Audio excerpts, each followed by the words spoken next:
Welcome back, everyone. 皆さん、お帰りなさい。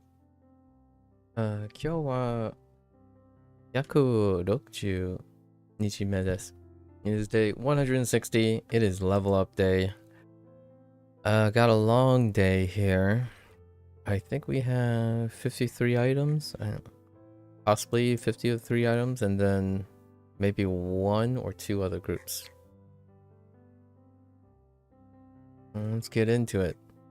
Don't know if the timing's the same. I still think it's 10 or 11 days. Be consistent.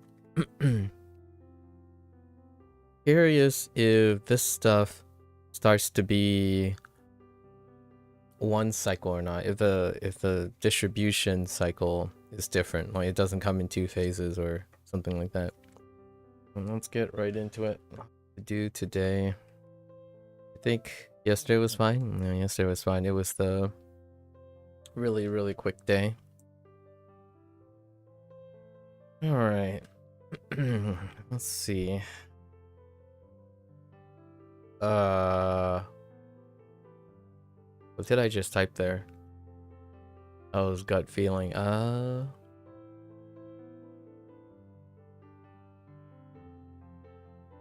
What?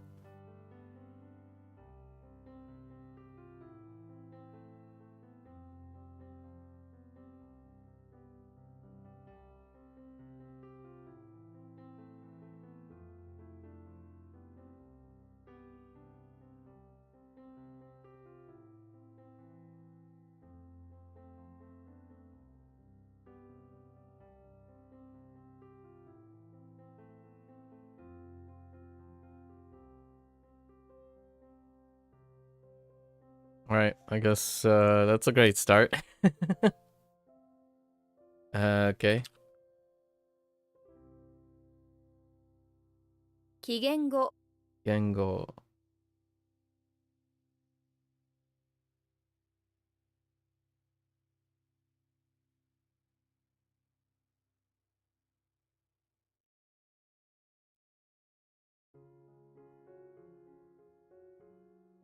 Oh. No.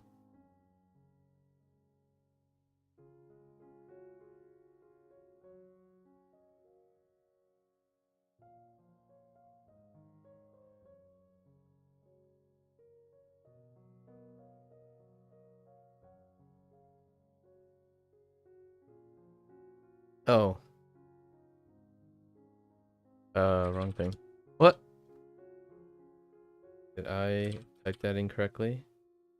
目標 Okay, I did type it incorrectly. Mokuhyo is what?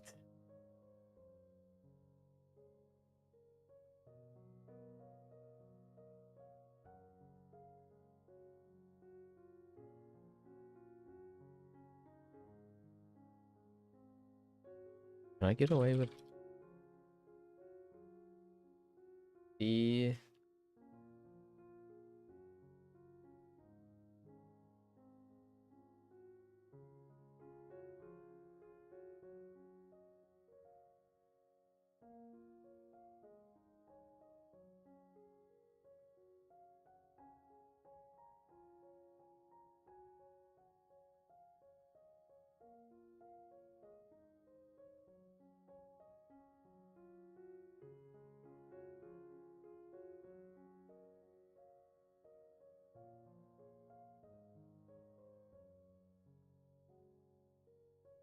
that sentence doesn't help.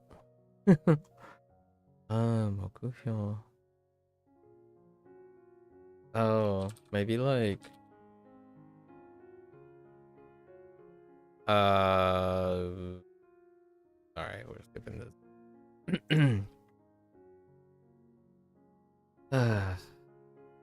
A very excellent start, you know?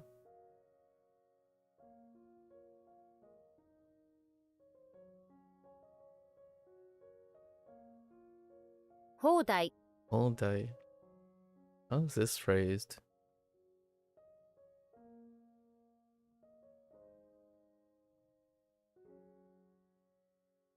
Ah, close enough.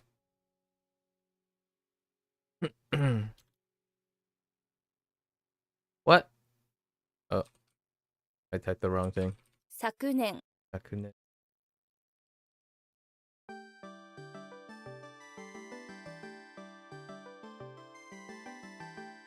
4匹、 4匹。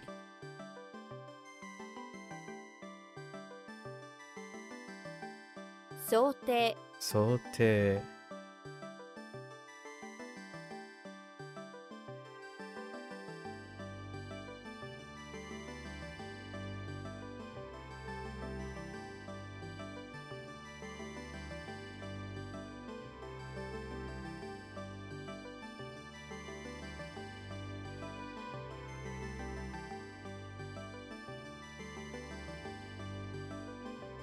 Why am I drawing a blank?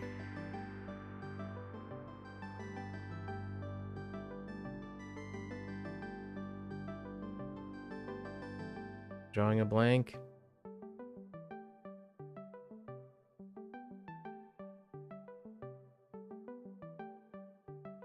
I've got feeling? No, that's Chinese.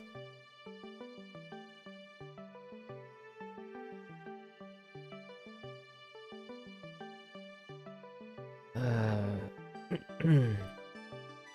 毎晩 毎晩。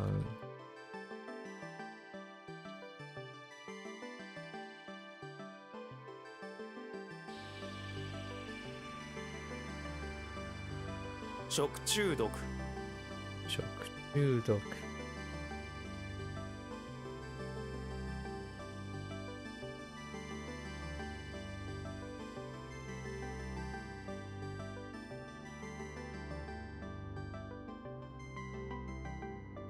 賞金賞金。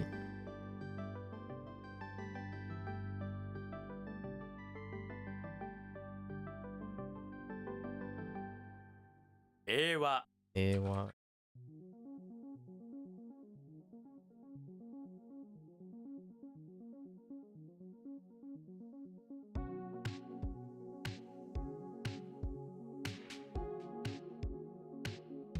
シーカシーカ。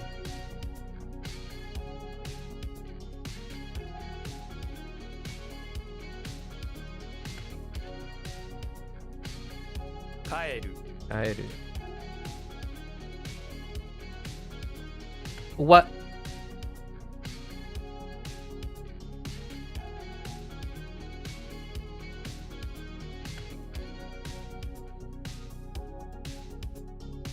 世紀世紀。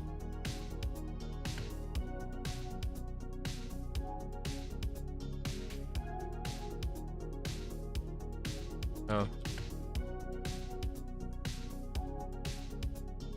王様、王様。鏡鏡。Oh, she. Don't she it. Not it. No, sir.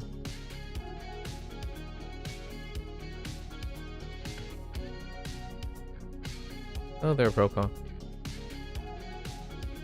That's not she. Don't use she.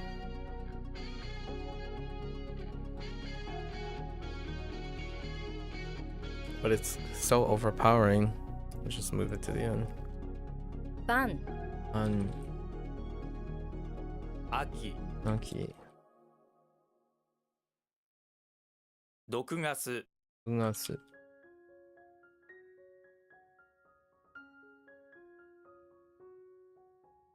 Oops. 特選 Oksen.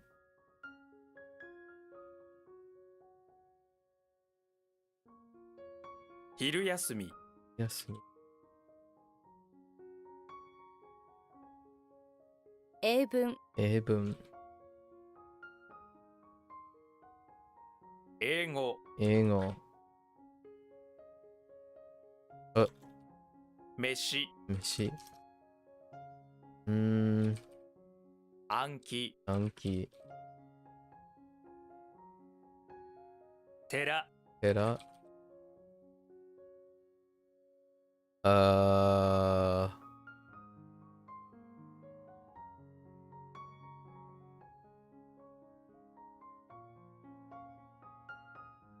力士、力士。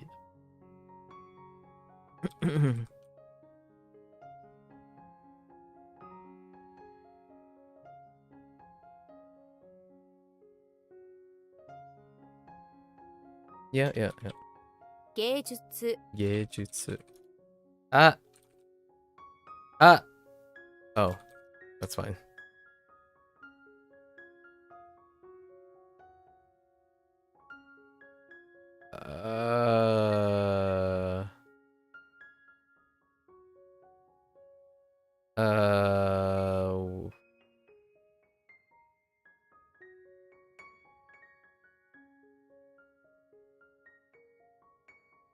Alright, we're gonna...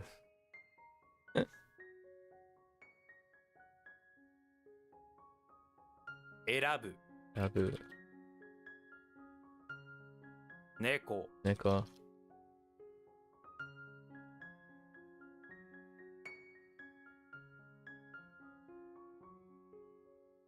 暗い、暗い。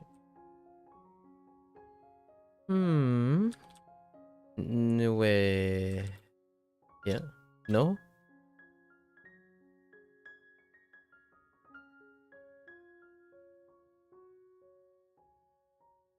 Oh. Wait.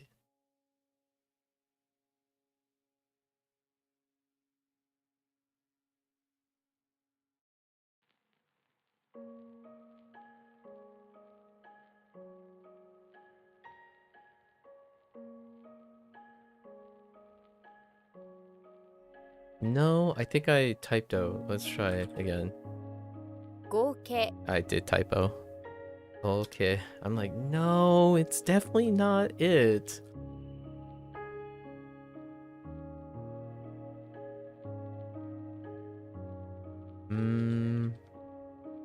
How does this one work?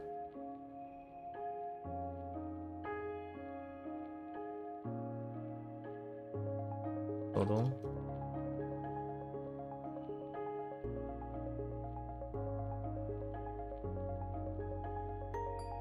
Starting to get into a habit of, if I question it, I type it again, because there's a very high chance I had a typo on those particular things. Like, I can't think of anything. Like, did I type it correctly? Because that could happen. I've gotten a lot better at that. 春休み。春休み。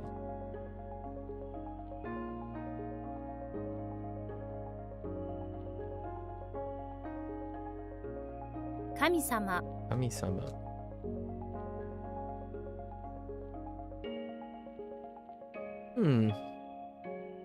That's it.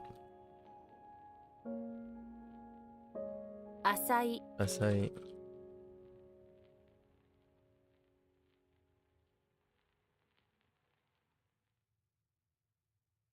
What am I looking at?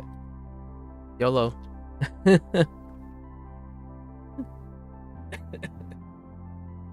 Okay.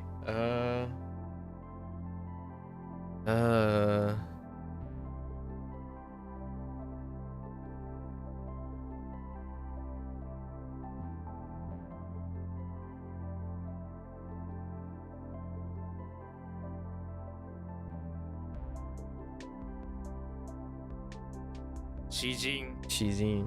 Oh. 様。様。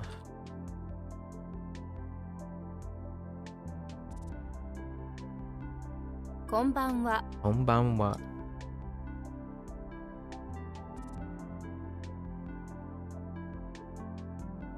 計算。計算。What?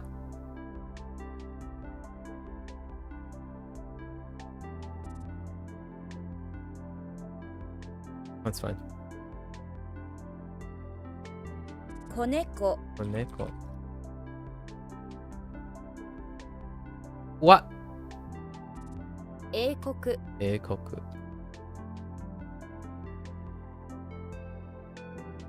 単語、単語。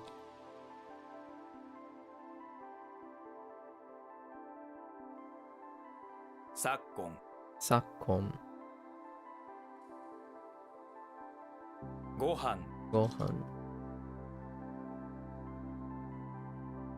計画 Keikaku. That's probably the mix up with that one on Koku and Kaku. 軍人 Gunjin.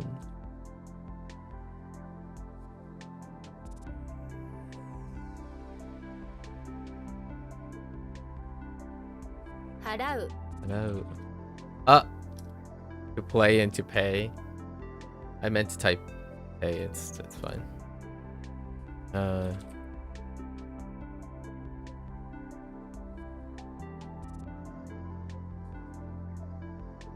自然 Shizen. 俺 Ore. 問題 Mondai.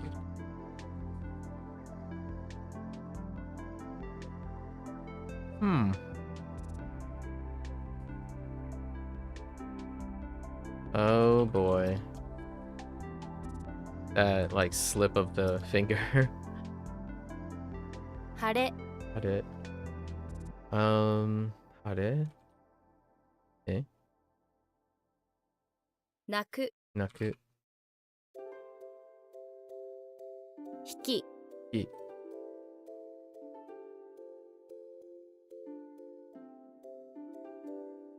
美術 Bijutsu. Oops.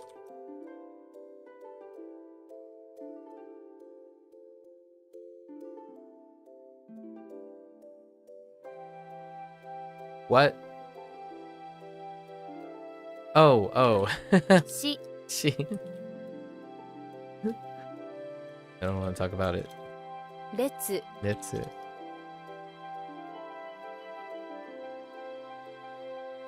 有毒 Yudoku. Ah, 昨日 Kino. 岩 Iwa. Ah. What? Oh, 英会話 Eikaiwa. Misread the last thing.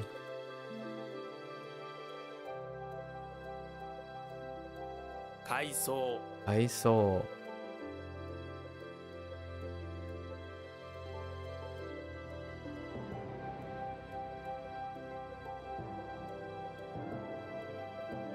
I don't know how to spell 単に honey. 予想 Yoso.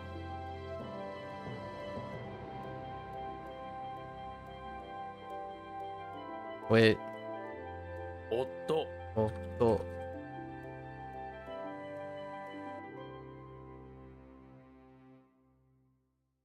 軍 Gun. 全然 Zenzen.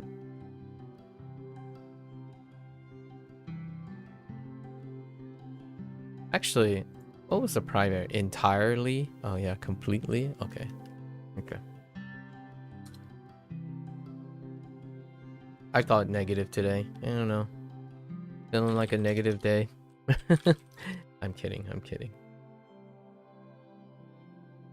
学問 Gakumo. –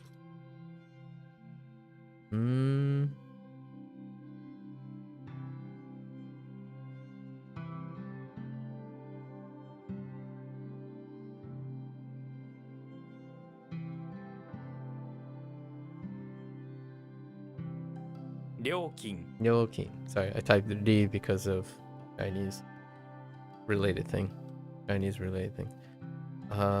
Nyoki. Oh, no.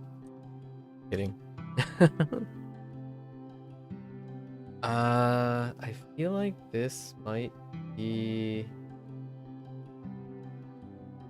Or maybe not, actually.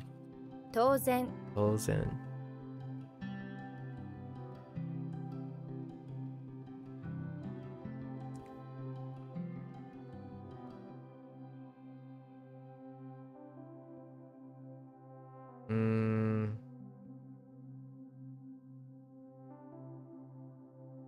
Natural? That's fine.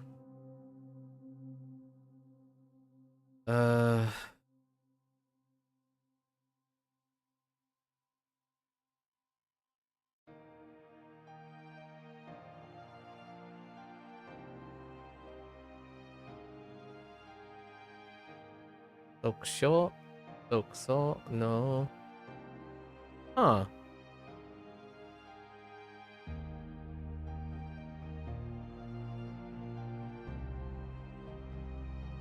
Not kun-kun.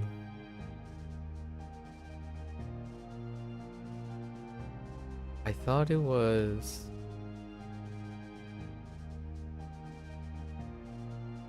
Oh no. Is it... this isn't the first time I got stuck on that. We'll come back.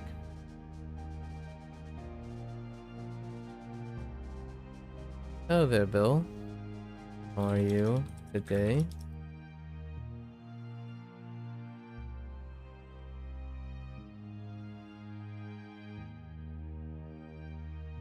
Senshu.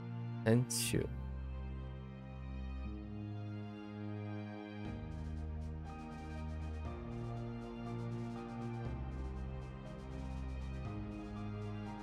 I can't spell athlete. I don't want to talk about it. Haru.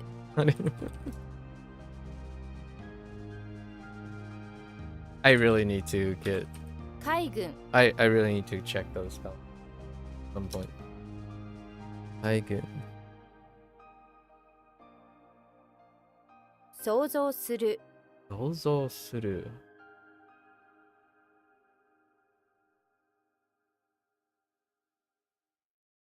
Okay.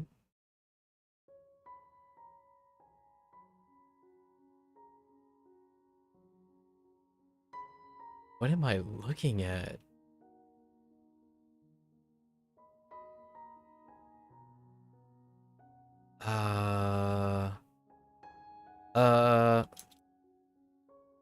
That's gone alright. I just started for the day. It's only been 23 minutes.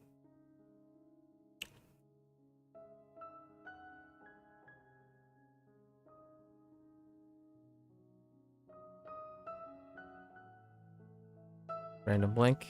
Push it to the end. 上司。 Yoshi.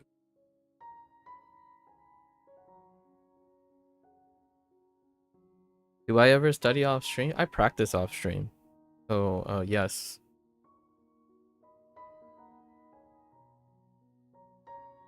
Non-stop. I non-stop practice off stream. Yesterday was Saturday. So yesterday was hanging out with the goobers, the two goobers. We finished up watching Disappearance of Nagato Yuki. But while that, it was like a meh, very mid show.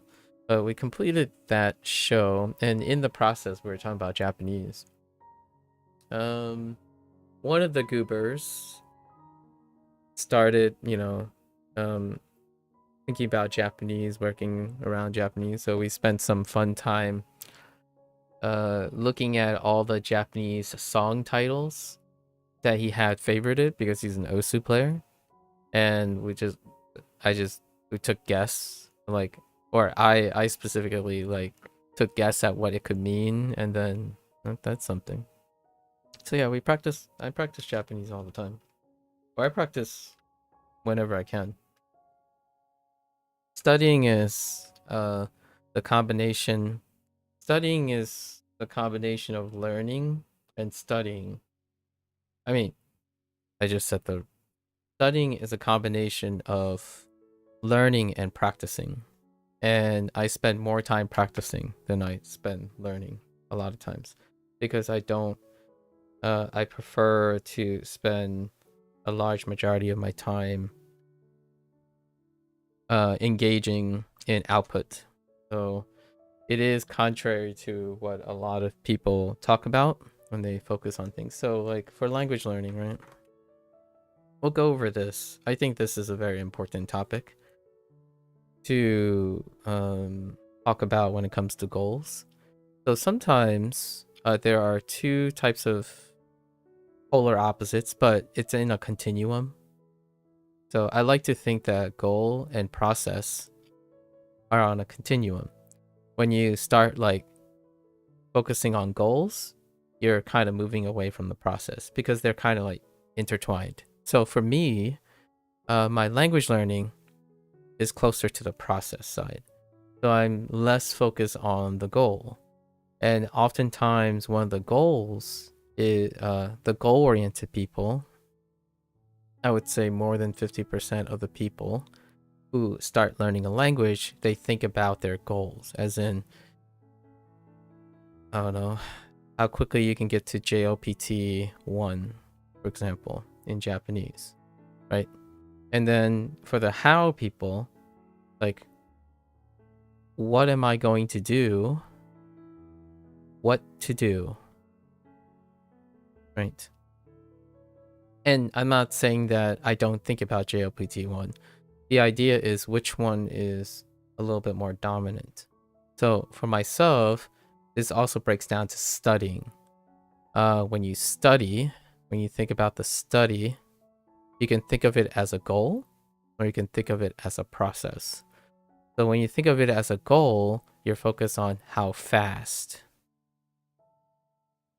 or how fast you can get to it. And then you think about grinding. That's usually how the goal-oriented things are thinking, because you're grinding because you know what your goal is. And then you're grinding because you're doing the same thing, but as fast as possible.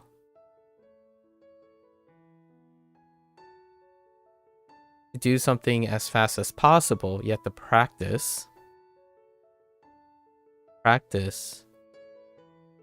the same thing. So you pick a method, whatever it is, you like the method, you practice it, and you go as fast as possible to get to your goal. And that creates the feeling of grinding. You know, you're grinding. So when it comes to study as a process, I'm, again, a little further towards the process and is what to do. So most of the time when I am studying, I am practicing in my daily life. So applying it to my daily life.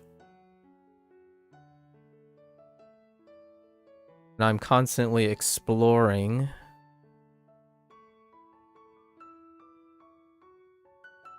how to practice differently.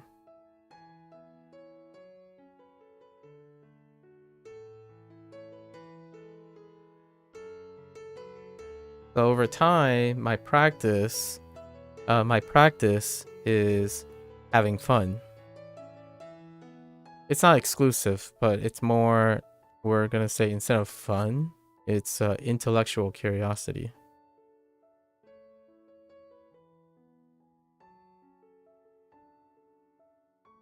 So there's a trade-off. I don't do things as fast as possible.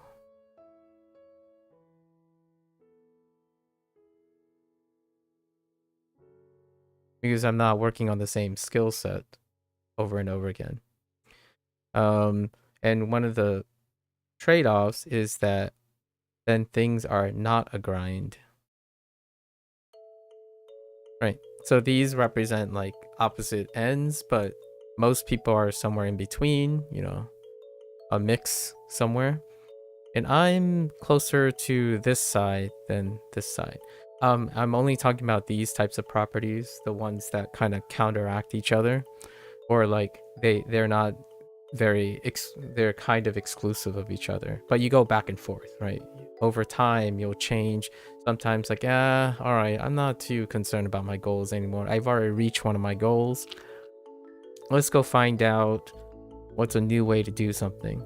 So oftentimes when it comes to people who are focused on goals, if they're healthy individuals, they will go into the goal, maybe encounter difficulties to get to their goal because they're grinding too hard. Then they'll slowly go over to the process side and think about, maybe I need to look for a new way to do this. So they go and explore. And spend time looking for something, right? Looking for something, which means that it slows down the speed to your goals. And for me, I do far more this side than this side. So whenever I say I do far more output, oftentimes in the language learning community, they think of output and input all for the sake of the goal. So when I'm practicing Japanese with my friends, or now I suddenly have made someone else I know interested in picking up Japanese, it's not because I'm spending time reaching my goal. I'm spending time outputting something that I know in order to explore other ways to practice my Japanese. And while at the same time, outside of language learning, so this is a circle. While that's there, outside of this circle are other skills. And oftentimes my bigger skill, the circles are not drawn to proportion, but there's communication, right? People skills. There are other things you can gain input through practice. So why do I think this is important is because sometimes this skill set here are skills, or like this particular skill set here, we'll use this one, which is necessary, in my opinion, in order to output properly, is lacking. This skill bubble right here, oftentimes when I think of people who are learning Japanese, is out here. So what I mean by that is, while they're practicing their Japanese, balancing input and output, they aren't practicing their communication skills. Communication skills, lifestyle decision making, social aspects.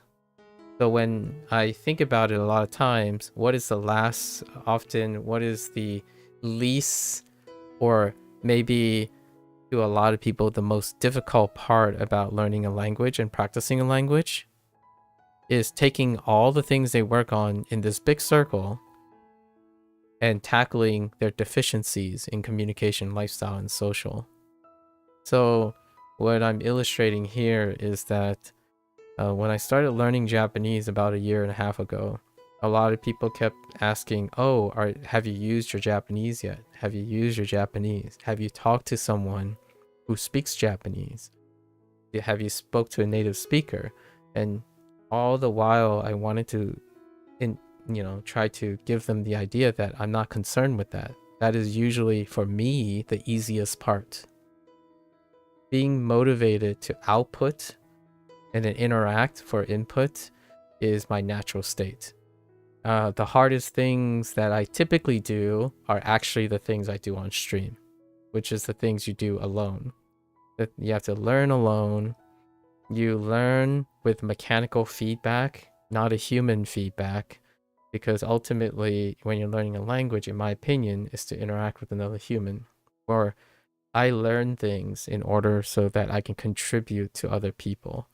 I learn things and talk about things because I want other people to hear it and be inspired off of it, or they have their opinions and participate in it. There was a time when I often learned things for myself, as in just because I want to and it satisfies me. But nowadays, if I can learn something to satisfy myself, I'm really greedy. I'd rather learn things to satisfy myself and potentially be helpful for others. So most of the time, the hardest things that I do are the things on stream, not off stream. So when I'm off stream, I have to do a lot of things I have to do. Eat well, exercise, make sure my friends are doing okay, writing, right? Planning and all those. Those are the things that are the easiest parts of my life. So I practice a lot on the things I have to do. I usually don't practice the things that I'm currently learning. So this is kind of a new experience where if I learn something now, there is a chance that because one of my friends, one of the goobers, are interested in Japanese, I might be able to use some of these things. But I don't do it because I expect to use these things. I only use the things that I've practiced and solidify. So like this word, probably not, since I'm like struggling on it, but where it's like sora, like the sky, iro, color, we went over a lot of colors. Apparently, by coincidence, the friend I have, he has a lot of songs that deal with color, especially like sorairo, sorairo, the sky color or sky blue, and then sakurairo, the color of sakura, which is pink, right? The cherry blossoms. So it's really interesting. You get all these things. I think the people nowadays face a very different obstacle for language learning than I do. So it often comes off as sometimes the ones that talk about things, talk about the things that are hard, and I talk about it differently. They often do this thing that they project their emotions onto me and I can't relate to them. Like, oh yeah, you should prioritize speaking to other people because that's where that's the thing you have to focus on because you get the most bang for your buck for that because you're learning the most from that. I actually disagree because I already do that every single day. Talking to other people, writing to other people is something that I do habitually. And yes, you do learn a lot from that. However, a lot of times I learn the most when I'm being challenged. And talking to other people might not necessarily be the greatest thing if I'm exploring how to learn something. Like, for example, if I wanted to get vocabulary down, I do learn vocabulary from other people, like my parents, for example. However, a lot of times when you get very great at extracting information and interpretation, you might get very sloppy at figuring out the exact vocabulary. So I do have this habit where when I talk to someone, I would summarize it in my own words. So if I classically summarize things in my own words, I would stop acquiring new words. And I understand myself well enough that sometimes even if I hear a new vocabulary word multiple times by someone speaking, I would summarize it and that word would be lost in the process. And that's something that comes from relying on communication. And that's not to say that I can't force myself to do so, which is what I'm doing now. So I'm kind of like combining what I learned from SRS and learned from Duolingo, like how they just drill the vocabulary words in your head. So I'm talking about Duolingo and I'm talking about WaniKani with other people, and talking about it allows me to practice what I learned. So that's kind of the method to my madness right now. I think I owe most of my retention because practicing is the easiest part. To me, practicing is the easiest part. But I think the people who are focused on goals, as opposed to the process, oftentimes they spend more time exploring or needing to explore the process in a negative way. And most of my time is if I focus myself on goals, I usually feel that's a negative space. So the biases, like, and I'm not saying 0 or 1s, but like it's close. This is the general direction, and this is the general tendency. So what does that mean when it comes to that? When you're focused on goals, every time you think about the process, you think of a grind. And when I think of goals, I since I'm process oriented, when I think about goals, they're usually not as important, which is kind of like a grind. So if I have to keep saying, oh, now I'm I started from 0 and say like JOPT 5. If I keep thinking about the goal, it's a grind, because every day I'm saying like, oh, I got 10% closer. Oh, now I'm 20% closer. Oh, now I'm 30% closer. Oh, now I'm 40% closer. That to me is grinding. Meanwhile, this is what a lot of people love. So I have to understand that kids or like younger adults who grow up on the internet and stuff, this is what gets them motivated. They love this stuff. Number go up, it's good. I keep doing the same thing, get faster, number go up faster, right? That's their motivation. And that's what Duolingo does well. That's what WaniKani does well. It gamifies the things. Or it's now loosely referred to as gamification, but really it's goal-oriented grinding. To me, before video games and before internet, it's called goal-oriented grinding. You put log posts on the way to the bigger goal, and it causes motivation to happen. It's one of the, in my opinion, standardized tricks to keep someone motivated in this day and age. It's actually a technique that adults like me wouldn't do.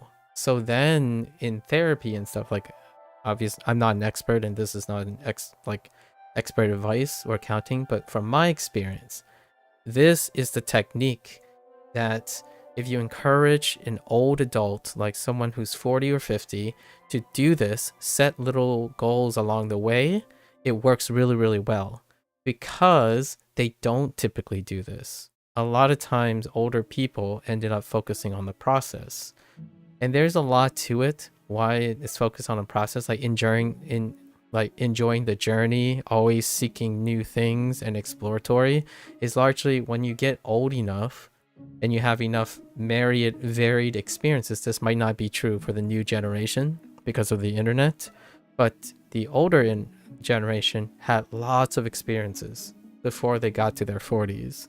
And what happens is it's no longer about the goals because they're kind of been there already. Now it's all about enriching the process. But sometimes when they need to get out of their rut, like doing the same thing over and over again, think like a kid again. Or in this case, think like a kid in this day and age.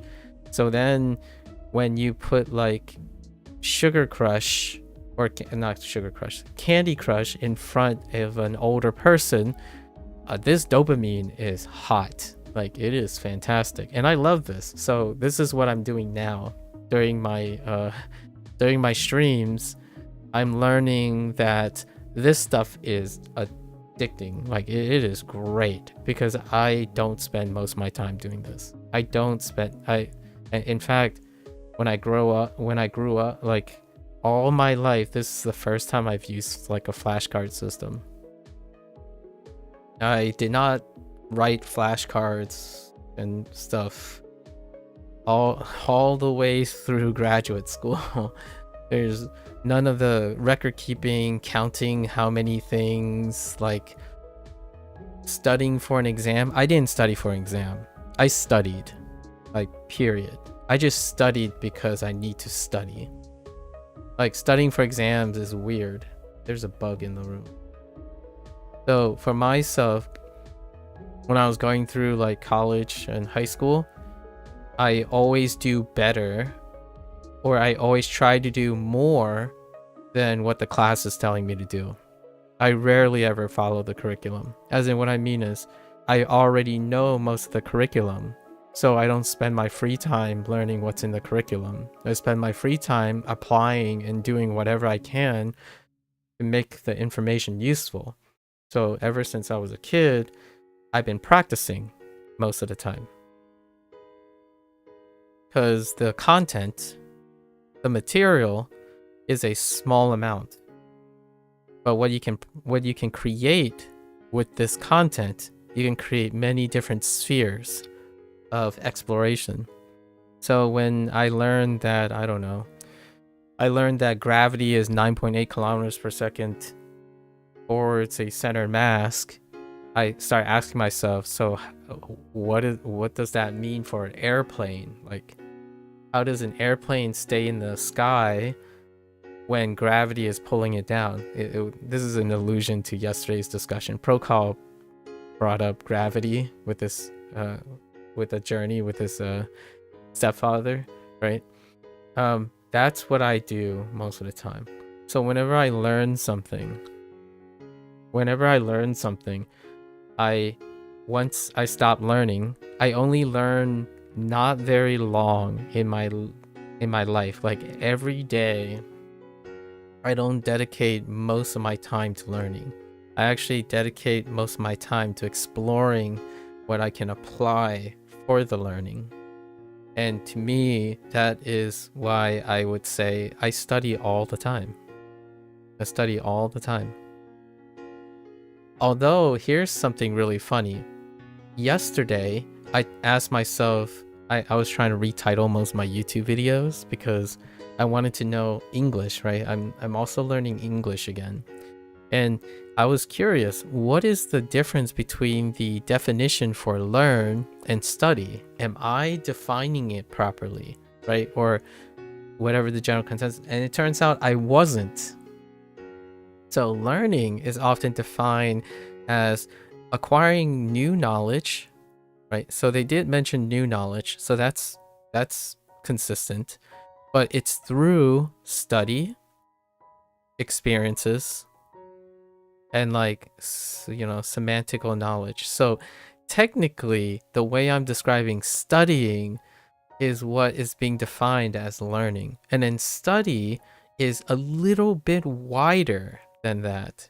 Even that, study is talking about the investment of acquiring knowledge regarding a subject matter. So in a way, it's not quite what I was defining, but it's good enough. So studying means, so what am I studying right now? I'm studying Japanese, so I can make it work. So studying Japanese, so I'm acquiring knowledge about Japanese, and Japanese is separated into learning and practicing. So in a way, I can still say I'm studying Japanese by learning and practicing. But learning itself has both practice and learning has aspects of studying, getting experience, and semantics. That's kind of interesting. Yeah, this is me also working on the other stuff that's involved with streaming a learning experience. I'm also practicing English and explaining what I'm doing. And that's the difference, in my opinion, that's how I want to highlight the difference between process and goal. The process involves everything that I'm doing for language learning. This involves streaming. Streaming involves explaining things, right? Explaining things. And then also sharing, you know, sharing thoughts and whatnot. What does it feel like to be on the journey of language learning? What does it feel like to have a language learning journey from someone like myself? Unfortunately, in my opinion, that does not happen with goal-oriented thinking. What you get from goal-oriented thinking, though, is focus, metrics, lots of metrics. And what I mean is endpoint metrics. You do get metrics in here too, but it's not quite, it's secondary. Endpoint metrics, like someone coming to you and asking what level you're on, where are you, how much do you know. While if you ask me, like, oh, how's it going? I'll tell you what I did yesterday, probably, which is what I'm doing right now. So the inception point here is going back to your original question. I usually study every day because I think every day is an opportunity to practice. And practicing takes the least amount of effort. Now, that also means that I practice a lot and use less effort. And the thing I often talk about is when you use effort, active effort. So if you're talking about active effort, if that goes up, learning also goes up. Now, it's slightly not as strong when you do effort. If active effort goes up, or where you distribute, right? Where you distribute, when you're practicing, it's a different relationship, in my opinion. When you practice, over time, when you place effort, effort actually goes down while you're practicing. What you do then is you try to make practice longer, oftentimes. And that's fine, because for me, the end result is you want to make the thing you're practicing effortless so that you can do it a long time. And then you can use it, right? So Japanese has to become effortless. No, I don't think fluency, in my opinion, I often talk about this when it comes to language. People define fluency as eventually becoming effortless. That feeling when things become effortless, right?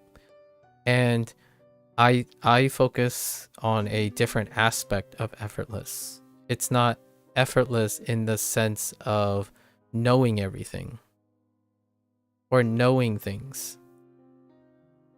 It's the effortless nature of doing things. These are two very different aspects because oftentimes knowing things involve a goal. There's a fixed amount of things you need to know. Doing things you don't know because you're just doing it. You're focused on the act of doing it. Your eyes are in the present. So oftentimes it's a balance of these, you know. Me, it's more like an 80-20 split. And, you know, 2 out of 10 times I'm looking at, oh, okay, I need to know these things. And then 80% of the time I'm like, yeah, let's just do these things. Eventually they become effortless. When they become effortless, it also means you learn less, but you get to do more, right? Your practice goes up. And then when it comes to learning, I usually put in the most effort at a specific time. So for language learning, my streams, right? My streams are composed of 3 languages, usually 3 languages. It's because most of my stamina, most of my energy is being used during stream. So I am most active, engaged, like this discussion or this conversation that I'm sharing now. I spend a lot of effort, like a lot of my energy goes into this. I need to be focused on how to line up my writing, speaking, and developing my ideas. And that leads to a lot of healthy learning, right? Learning how to get better. I'm actively paying attention. But when I'm with my friends, when the stream goes off, I'm still awake for like 8 more hours, right? 8 more hours, actually 8 to 14, anywhere from 8 to 14 hours, depending on the stream. Today might be an exception. It's one of the longer days, but right now, this very moment when I'm talking here, it's technically still practicing with a slight opportunity to learn. I've already practiced all of this. So the stuff that I'm talking about, balancing goals and process and thinking about the trade-offs between these behavior, I've said that at least 200 times the last year and a half. I almost say it on a daily basis. So I give myself as much opportunities to practice during my stream the things I need to say. So then I don't sound like an so, but like, you know, having problems filling out the concepts. So yeah, I would say in the long run, one of the TLDRs about my personal life is that it's probably easier to ask, when am I not studying?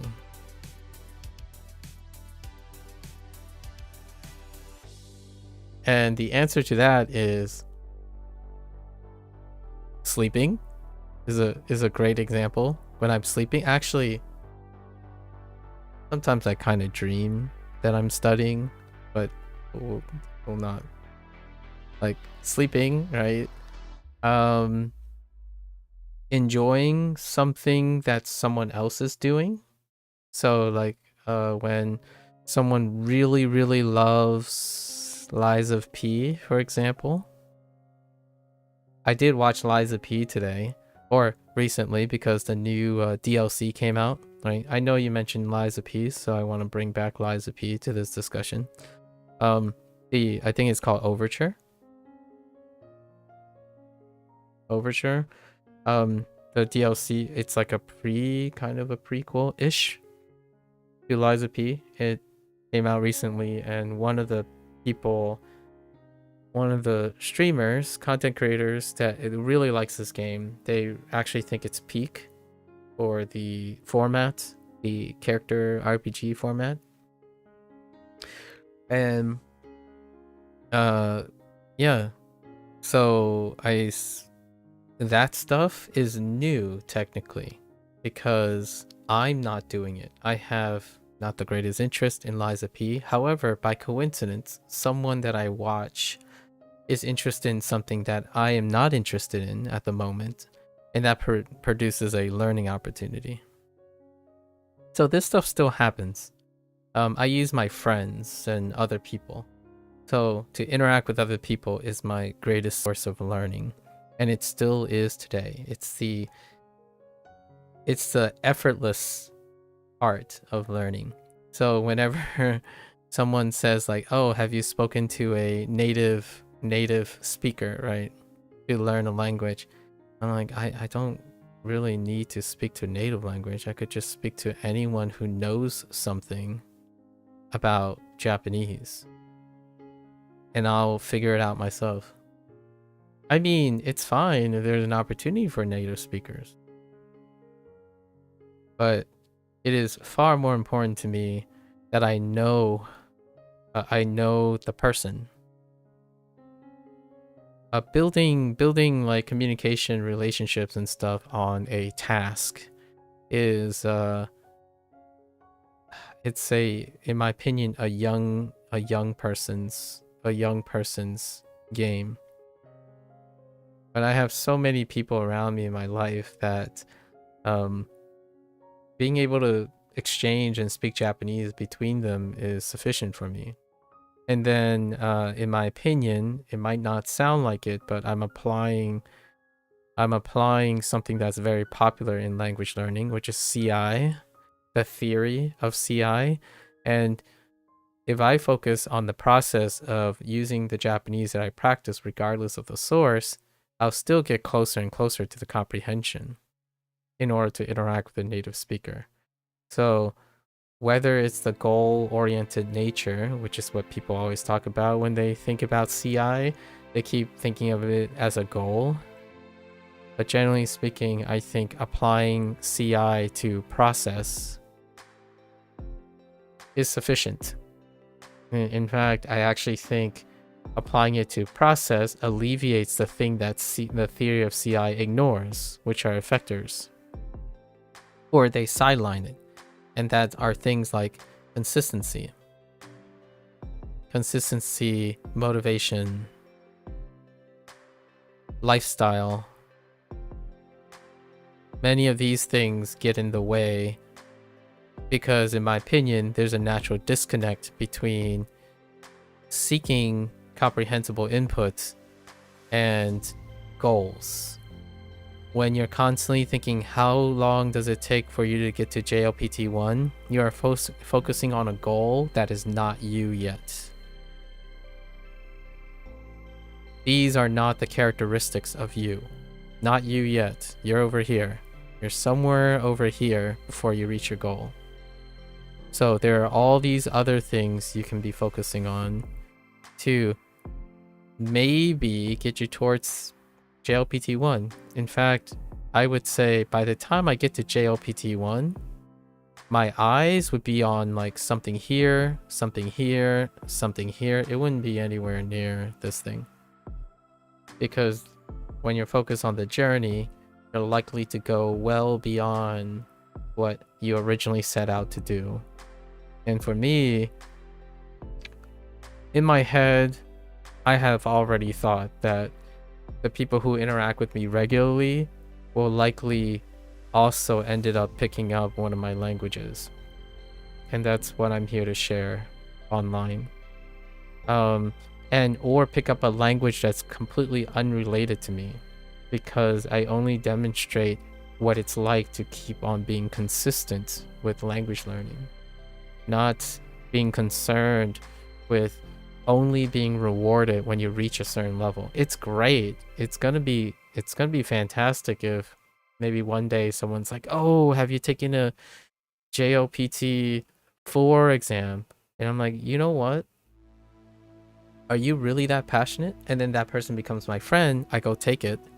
And if I pass it, right? That feels good. It's good. Feels good. But the most important thing is, why did I take it? It was for a friend. Because to me, this is way more important than this. Or way more important than this. Because my friends are people who are constantly going to be ever present, or I would like them to be ever present, right? By nature. And this happens once in a lifetime. Or maybe twice in a lifetime for those who want to take it twice. I don't know why they would.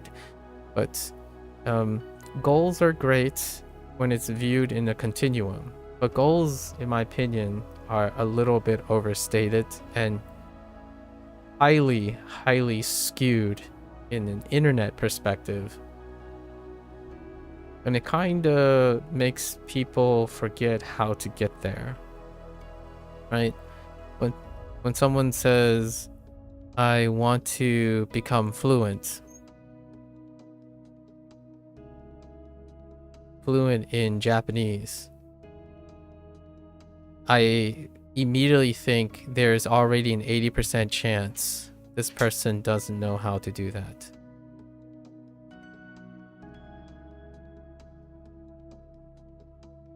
Right? So, I think 80% is kind of modest, but...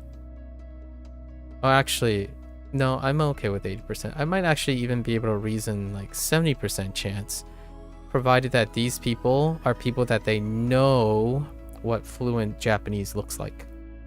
Like, if they know what it looks like, then there's a high odds that they don't know how to do that.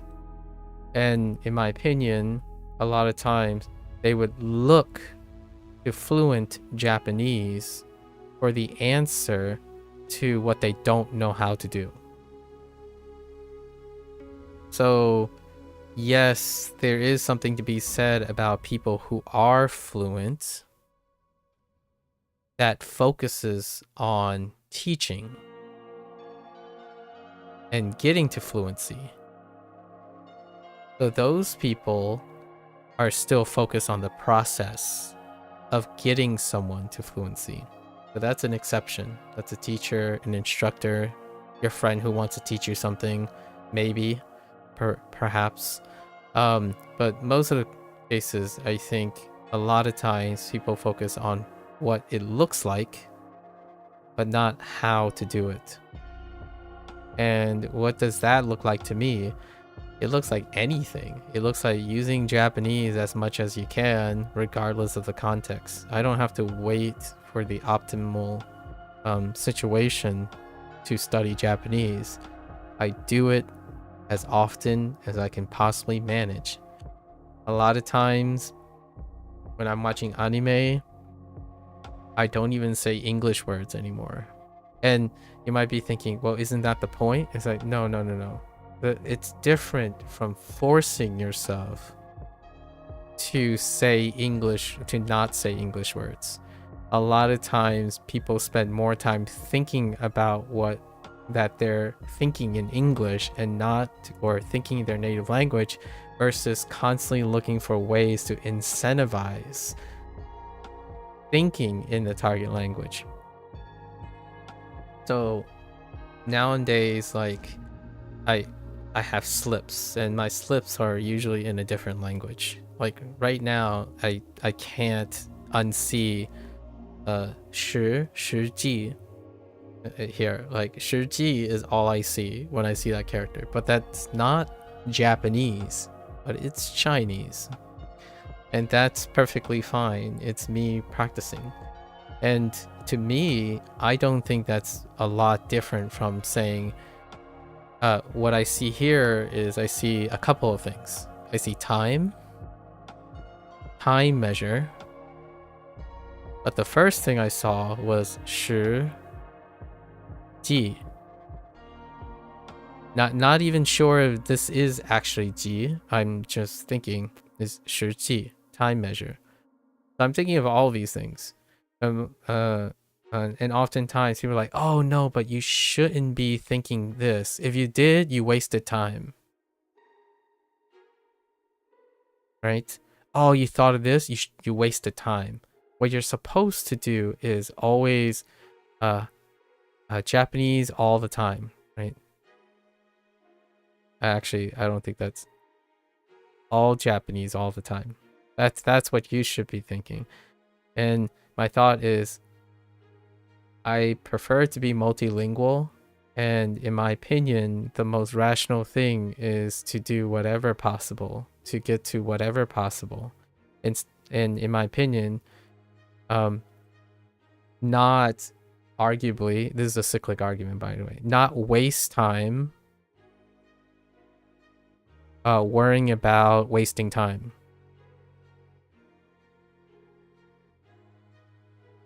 It's a cyclic argument. So someone's like, well, you're wasting time thinking wasting time. It's like, yes, I'm trying to illustrate the idea that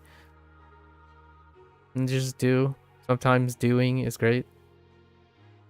Oh, and thank you for the question. I wanted to answer it in my own way. Studying is fun. Studying is effortless. The learning component of studying requires a lot of energy, but when in the end of the day, when I'm tired, it's a good tired. It's a voluntary tired.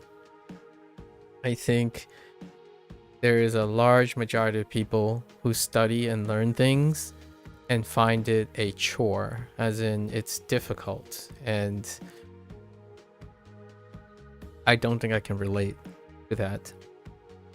Like where someone constantly say like they're doing something for fun, but they think it's hard to maintain it. So like farming for a video game, like, oh, I need to farm this gold in order to get this weapon that I want. Man, farming is such a grind. It's like very boring and stuff.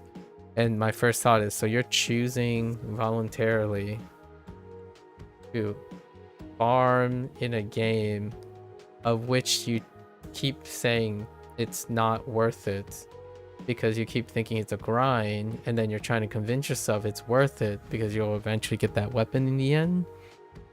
And my first thought is, I like, quote unquote, I like grinding for that weapon, and by the time I get that weapon, my grind was far more rewarding than the weapon itself. But the weapon does open up to more grind, which I could mess around with. So if the grind is already bad, and I'm doing that most of the time, I sure as heck not going to make it a source of negative thing. I'm going to innovate on that grind. And then you get video games that are streamlined from that consequence. Developers understand that maybe make your game less grindy. And how do you do that? You figure out and focus on the act and process of the grind. And in the end, you can have wonderful endings, but you can also have wonderful journeys.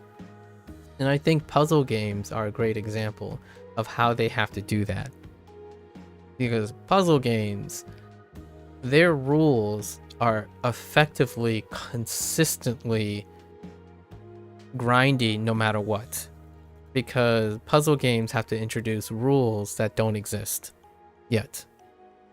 So when you think about someone who loves process-oriented thinking, if you, like a great litmus test for me to any gamers out there or people who enjoy intellectual things, if you're already saying, nah, I'm not touching a puzzle game, then that's probably a great way to demonstrate my feelings towards learning something. A puzzle game is pure learning, but it's pure learning in your video games, in your choices. So if you don't like that, then that is the extreme end of process-oriented thinking. If you pick up a puzzle game and all you're thinking about is, what am I going to learn here? It is the sole reason of picking up that puzzle game. But if you're picking up on a game and you're like, oh, I like this stuff. In fact, this reminds me of 2 or 3 other games. Goal-oriented thinking. Because you're already focused on if you're going to like it or not, based on things you've already done. So the odds of you learning something new is mitigated in the exchange of having things familiar to you. So you're closer to goal-oriented thinking. So you're making a decision based on prior experience, not whether you're going to engage in that and figure out if you like it, right? And that's the current state of the internet. And in my opinion, because of the current state of the internet, that's also how people think about when they think about studying. They only study for the sake of getting to a goal. I study and practice for the sake of figuring out what I can learn from it. So, no, I didn't expect that my friend and I would spend the last 4 hours last night talking about Japanese songs and then going through Osu, because the Osu category, a lot of people title their songs Romaji. And I remember I told myself a year and a half ago when someone told me, oh, Romaji is a waste of time. Like, you don't need to know Romaji. You won't even use Romaji in your regular life. You need to learn Kana. And then Kana, just throw Kana out as much as possible and focus on Kanji. And yesterday, I got humbled and sobered up because my friend, he plays Os. And Os tends to categorize things in English and Nomaji. And every time we went through this bootstrap to practice, he would ask me, hey, what does this title mean?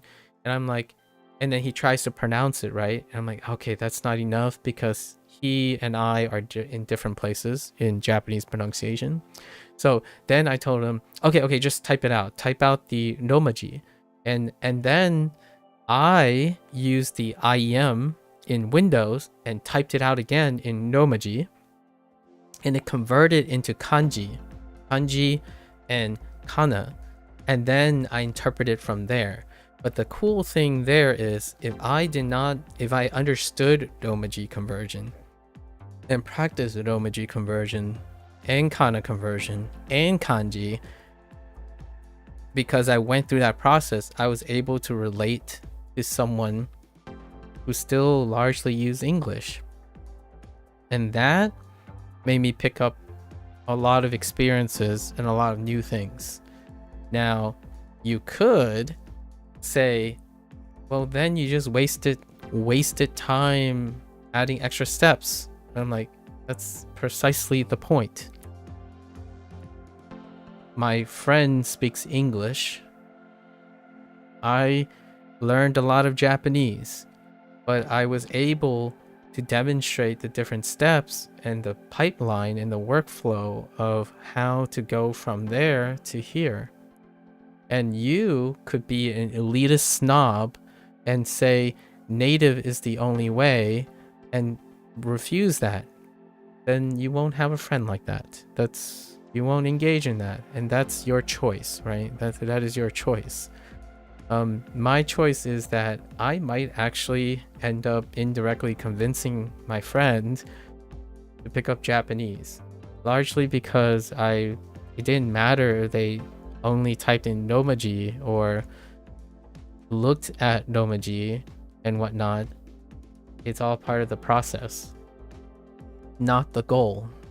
So this is the difference between, I feel, how other people interact with other people, where I hear like, oh, don't waste your time with that. That's not worth it. I'm like, how do you know? You have no idea. You don't even listen to your friend. Like, how do you somehow know better somehow?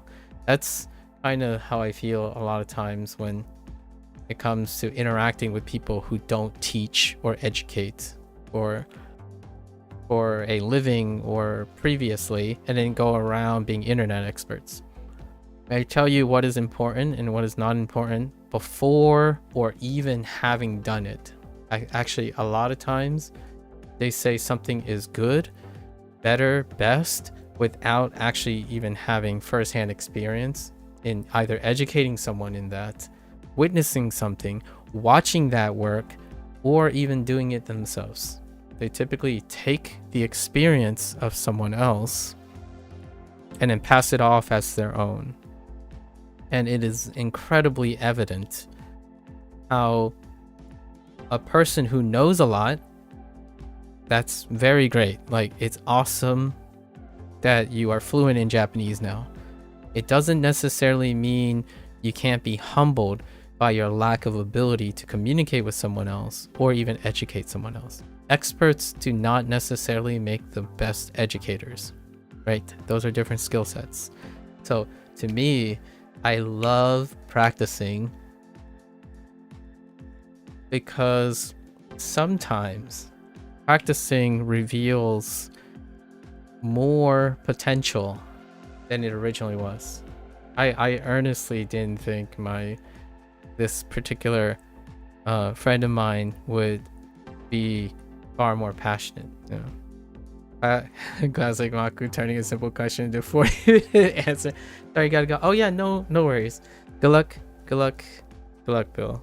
Good luck on your college stuff, by the way. It would be kind of fun to talk about some of your college stuff, Bill. Good luck. Thank you for the question, by the way. I thought that would be entertaining. All right, that's it. Bill was like, put the fries in the bag. I put the fries in the bag. Yeah, let's talk about it next time, Bill. Let's talk about some of your classes and your college stuff. All right, you take care now. Okay.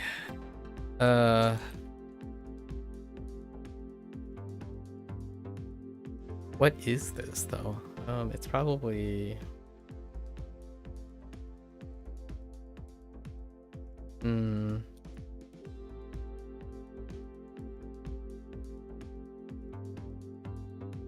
Oh, 時計 okay.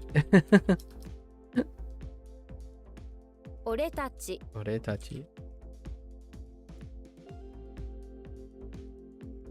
疑問 疑問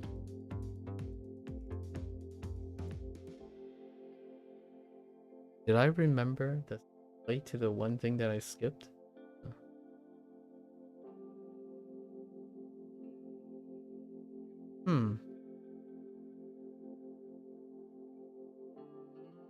Oh, wait, this is Foster. Oh, this one. Yeah, this one. Did that relate? Does that help? Not really.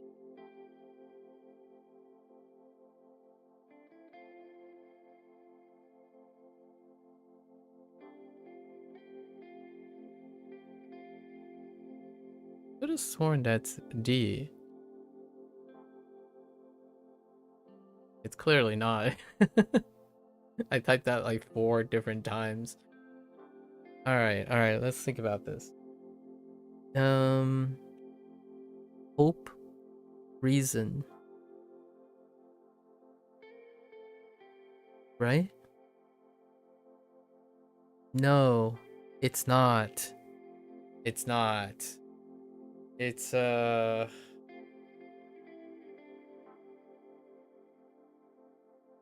oh, the left side is incorrect. It's arrange.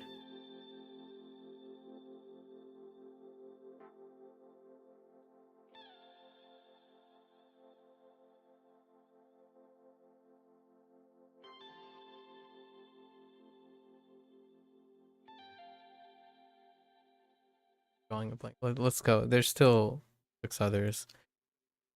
Yeah. Meaning for this. How this? Let's see. Press and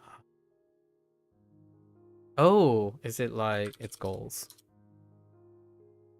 Okay. Did this unhinge itself? Oh, yes, it did. Okay. How about this? I think so. 式 Yeah.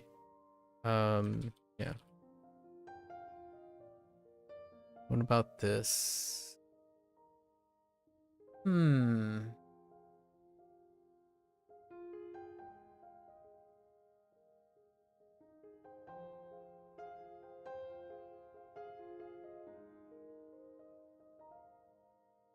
Oh, it did. Okay, we're good. How about you?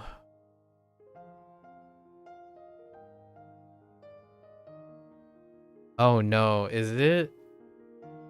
Oh no, that's a different word. Just kidding.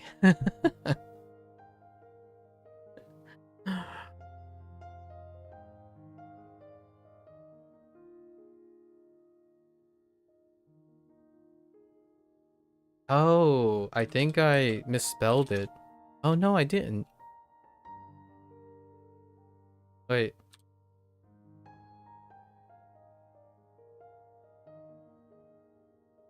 Oh no, I didn't.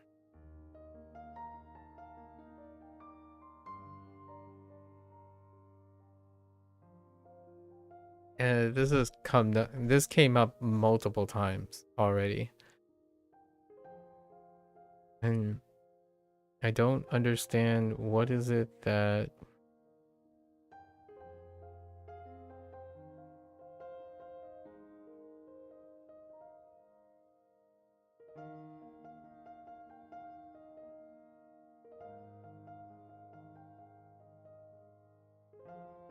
what is it that makes this? I need to figure out what is it that makes this problem. I think it's a left character.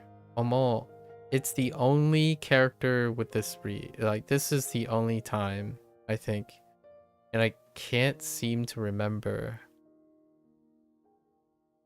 how that works.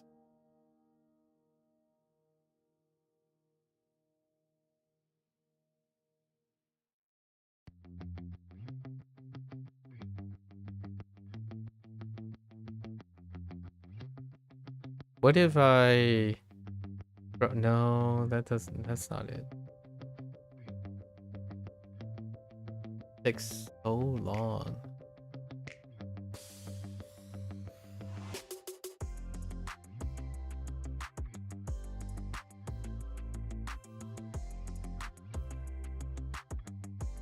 What is the third one?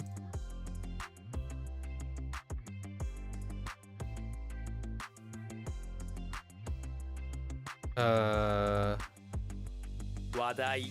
Wadai.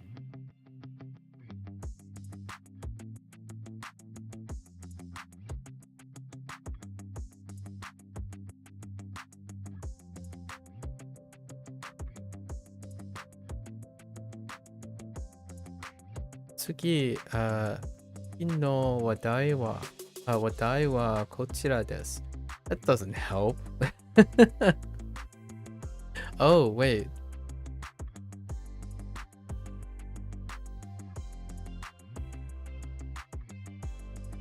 It kinda did.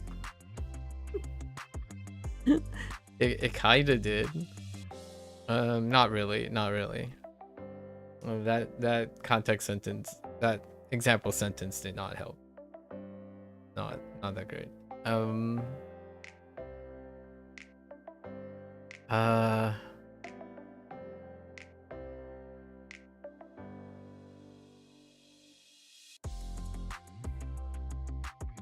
Does this help me out on a range? Yeah, wait.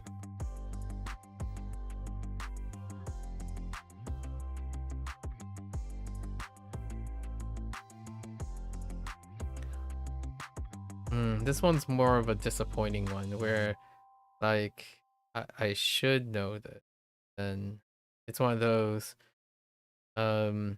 Every so often I forget it.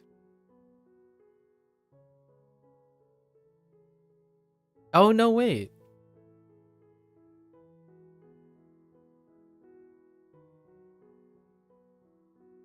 No, I don't think it's a range, right? Why do I have a feeling it's se? And I have no idea why it's se. It is a range. Why is it se? Oh, you arrange your saber things. Seri. Seiri. And arrangement. Okay.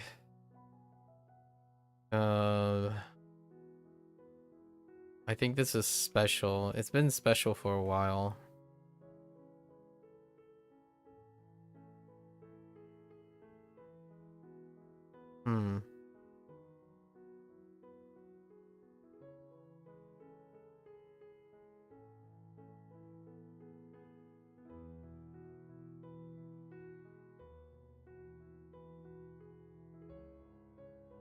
Me staring into the oblivion that is my brain.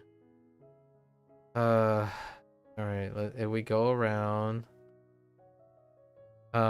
this is the problem with this one is it's the one of the few moments.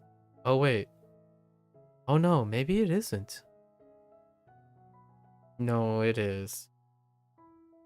I think it's currently the only existing example of the on for this. And what do I think about? Oh wait, I got it. Shiso. Shiso. You think about sheep. Shiso. And what do sheep? It's an ideology. That's okay. We'll let it fly for now. Shiso. Alright guys, we've leveled up. Ooh, only 5 radicals to learn. Dang it, you can't auto level though. You can't auto level because it's always 3. 3 max, so it's 2 away. I really dislike how this works out now. Like, instead of half and half or something like that, it's too shy of the level requirement. Because this would be 30. These 2 columns, they're columns of 15. So there's always 2 left. So it creates this really weird balance. For my scheduling, of course, for my scheduling. where I just do all the lessons. So let's get into it, right? Courage. Courage energy, that's fine. We're getting into it. Yuki. Yuki. No changes. We're good. 勇気 Yuki.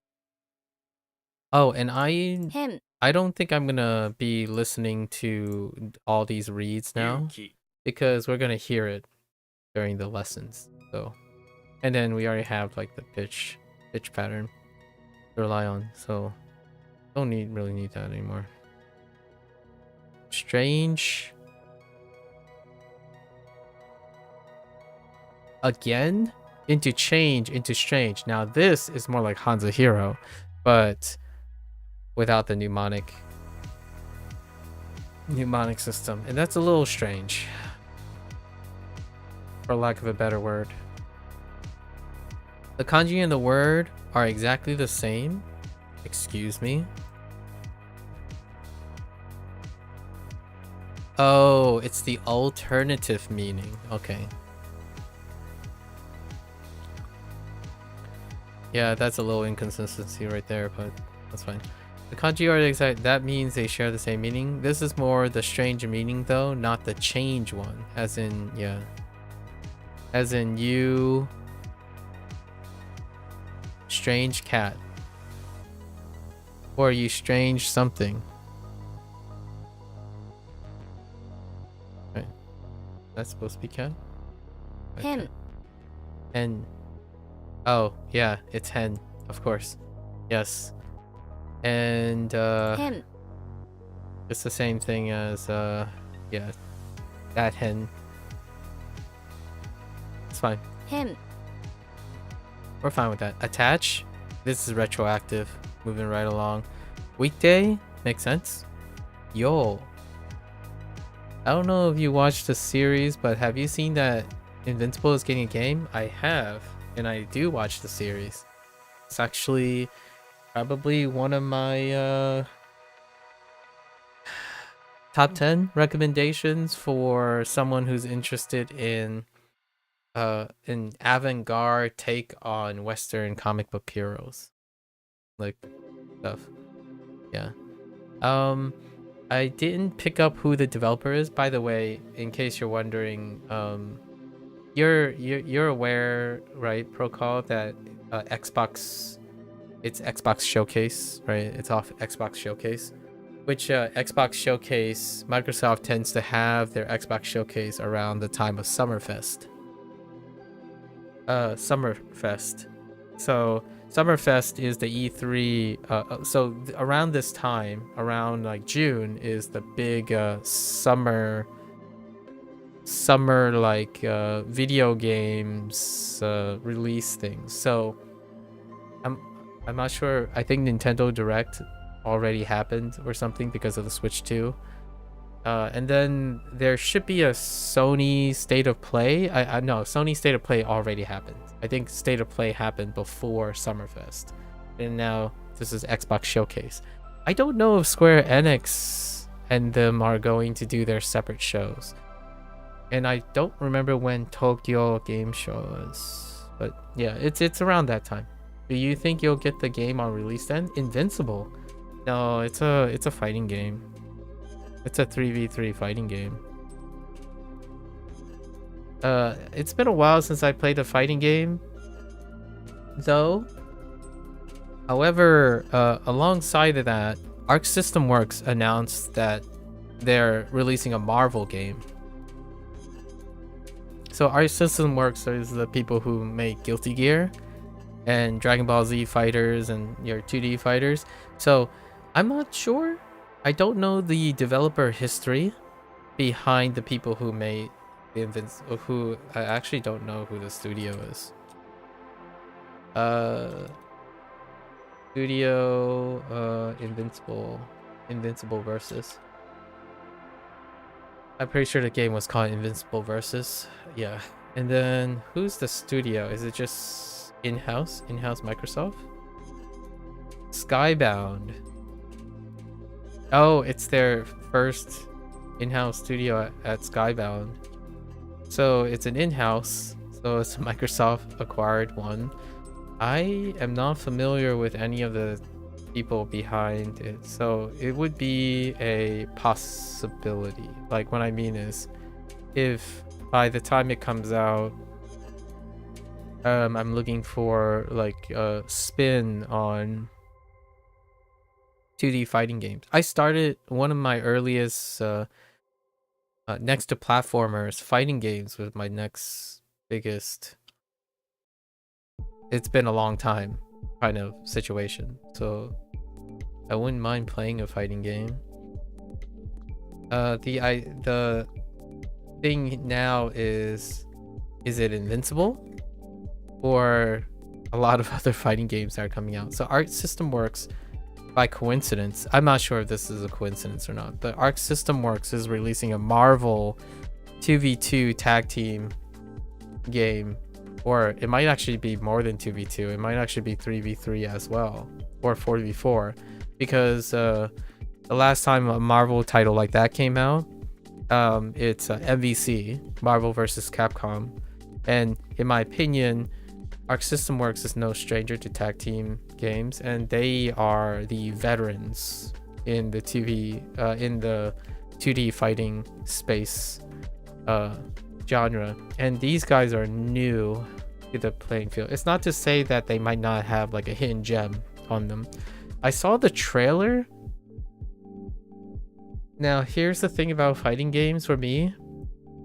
Fighting games are mechanical games. I like watching the movie, I like the shows and stuff, but I continue to watch the shows because those things don't exist in the video games very often. In fact, one of my favorite fondest memories of Street Fighter is actually the animated movie, Street Fighter 2's the Street Fighter animated film. Heck, I even watched the Street Fighter's live action films. For me, if it's a mechanical game, I'm looking for different. I'm generally looking for different, and a first-time developer in-house at Microsoft will probably play by the rules. So if they play by the rules, then for myself personally, it's not mechanically interesting enough. Like Liza P, for example. Bill asked about Liza P the other day. Liza P's is a mechanical game, and I was describing this, by the way, literally in real time. That's why I was late today. Describing like what type of behavior that makes me really different from my friends. I hang out with two guys. One of the guys is closer to me than the other guy. And the other guy is having a lot of maybe specific gripes about not finding things interesting anymore. And I like to keep my side of the things separate. So whenever I'm choosing to spend money, or whenever I choose to spend money on something entertainment, it has to be either someone's passion that I didn't know I could be interested in. So like, for example, your suggestion of QI is fantastic because it's something that I couldn't imagine myself doing. Like I obviously didn't come across QI despite watching lots of British entertainment. And I couldn't have talked to you about QI if Gecko didn't introduce me to Taskmasters. Because despite all of my British entertainment, I did not come across a long-running show called Taskmasters. So that's kind of well here's the thing, right? I don't want to take out your gladness or anything.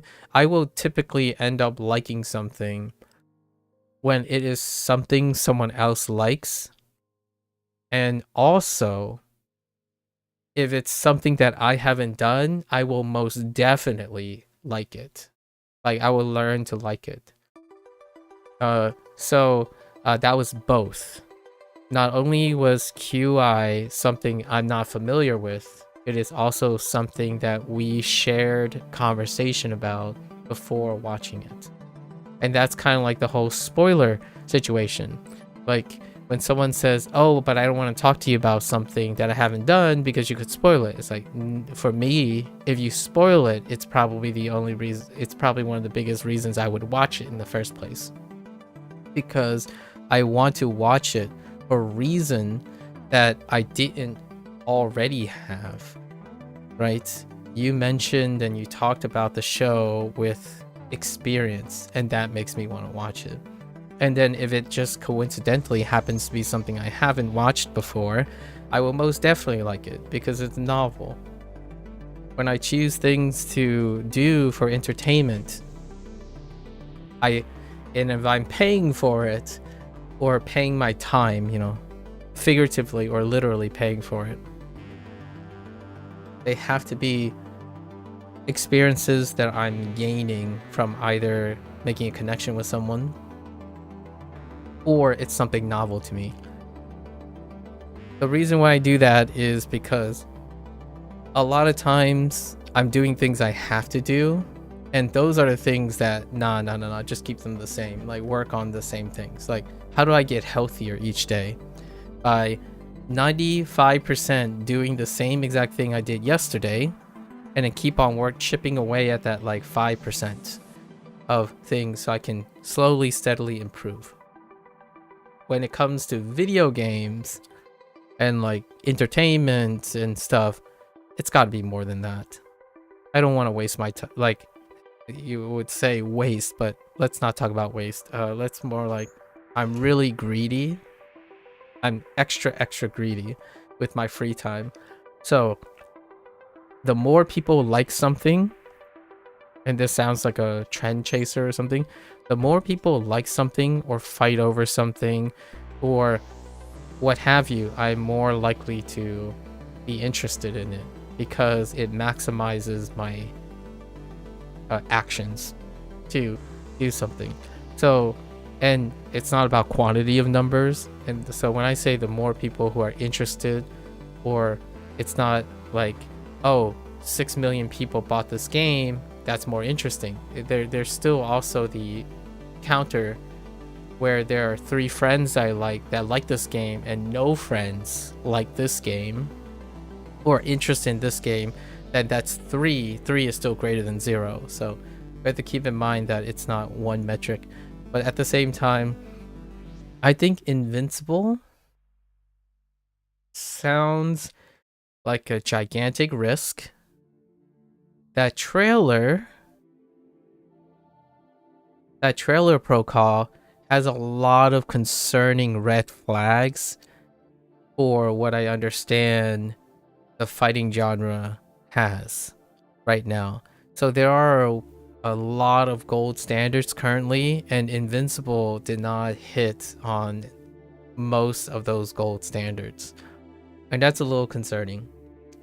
Concerning in the sense that I don't think it will be very popular when it comes out, compared to, surprise surprise, Arc Systems Works, Marvel's version of it. You should check that out if you're interested in Marvels. I know you play, I know you have some interest in Marvel stuff, not Marvel Rivals apparently, right? Because we talked about Overwatch. But Arc System Works is like, is very difficult to deny them as the gold standard of animation and fighting games. So if you had to pick a superhero game, right? Or a superhero centric game with an active tag based system, Arc System Works as the, like, I really do hope, I think they're called Skybound or something, they knock it out of the park and like demonstrate that fighting tag team games can look different and immediately violate all the standards in their announcement trailer. However, if they don't, I hope they continue to be funded by Microsoft, because Microsoft has this habit of just axing the the game studio right after like failing to hit marks and whatnot. I don't know how Microsoft handles nowadays. And here's a hot take. There is even a chance that the game gets canceled before it gets released. That can happen too nowadays. And the timing is kind of inauspicious as well, largely because Arc System Works also announced a superhero game, and I forgot who is paying for it. Hello there, H1. Oh, you changed your name? Okay. Jasonator? Is your name Jace? Or some part of you identify as a Jace? Jasonator. Let me see who's forking Art System Works Marvel game, like who's publishing it. Arc System Works is not indie developer. Yeah, Sony is putting out Marvel. So and Sony is part of the Marvel, like Sony properties, they have their hands already in Marvel properties. So comparing Marvel Token to Invincible game, that's kind of a tough ask. I'm still rooting for the underdog, but generally speaking, I usually pick whichever one resonates with more people, and Arc System Works and Marvel is there if it comes to fighting games. But fighting games are purely mechanic, in my opinion. They focus on mechanics, and if someone said, hear me out, if either Arc System Works, which I know they don't do this, or that Skybound, or that studio that's coming out from Microsoft, if they announce like, we're gonna take a chance, this is a narrative story-based 2D fighter, I would buy it in a heartbeat, because they're doing something different with this, with the genre, or they're taking a risk with the genre. And at Microsoft's dime, I would buy that in a heartbeat. Whether it disappoints or not, I'm interested. In this case though, all the trailers showed was that it's a 3v3 tag team thing. So next to, if you look at the trailer for Marvel Tolkien and Invincible Versus, it's like oh, I have a good example. It's like looking at the drop trailer for Multiverses versus Ultimate Super Smash Brothers. You see what I mean? Like, Multiverse is an indie originally, but it was fronted by a large publisher, right? But it was an indie dev, like a dev that was first time group. And then you compare it to the giant that is the Nintendo Super Smash Brothers team, and it's like, oh, here Multiverse is coming out. It's like, but there's still Ultimate Super Smash Brothers right there, still getting updates or something like that. And you're thinking, you hope they demonstrate and knock it out of the park, so they redefine the mechanics and stuff. At the same time, often the reality is, if you're playing Ultimate Super Smash Brothers, you will end up resonating with a ton more of people in that genre versus Multiverses. And oftentimes, the newer kid on the block has to go through another iteration. And Multiverses had a very rocky ups and downs because they were a new developer group, and I don't know how their financial situation when they had an agreement with Warner Brothers, very checkered publishing consistency. Like, think about Rocksteady Games, right? With the Arkham, or actually Suicide Squad was the most recent, right? But Warner Brothers, kind of tough. Microsoft, very tough sell. Meanwhile, Sony, a better sell, and it's Arc Systems Works. So if you're ever interested, like, in a fighting game, I mean, there's a chance I might be playing Marvel Tolkien too. to give you an example, like if I were gonna pick up something, I might play this with one of the goobers. One of my goobers that I hang out with, he plays fighting games. He plays lots of fighting games. In fact, a little bit of a humble flex. I thought that fighting games were very fitting for him, and then he ended up taking it to like a what is that saying? Taking it like a fish to water or something. So there's a chance I'll probably end up playing that game though, to be related to the Invincibles. I love the Invincible TV show. I still watch all of the Marvel stuff, but you know, then there's the whole portion of Disney writing versus Amazon's hands-off approach to picking up their stuff. So it's kind of funny. The role seems to be in reverse right now when it comes to like programming. So Marvel's, I still watch it out of like being resonating with other people. Lots of people resonate with Marvel. Far less people resonate with Invincible because of its like niche-ness. But in this case, now it's the reverse. The Marvel game has one of the largest audience and hype around it, and then you have the Invincible, the Invincible video game, and they have like checkered legacy.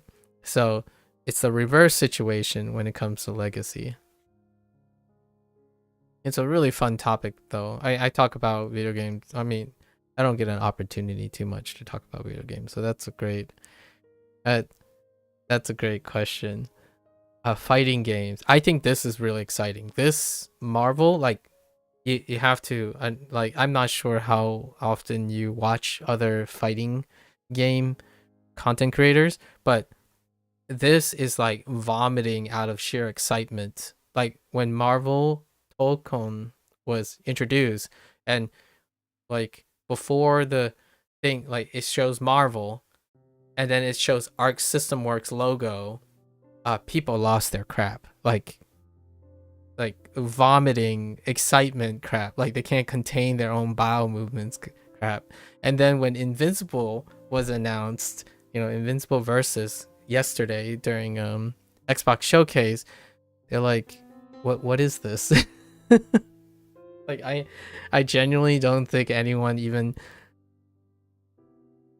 I genuinely don't even think people like Invincible because they duke it out all the time. I think the people who enjoy Invincible, it's more like the brutality of the subject matter, like the other parts, the emotional damage, the catastrophic consequences of having powers and whatnot. While Marvel, yeah, it's about duking it out. It's about beating each other up with inconsequential things. It's just duke it out and punching bag. Meanwhile, when I think about an Invincible video game, honestly, I think of it more like an action, like a Insomniac. So here's my pitch for Microsoft.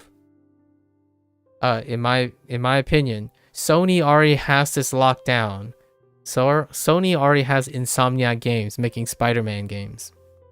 But when I think about an Invincible game, I think Microsoft should pick up an Insomniac, a studio that likes to make something Insomniac inspired, and make a Superman but Invincible game in the eyes of Spider-Man.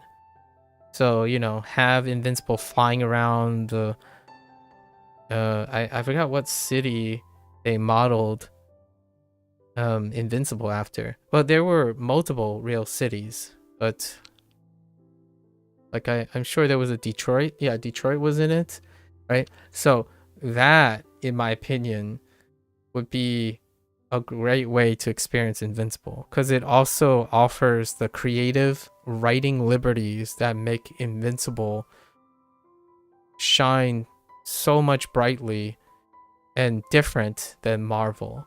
I think what makes Invincible incredibly compelling, and you know what's even greater about that? You can have the same voice acting talent from the show showcase why it's such an incredible show. Invincible is an incredible show because the voice acting leads are absolutely incredible. Like, I mean, I don't know if you know, but the lead voice actor in the voice actor for Invincible, he's actually originally one of the main cast in Walking Dead, the AMC show, until he was sorry for spoiling a 10-plus-year-old series, but he was one of the characters that unceremoniously got like taken out to death by a bat in one of the pivotal seasons of Walking Dead. It's around the time I stopped watching too. That's a pure coincidence. It's not because his character died. I stopped watching Walking Dead in general. But he's one of the characters. And when I heard his voice as Invincible, it was really great. Like, I think the Invincible franchise requires, in my opinion, a level of narration game that elevates what Invincible is. It's about persistence. Invincible is a persistent, consequential superhero game, or a superhero show. And fighting games do not capture that. Fighting games actually, quite literally, as a mechanical limitation, the format of a fighting game legitimately trivializes the consequential narrative of video games. What is a great example of this? Despite pouring millions and millions of money into actors, mocapping, and story writing, Mortal Kombat, despite pouring millions of dollars into that situation, the fighting format of a game mechanically comes at the cost of narrative and like consequences, right? The narration is often completely detached from Mortal Kombat, so like the game. So the game itself, despite having narration, writing, and all that stuff, it comes off as lore. And one of the long topics that I talked about Clair Obscur, and like the difference between a character action game and a JRPG game and a classic RPG game, is that oftentimes character action games, which also includes fighting games, like in that overlap quality, is that the characters represent their lore, but ultimately the most important thing is the continuity of its mechanics and not the continuity of its characters or its narration. So when it comes to like Street Fighter 6, they tried World Tour. Where's the Street Fighter 7? Street Fighter 6. They tried their World Tour mode. People don't even talk about that. Right? It's a barely noticeable, a blip. There was the Mortal Kombat Conquest mode, and then all of Arc Systems Works' bigger lore, like Guilty Gear, has a lot of lore, but technically it's presented as a narrative, but it's often considered a lore because it's a character game, as in you are excited to play the fighting characters because they have lore behind them, as in lore outside. It's an augmented reality situation. And for me, I like Spider-Man and watching Spider-Man games like Insomniac because it's about Spider-Man. Like, Spider-Man has a story, it has a narration. When Spider-Man is placed into a fighting game, it's Spider-Man. And it shoots around. It's characterized by its mechanics. So like how Spider-Man plays is the main focus, the mechanics of it. And for me, I don't think fighting games have fundamentally spin the mechanics in a manner that I would suggest super exciting. But I would totally play a game where the studio is a veteran and they know how to make all the characters not play like each other. And that would definitely be Arc Systems Works. Arc Systems Works games are so inherently complicated that each character requires like a level of dedication that is much quicker to play the one character and know its meta game than playing multiple characters, because mastering multiple characters can be very complicated. When I saw the gameplay, or whatever they demonstrate for Invincible Versus, I almost feel like it's going to be a second coming of Injustice. Which is not to say that Injustice was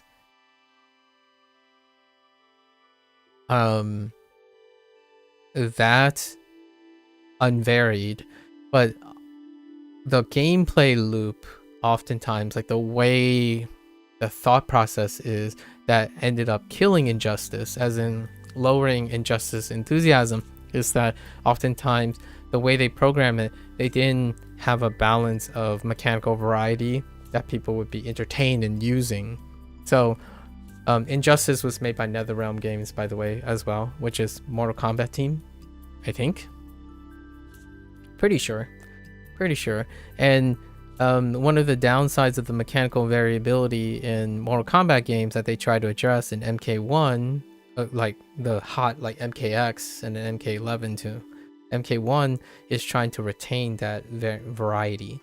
And Arc System Works is like the king of making characters so eccentric that playing one character is most hands down not going to be the same as the next character you play. And that to me is neat. So I'm more likely to play a game like that. It's going to come down to seeing how it turns out for a newly released publisher. But that's a thought that came to my mind. I've been watching the Xbox Showcase and like all the other Summerfests and the State of Play before that, and I was even watching some of the Nintendo Direct stuff because new hardware, that's pretty big. What? Did you watch it, the Invincibles Protocol? Not the Invincible, but Invincible. Oh, and then we should keep going with our lessons because then it will rope around in 4 hours. But yeah, do you watch Invincible? I enjoy Invincible a lot. Yeah, the recent season, it had some like putting, a little bit dipping, but then it just knocked it out of the park when it got to the end. Like it spiraled back up. I really like Invincible. It's something I don't feel is particularly part of Marvel's brand. Marvel does not have that brand. I think the closest thing to that Marvel brand is probably Daredevil, but not that Daredevil. Maybe like Moon Knight, maybe, sort of. It's one of your favorite animated series. It's one of my if I had to narrow it down so I'd be a little bit more okay with it, it's one of my Western superhero animated series. Western superhero animated series, for sure. I tend to add like a little few modifiers so then I can be okay with it. Like if someone asks me, what is one of your favorite animated series featuring Western superheroes? Invincible. Like I can rarely even think of another example. So it might even be argued as one of my maybe five animated series featuring superheroes, Western superheroes. Yeah, for sure. Like then you can ask, like, here's another example that kind of deals with superheroes. What is your favorite animated superhero but featuring mechs or transformers? Voltron. Western related productions. Voltron. That's pretty. And then you can think of superhero in a different way. What is your what is a nice Eastern inspired Western production powered individual television show that's animated? Avatar, The Last Airbender. You know, that universe. And then you can go like CG. What is a CG one with power and stuff? Troll Hunters. Or you can be really specific and ask, what about Western fantasy and like D&D properties? Vox Machina. So lots of series, or you could make an argument, but what about 2.5D hybrid animated things? Arcane. And they're all animated, you know, all of those are animated series. They just happen to be gold standards in just enough subgenre that I can limit their subgenre, so then it doesn't conflict with other comparisons. Like if I think of a like a 2.5D hybrid animated series that is competitive with Arcane, that's a Western, like a Western style like fantasy, I could sort of make an argument for like Dragon Prince, but no, see, Dragon Prince is cell shaded, so it doesn't follow too well. Yeah. Oh, but I could make an argument for like Dragon Prince and Arcane, Blue-Eyed Samurai, and I have my fingers crossed that Netflix is still publishing a second season of Blue-Eyed Samurai. That show is fantastic, so hopefully I get to see that again, like the second season of that. It was such a great show. I actually watched it twice. Immediately, because I was trying to remember certain scenes to describe it to my best friend. One of my best friends watched it too, because I had to bring it up because that's what I was watching. Yeah, such a great show.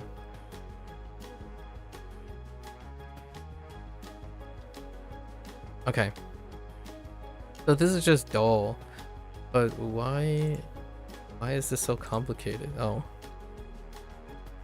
I don't think we need this mnemonic, largely because you need this to talk about the day. So it's do. Oh, yo. Oh no. Oh, sorry. That's yo.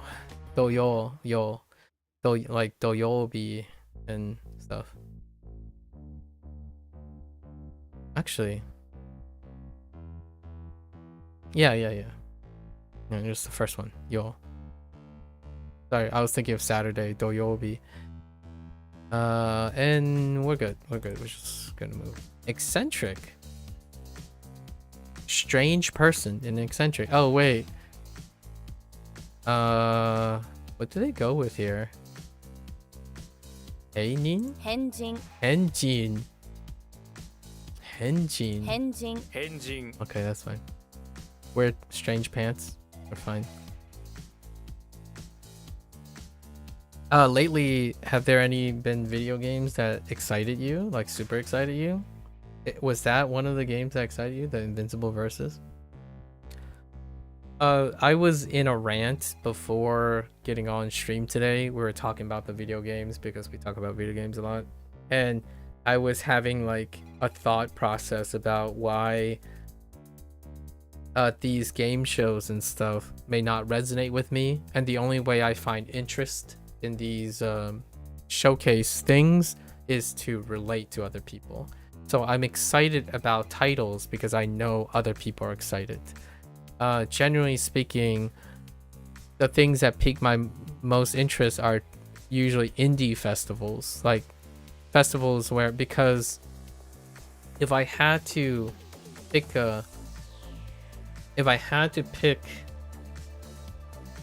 how to get interested in a mechanical game, I would place my bets on indie. Like, what I mean is, indies can risk it. They can take risks. They don't pander to current trends, because once they get something that is new, then they can create a trend out of it and then move into like double A's and triple A's, not by like budget but by philosophy.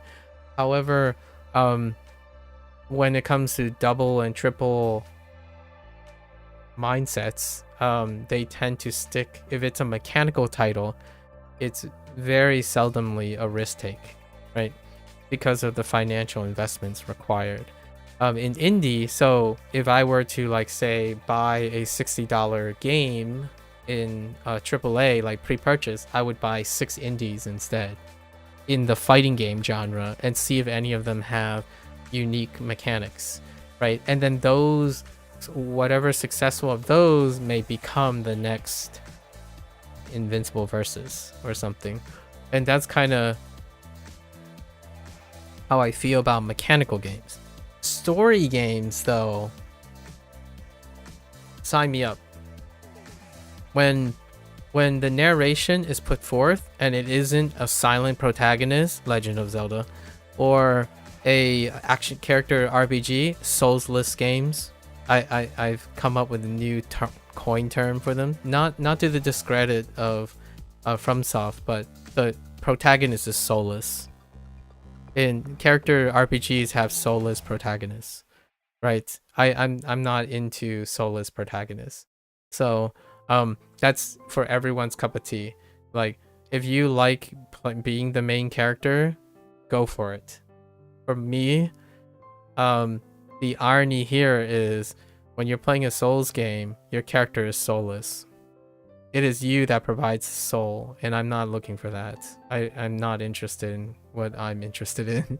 I'm interested in people telling me compelling stories, and they're gonna make me feel bad or feel guilty or feel happy or what have you, because that is what narration and voice acting does. I think Clair Obscur has spoiled me in a way, just thinking like, why do I want to play this game? Because I want to see what happens to these characters. These characters smile, they squint, they make jokes at each other, they cry together. Like, that's something that I do feel is what I mean by character action games and character RPG games. They're soulless. The characters around them are great, but the character you play is soulless. There's no soul other than my own, and I'm not that interesting. Like, other people, sure, might find me interesting, perhaps, but I'm not that interesting to myself. I'm not interested in myself. So whenever I think about fighting games have lore, and the characters you pick is a representation of yourself oftentimes. You like to play a character because the mechanics represent you. Like, you resonate with the mechanics, and then they become an embodiment of you. There's nothing in the game that perpetuates how you should feel about the character, other than like maybe a 5-second cutscene or something with static dialogues and portraits. For me, I want to play a game when it comes to those types of nature, like types of things. I want to hate my character that I have to play, love my character, feel sorry for my character, and even like have different emotions. So I want to be part of that character's journey. And oftentimes, if it's a mechanical game, it's got to have novel mechanics. If it's a story game, it's got to be novel from me. Like, even if it's coincidentally a story I'm familiar with, it's got to be a story that they're telling, not a story that I can perpetually modify. Because earnestly, as much as I like the idea of Baldur's Gate 3 and like choice matters, it's a phenomenal thing to cater to that. And I'm sure there's like eccentricities along the way and whatnot. Personally, if stories don't have choice, I'm all for that, because it also means that the developer has all the liberties to guide my feelings. Invincible game announcements didn't really excite you, but you're really excited for Subnautica 2? I will be playing Subnautica 2 on launch though. Yes. Speaking of potential voiceless games that... So technically Subnautica has somewhat of a soulless character, but to me, the gameplay loop is something that is almost destroyingly emotional. So I have a very unimaginable negative relationship with being underwater. So why not do it in a video game, right? That's kind of how I like my video games. I like to be discomforted or like have some semblance of feeling. I think feeling like myself or playing a game that the developers deliberately made thinking you would like this. Like if I'm the target demographic, for example, this might be a self-defeating argument, but we'll take it with a grain of salt. If someone made a video game thinking that this is the video game that I want, then I'm less likely to want it. If someone made a video game that says, I don't care if this is popular or not, I think this game is what I want to make, I would probably play that game. Now, the problem with that type of mentality is it is inconsistent and it's terrible for business. So it has to be a compromise.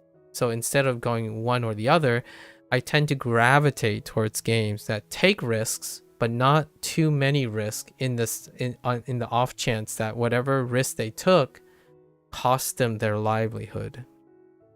So in no way do I ever demand that a developer takes all the risk in order to cater to a minority of people. The most inconsistent people are the people who don't want to get what they want. Like, the most consistent thing about my likes and dislikes is me. So if they cater to me, then they would make a consistent game product. But I don't want that. Like, I want to be excited, as in there's a chance I can be disappointed. There's a chance I can be pleasantly surprised. That's what makes excitement. I don't know what I'm getting. Now, you could argue then when you buy Invincible versus Marvel Tolkien from Arc System Works, they both in this case have a relative similar chance of surprising or disappointing. So it's a combination of the two. Like, just because that studio is new, it's under the guise of Microsoft. Both publishers, both Sony and Xbox or Microsoft, have a long history of making their games target the largest demographic, and because it's a business, right? So despite that, who has more authority in this case? It's probably Arc Systems Works, because Arc Systems Works have a reliable track record of making developmental decisions. A newer game studio, especially an in-house game studio, will less likely be in commercial conflict with their publisher, largely because their publisher is in-house. So it's in the same, they're in it together. So I would say more likely that Invincible Versus will take a cue of what's already existing, while Arc System Works might make a novel introduction. Do you watch their Q&A video posted earlier this week about Subnautica 2? No, I haven't. I didn't follow, I didn't pick up on most of the things on Subnautica 2. I tend to wait until the launch and then see what the post video stuff are. But I mean, it's Unknown, sorry, not Player Unknown, Unknown Entertainment I think Unknown Entertainment or Unknown World, something like that. Unknown Entertainment. They have a somewhat of a rocky start on their a rocky history on their development side of the group, but no, I haven't seen the Q&A video. I think I like seeing interviews about like a hosted interview with was it like a hosted interview, or were they answering like player questions? I think when developers answer player questions, to me it's less interesting than having someone who is passionate, the host, and asking questions to the player, to the developer. Like having someone who's already really invested to it. And I'm not suggesting that the players don't have an investment, but oftentimes the medium doesn't allow for like more nuanced questioning. It's often like, will Subnautica 2 support 3-player co-op? How will the co-op, like that kind of thing? And usually those things play the game. I know I sound a little reductive, but playing the game would answer those questions. The questions that I would typically be interested in would be things like, so what is your inspiration for the newest environment in Subnautica 2? Has any of your mentalities on the way progression works and discovery and exploration work for the sake of adapting to a multiplayer game? Like, how does exploration become a shared communication strategy for multiple players compared to a single player experience? Now that Subnautica 2 is a cooperative experience, are there any philosophical changes on how you build for discovery in a world that is now shared by multiple players as opposed to a singular player? Because that dynamics is different. What your friend discovers is not what you discover, and then what your friend discovers, you won't discover. You will be shared. So are there any like philosophical building points to make it so that when you're playing with another person, both players are incentivized and enjoys what happens in the other player's perspective? So I often wondered, like Terraria and other games, I think they landed it by coincidence. In Subnautica 2, one of the core aspects of Subnautica was the dread and maybe the fear of the unknown. Or when you have two players, that dynamic kind of changes a little bit. And I always thought that there's room for maturity in player mechanics when it comes to having a kind of an open world survival game with multiple players. I would love to see a way in which, like, oh hey, in Subnautica 2, here's an interesting thought, and it's gonna maybe miff some players, but I would love to see that the players have to take turns, because one player has to rest while the other player goes out, and then the other player has to rest while the other player rest, and then at some point you have to choose whether you both rest and then you both go out at once. That's kind of the stuff that I'm thinking of that would, in my opinion, evolve or create a new sense of dynamics to Subnautica 2 or to open world and survival games. Like, for example, Subnautica takes place in the future, right? Or like in a future. So there's technology for, like, example, hey, one of the players, both players, they have only one comm device, and that comm device gives you a video feed for a limited amount of time. So what happens is, if one person is resting, like, they have to stay in the base because they can only go out a certain amount of time and they have to come back. or else both players have to synchronize their ability to go out and then come back all at once, right? That creates a level of dynamics that you're actively concerned about your other player, and then the discovery process is simultaneous despite not being there. And then that comm system can produce a video feed for a limited amount of time. Like, let's say it's battery powered or something. So when someone's out exploring and then they're relaying back to you, like in a VoIP or like over Discord, they're like, hey buddy, I'm a little freaked out, but there's this really strange green glowing statue that I need you to check out. And it's like, are you ready?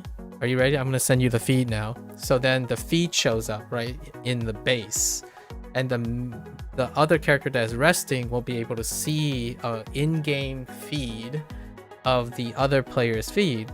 And what happens is that creates a dynamics that is different and unachievable by playing Subnautica alone. There are a few games that did this with puzzle solving, where they use like a comm system where each player has to deliberately talk when they are allowed to talk and not talk when they're not, like, so it creates active listening. But I don't think Subnautica 2 is going to do things like that. I think it's going to be a little bit more casual friendly or forward with whatever they did in the previous game, only scaled up.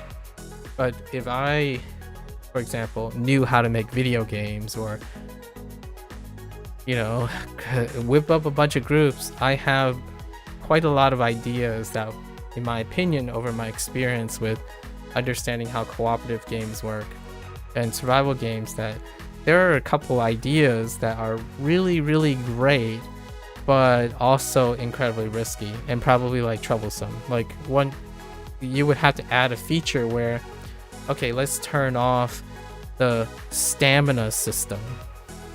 So then like two people can freely go about and play like probably the Subnautica 2 that I expect. I would be floored.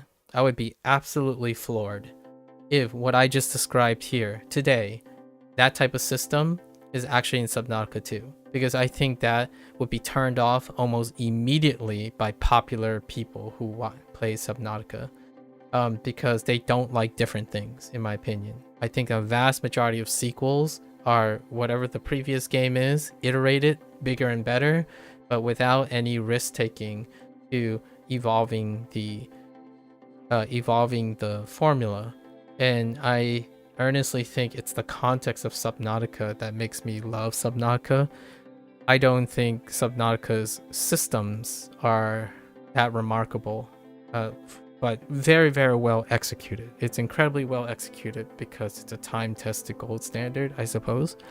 But I really do feel I'm looking for the true, in my opinion, a true innovation in survival games. And oftentimes, where does this idea come from? It comes from strategic simulator games. The idea that I'm describing is not new. It's an adaptation of survival games that aren't first person.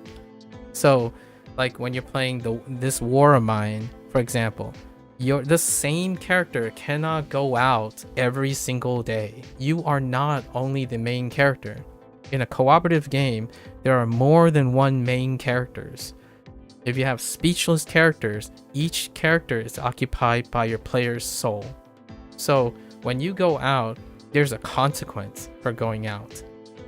If you go out for 4 hours, you have to come back, you have to rest. That's part of survival, right? So I have yet to encounter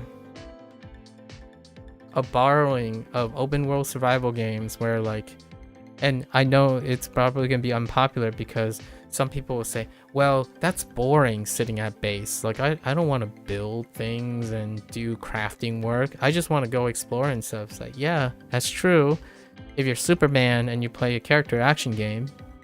But to me, it may also make people appreciate that, hey, there is something you have to do at home. You have to make sure your stockpiles are good. You can craft things, and someone's got to do some crafting. I mean, someone's got to take care of the base.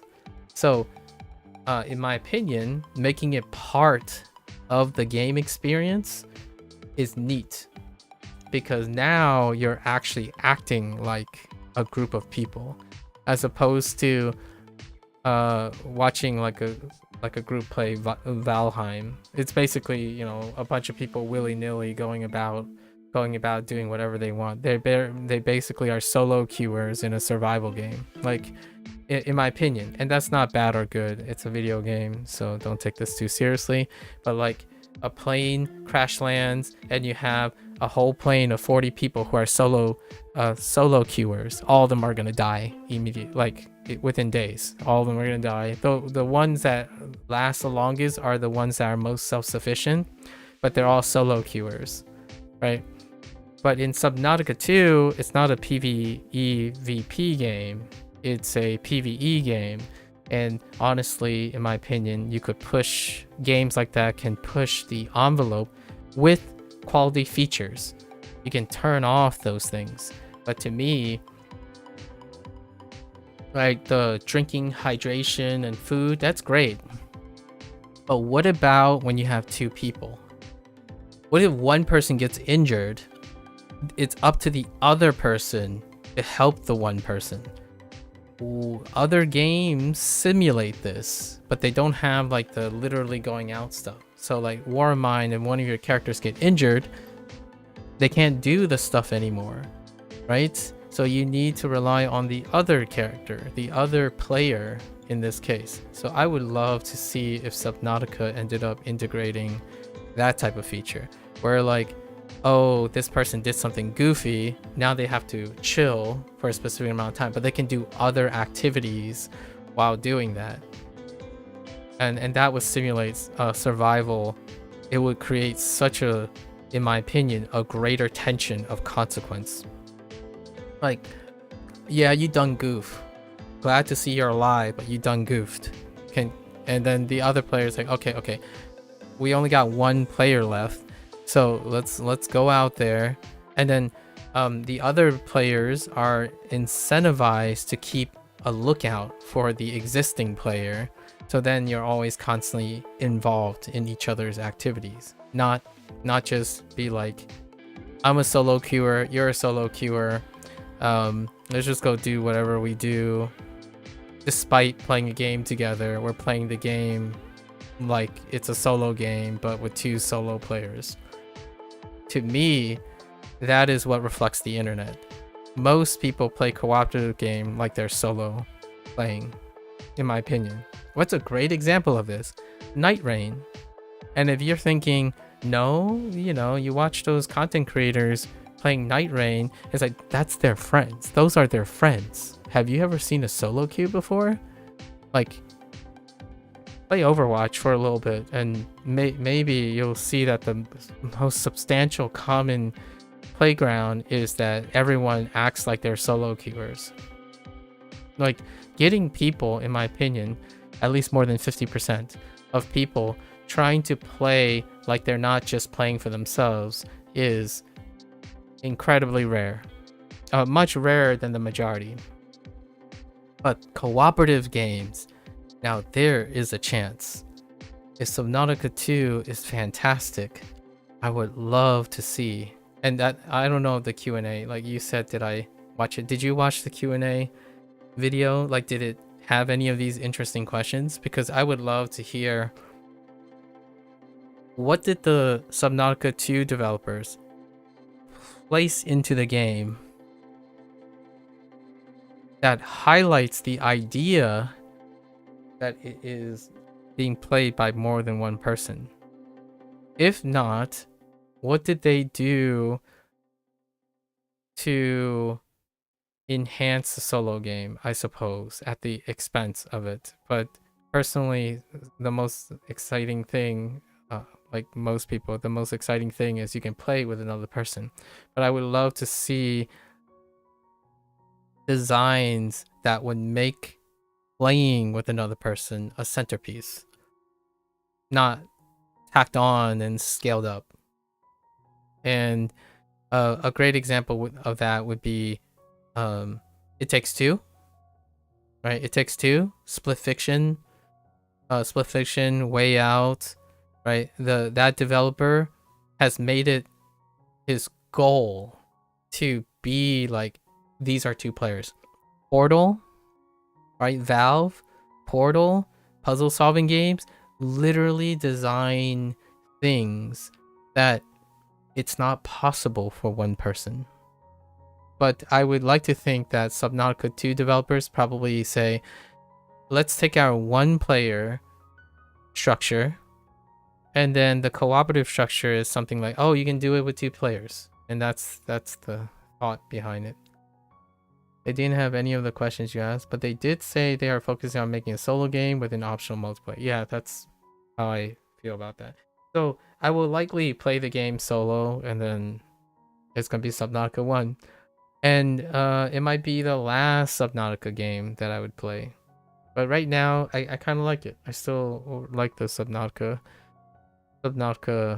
series. But that's kind of one of those things that I hope they decided to do something or take a risk with the solo game design. I'm looking for that game, that multiplayer game, like that cooperative multiplayer game. All the questions I asked, those are like my built-up questions. Like, if I knew someone who I could solely trust in making a game, and their background was in like open world survival games, I have so many like ideas on a book saying like, oh, can you think of a way to incorporate this type of feel and this type of dynamics? Because what I really love about survival games as a solo player is completely circumvented and absent in a cooperative game. So they either stick to the solo game and just be like, hey, you can play with a friend. And what happens is, in my opinion, and I'm sure those developers know, if you treat a cooperative game as a multiplayer feature, like an optional multiplayer feature, then having another friend, it doesn't add to it. It actually detracts from your game. Like, what I mean is, in this day and age, it typically detracts because the solo playing experience will be diminished and mitigated by having another person. It's a game that is designed to have the element, or even a separate element, of having solo game and multiplayer game. It doesn't even have to be today's example. Portal 2 separated the components of the solo game and the duo game because the puzzle game is an elegant way of demonstrating you can make smaller instances that is built for 1 player in mind and 2 player in mind, right? It's to the point where they actually separated the 2 entirely. So yes, it's going to be much harder in a higher scale thing, but I didn't ever treat Subnautica 2 as a game that they would focus on cooperative game. It just made me thought about it. Like, I'm still looking for that awesome game that innovates on cooperative play, because to me, I think that was probably one of the most equally challenging and possibly rewarding experiences if they are able to make it entertaining, right, to the masses. It's something that I don't think exists now in the current video game space, largely because everyone's treated like a solo queuer. It comes down to character RPGs being the most popular format. Some of the greatest RPG games feature nameless heroes, or voiceless heroes, and avatar creation and character creation. I think the closest thing I would get to the whole like the cooperative game in a RPG setting is Baldur's Gate 3, where you do a campaign with 4 players and 4 players operate those 4 players. So there are going to be instances where you kind of want all the players to come back and assemble. So the idea of having a game, this is blasphemous, right? For a edgy, trendy, modern day gamer now. It's blasphemous to think that when you play a cooperative game, you cannot complete something because your cooperative partner is not being cooperative. I would say there is some hats off to like Don't Starve, for example, but it's still like solo queuing. I still think that's not heavy enough. Like for me, cooperative games have lost the idea, at least in my opinion, lost the idea of being cooperative. Because it's not cooperative. It's two people occupying the same space. It's what you call it, mutualism, not symbiosis. I feel like oftentimes cooperative nature in survival games is symbiotic, not mutualistic. And mutualistic means you both exist, you both do good things. So because both of you do good things, that's fine. Cooperative back in the day is the two of you are bigger than the sum of your parts. As in, if the two people cooperate, they will build and succeed more than they actually are separately and being good. You know, there's a fun word that people use all the time. Don't Starve Together is kind of insane with the bosses now. That's great. I like that because I miss World of Warcraft, Fictitious.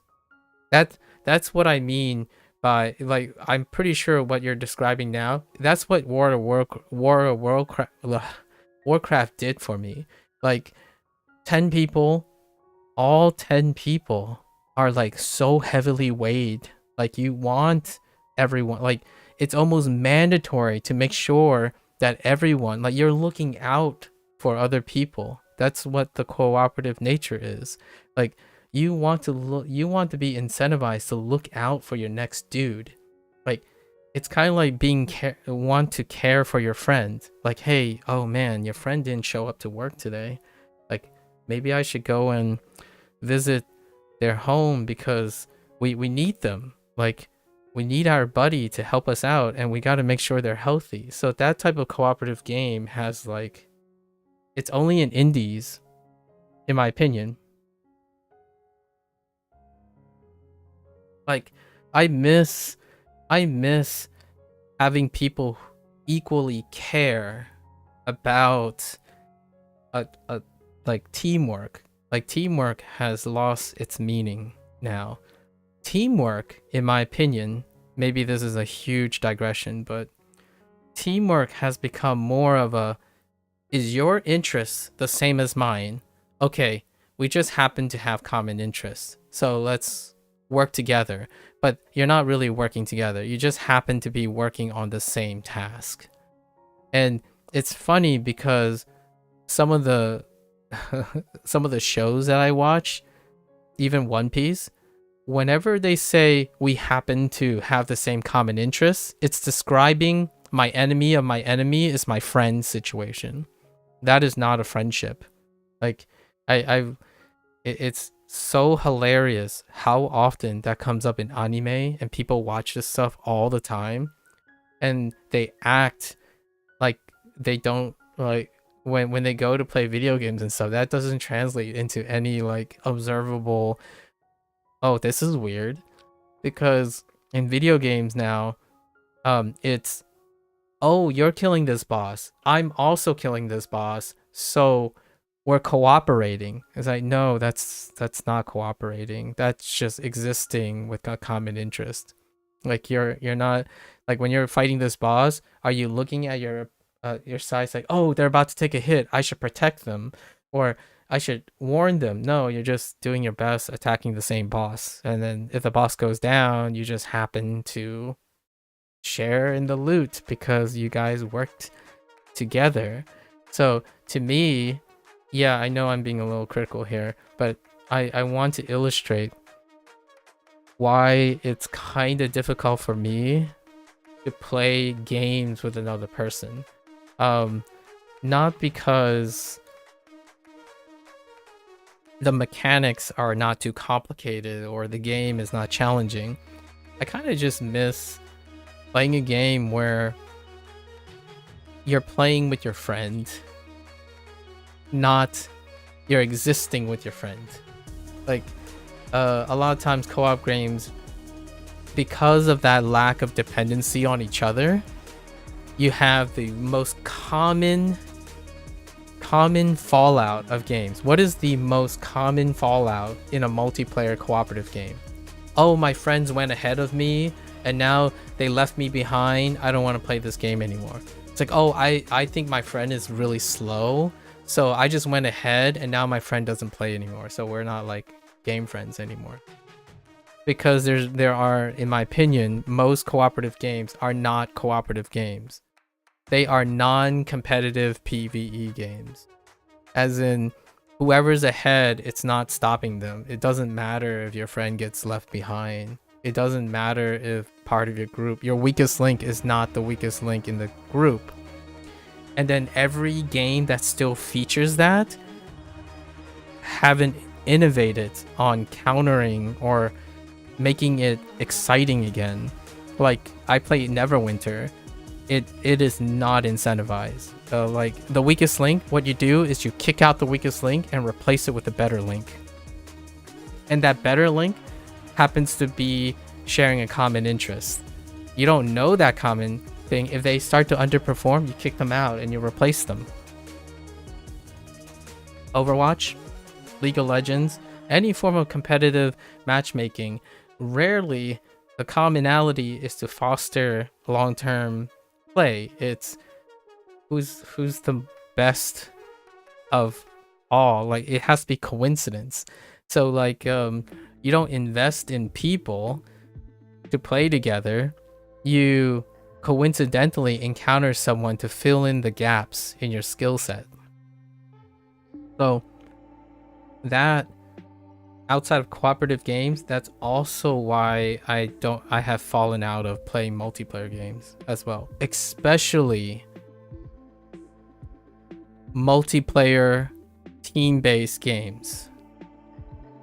I cannot emphasize how unfortunate the world we live in now, where you can have a popular team-oriented game, and every time a developer, it's not from without trying. I think there are plenty of developers who try to be like, hey, we kind of want to make our games a little bit more dependent on each other. And the moment they institute some of that type of design, they get humongous backlash and they just backtrack on it. The moment you have a team-based game, like an actual team-based game that requires cooperativity, it gets so much pushback that over the course of its development cycle, it gets stripped down of all the things. It's no longer something that people like. Oh, and the fictitious, when you say like, you're not sure if it's too hard now or too convoluted now to set up and actually kill. It's interesting though. I kind of like that they would try to get people to set up things, because there's still a little bit of cooperative nature in that. Like, hey, can you grab this resource? Can I grab this resource? Okay, you can start building on that and I'll start building on that. I still think that's more than most survival games do now.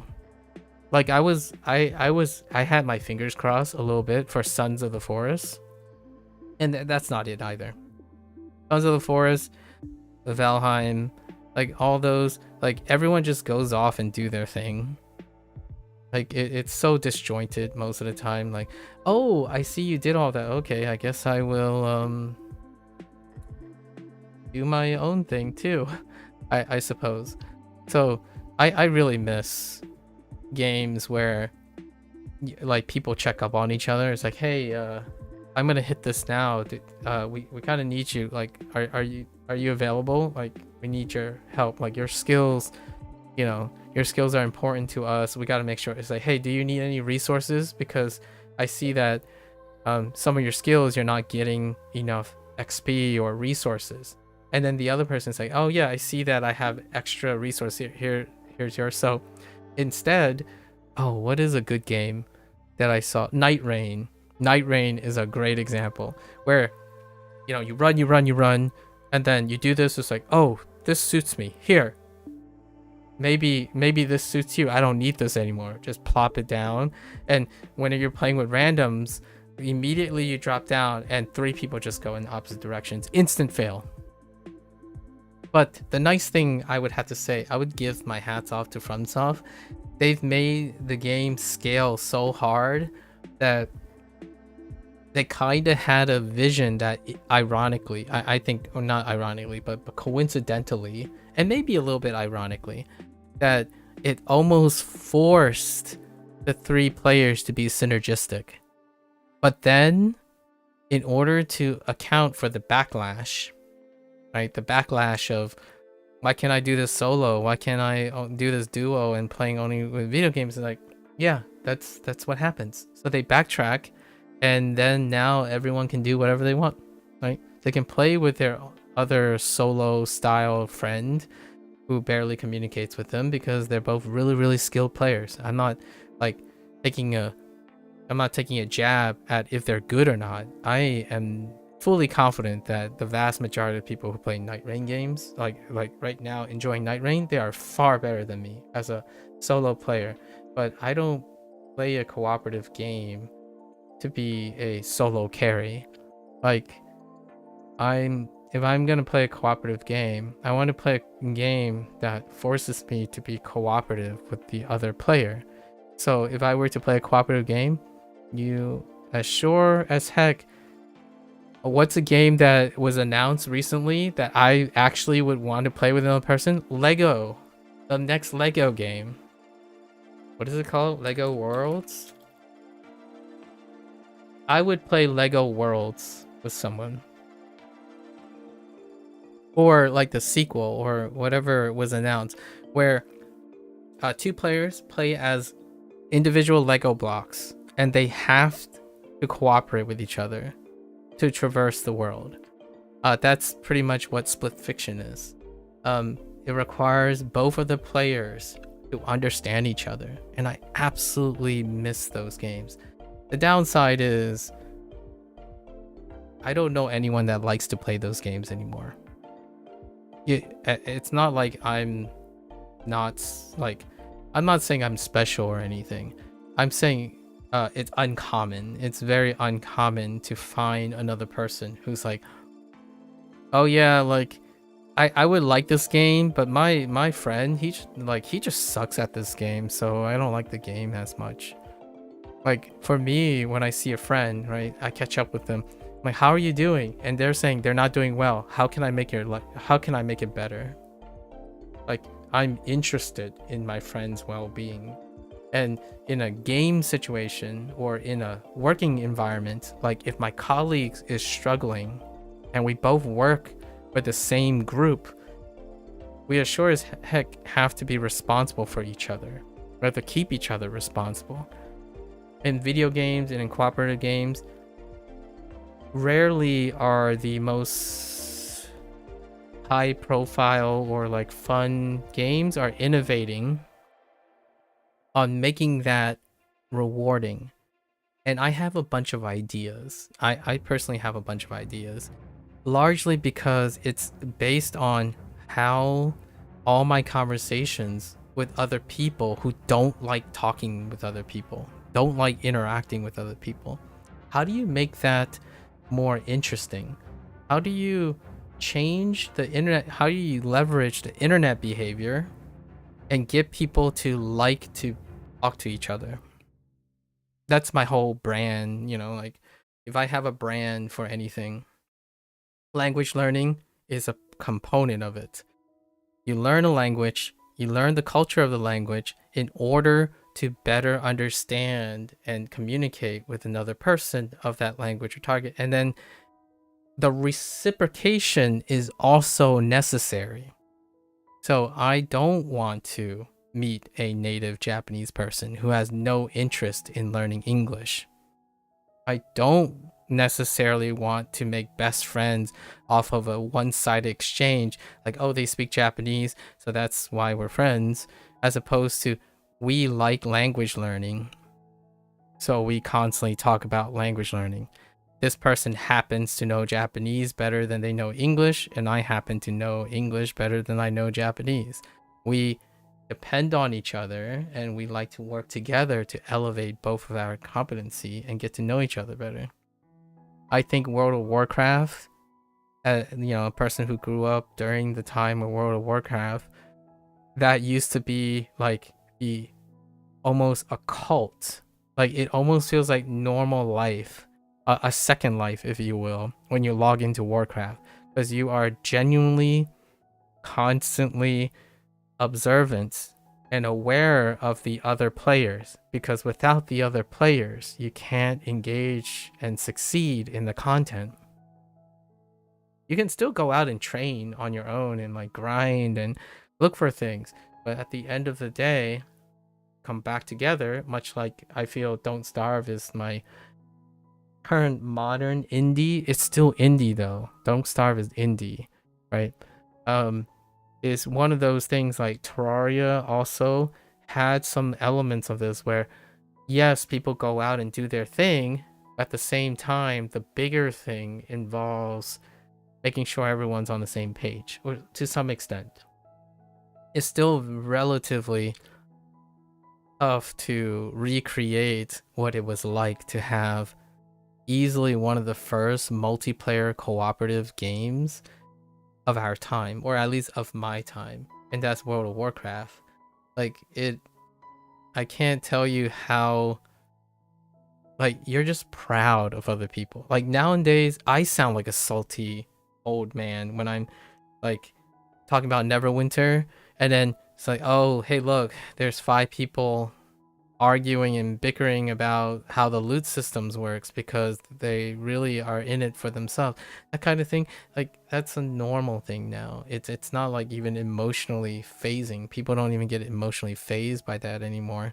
They're like, oh hey, that loot, it's really good.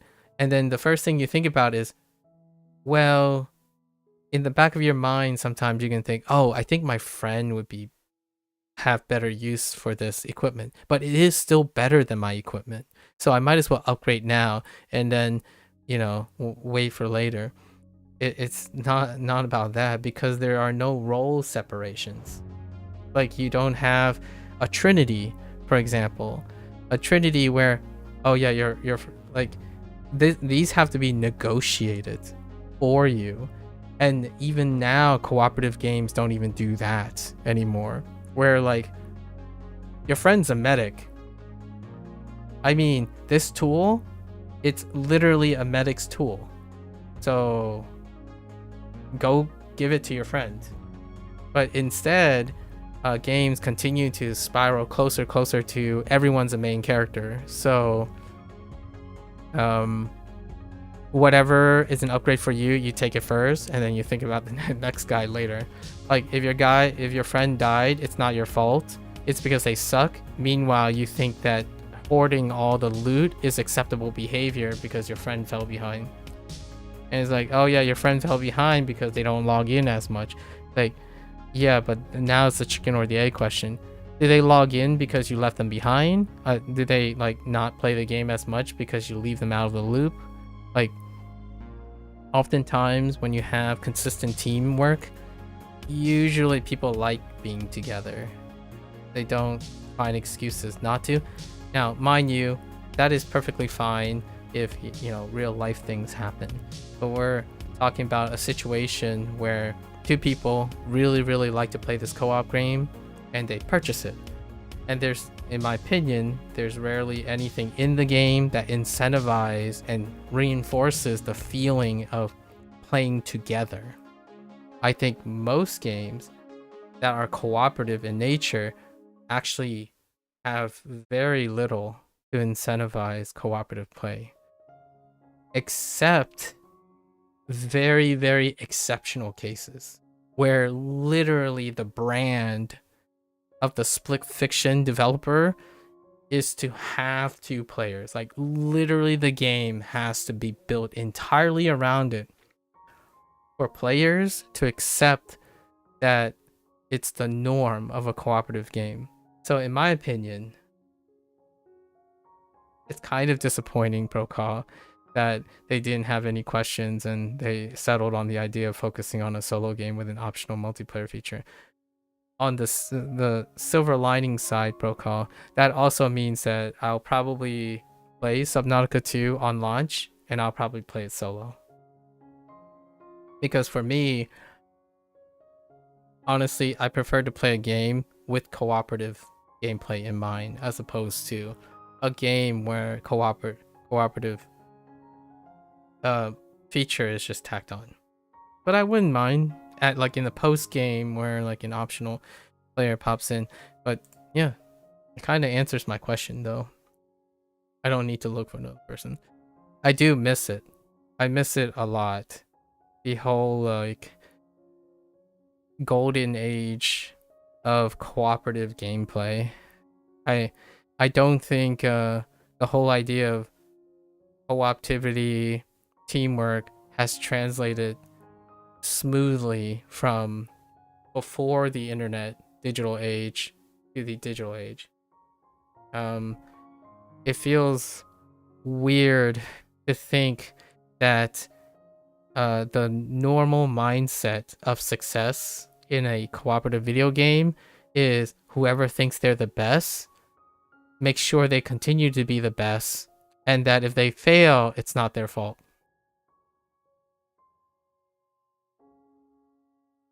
Like, nowadays, playing an MMO in today's age is like saying, hey guys, our healer is slacking.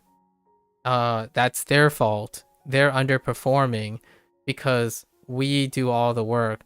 And meanwhile, in reality, they're the ones that got all the gear and they didn't help out the healer with any gear because they already got what they want, and they just shift the blame to the person who is part of the team the whole time. And then when they start failing, they're like, I don't know, I'm doing my part. Like, no, you're not doing your part. You're not being part of the team. And I might be a little bit biased. I chose the healer and the damage dealer relationship, but it in my opinion, if the damage dealer doesn't do any damage, the healer would do the same thing. The healer would point like, dude, can we get some damage here? Right? Like, where did the damage go? Meanwhile, the healer is not being attacked, being kept safe. That means the damage dealers are doing something. Or then you're gonna say like, no, the tank's got it. And then meanwhile, the tank's dead, dying. Is like, dude, where are my heals? It's so weird. Like, there was a time in World of Warcraft, right? You do a 5-man dungeon. This might be anecdotal, so it might be a little biased. There was a time in like a dungeon, the tank goes down, and then, you would pause, you would stand in front of the entrance of the dungeon, and the other players would literally ask the tank, so what happened there? Like, is there something we can do to, like, what happened? What took you down? And is there something you can think of that we can do to prevent that from happening again? Like, that was the type of dialogue. Like, okay, like, what should we be looking out for that we don't see, that only the tank can see, right? That's the type of conversation that used to have. Like, and then the tank was like, hey, can I, like, if you are able to have enough time, can you make sure during this particular time that your attention's on me, and then you can go back to... So those are the type of conversation that used to happen. Nowadays, the common conversation is like, when the tank dies, a pain giver or like a DPS would say like, what happened? The tank died. Oh, okay. So it's the tank's fault. That's all the communication that would be available. It's like, okay, well, you kind of suck as a tank. Do you mind if we just kick you and find a better tank? Because in my opinion, how they met and formed the party, they probably didn't even know each other anyways. And they could care less if they make someone angry, because you'll probably only see them in that one run. And that, in my opinion, is how I describe the Night Rain situation in the most recent FromSoft game. Like, cut your losses. It's like, nah, let's just requeue. It's fine. Or never have to queue into a random person. But in my opinion, even when you have friends, I watch people, play with their friends. It's not the experience I'm discussing. It's 3 friends who know each other well enough that they expect that they just do whatever they want to do. I mean, there are, exceptional examples, but boy howdy, those exceptional situations, so fun to watch people like that. Like, in my opinion, it's fun now because it's uncommon. It's so crazy when you watch a team play well together. And I think, I'm not saying that nowadays those solo queuers can't appreciate good teamwork, but they prefer to watch good teamwork and not be part of good teamwork. And where do I say that's the case? Because people prefer to watch professional sports or esports, and watch and awe at how good the teamwork is in that case. But the offset here is, when they watch that team, they often focus on a singular team member because they identify with a singular team member and not necessarily with the entire team as a whole. So it's interesting when you ask someone, it's like, oh, hey, like, you like watching, the LCS, right? The League of Legends champion series. Like, so what draws you to that? And someone's like, oh, I really like this particular player in this particular role. It's like, okay, what do you think, what do you think makes them a great team? It's like, it's because of this one player. Like, which player? And then, another person would say, like, nah, this is the superstar of the team. Like, if I had a dream team, I would pick like 5 different team members, the best team player in multiple teams, and create a fantasy team, and then know that fantasy team will do well. That's not true. That's absolutely not true. That's almost not even the norm. Usually the team that exists and like could end up excelling past the team of superstars. In fact, there's an idiom for this, right? Too many leaders in one group, or like too many egos, right? Like, if you put a whole team of egos together, you have the natural state of cooperative games online. And I would say, I don't even know if I'm going to act like that. I personally think maybe I'll probably end up acting like that too. But it's been a while since I played a cooperative game. Alright, now I'm just going all the way back to Pro Call about Subnautica 2. Like, I can't even say I would act differently anymore. It's been so long since I played a cooperative game. And what I mean by that is, I really do mean it's been a while since I played a cooperative game. I kind of lied though. Okay, there is one exception. Yesterday, I played a Battlegrounds duo with one of the goobers. And that is what I love about it. I think Battlegrounds duo on Hearthstone, that's still really awesome if it's a friend.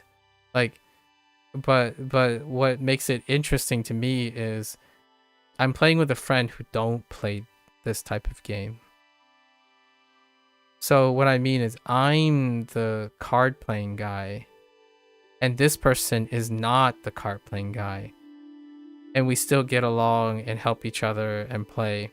And that's what I miss. I miss playing cooperative games where it isn't, oh, I'm not going to play this game because I don't like this game, or I'm not going to play this game because I'm not good at the game. I would love to play a cooperative game where people are like, hey, there's something to be loved about the game, and you can always contribute to the game. And because you can always contribute to the game, it has that Instead, it has that the more the merrier kind of feel. Instead of being embarrassed or worried that you get like kicked out or being left behind in the game. And that sucks. I think the vast majority of survival games, especially multiplayer survival games, one of the biggest detriments, in my opinion, to the overall lack of innovation in that field is an incentive or a catch-up component or catch-up feature in order to keep and incentivize players to look out for the overall group dynamics.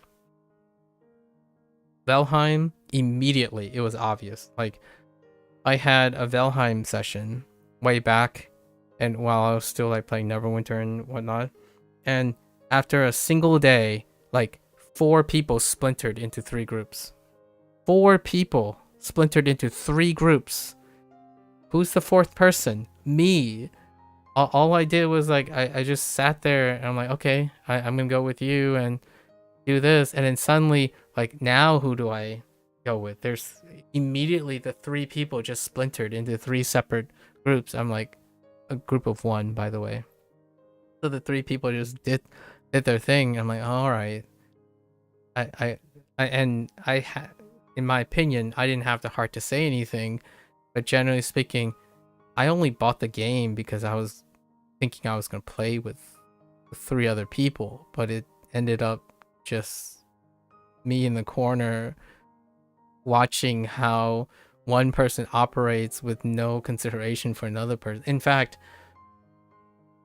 I'm gonna be real with this. I was being a troll the whole time. Like, what I mean is, I spent time with the person that I wanted to hang out with. So we like did some goofy things and build things, but at the same time also like messed around with each other, like play the game with each other.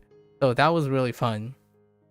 Until like that person no longer wanted to play anymore because everyone else just went off and did their thing. So it's crazy. I'm not sure how survival people play nowadays, but I honestly think most of the time it just comes down to everyone's a solo player, and you have to be very, very, very, very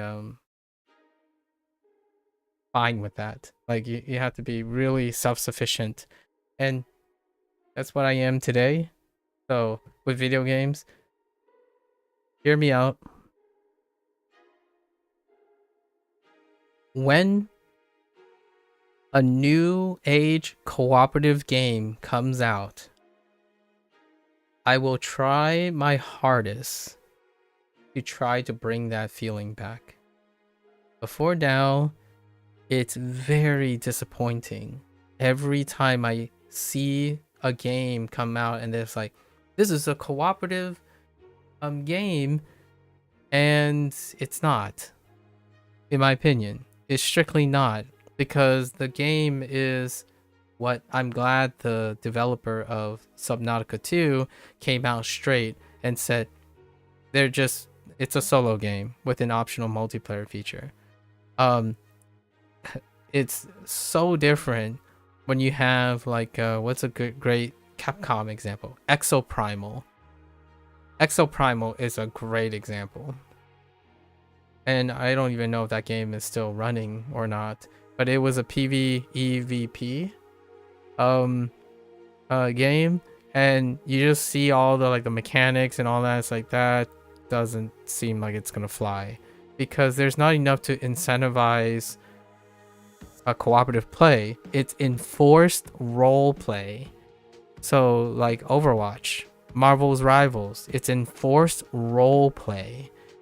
There's not a built-in incentive system to aid stuff. Like a game that I can think about to splice in like the whole team-based shooter is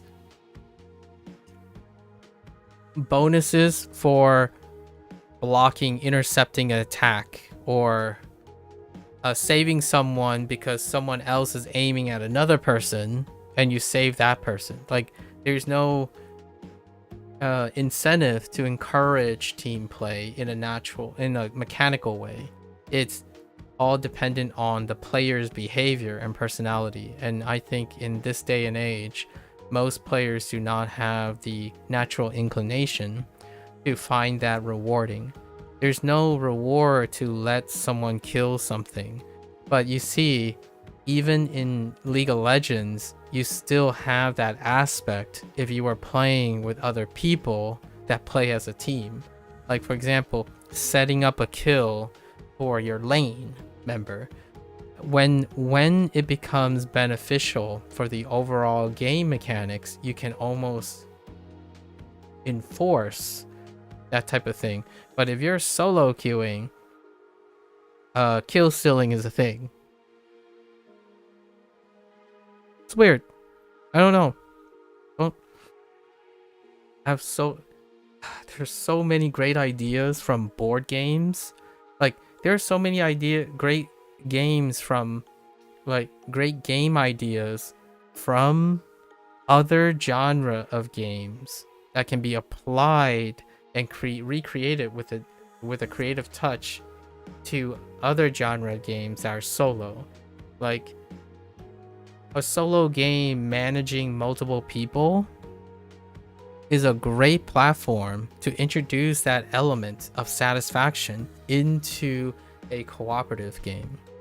And when I think about it, that's when split fiction comes into focus. Like, all the, like, techniques, all the things I saw when I'm watching people play It Takes Two and split fiction, the idea is like those exist in other genre when a single person is playing. Now the question is, does that single person ever consider how transformative it is if you had another person operate something else? Because honestly, most of the time that creates conflict as opposed to synergistic things. Like, oh, I want to solve this puzzle this way, and then now it's only cumbersome because you have to rely on another person to read your mind. I'm like, communication, communicate. And there's even a chance that the other person's solution and your solution leads to an even more interesting solution. But no, oftentimes it's, this is my solution, and whoever gets the first solution, the other person is expected to follow the other person's solution. It's, hey, I have the right answer. It's like, oh, okay, we'll just follow you then. Right? So this is I have a very, very long investment. I've been waiting, how long has it been since I've been waiting for a cooperative experience? I think it's been 17 years-ish. 17 years-ish since I have yet to wait on a game that comes out with that. Have you tried learning language through listening to simple podcasts? Sure. Something like Akane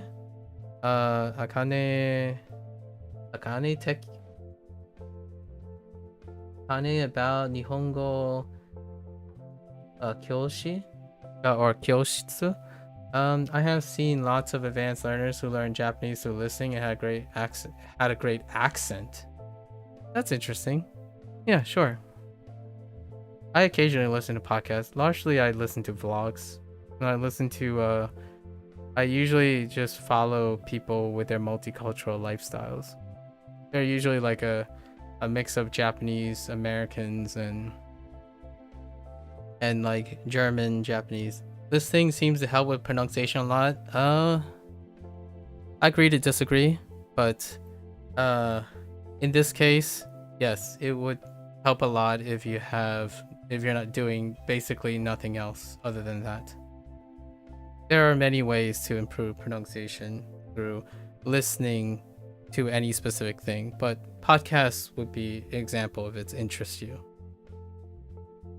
I would say that's great, but that's interesting that you say they have a great accent. So what would you consider as a great accent?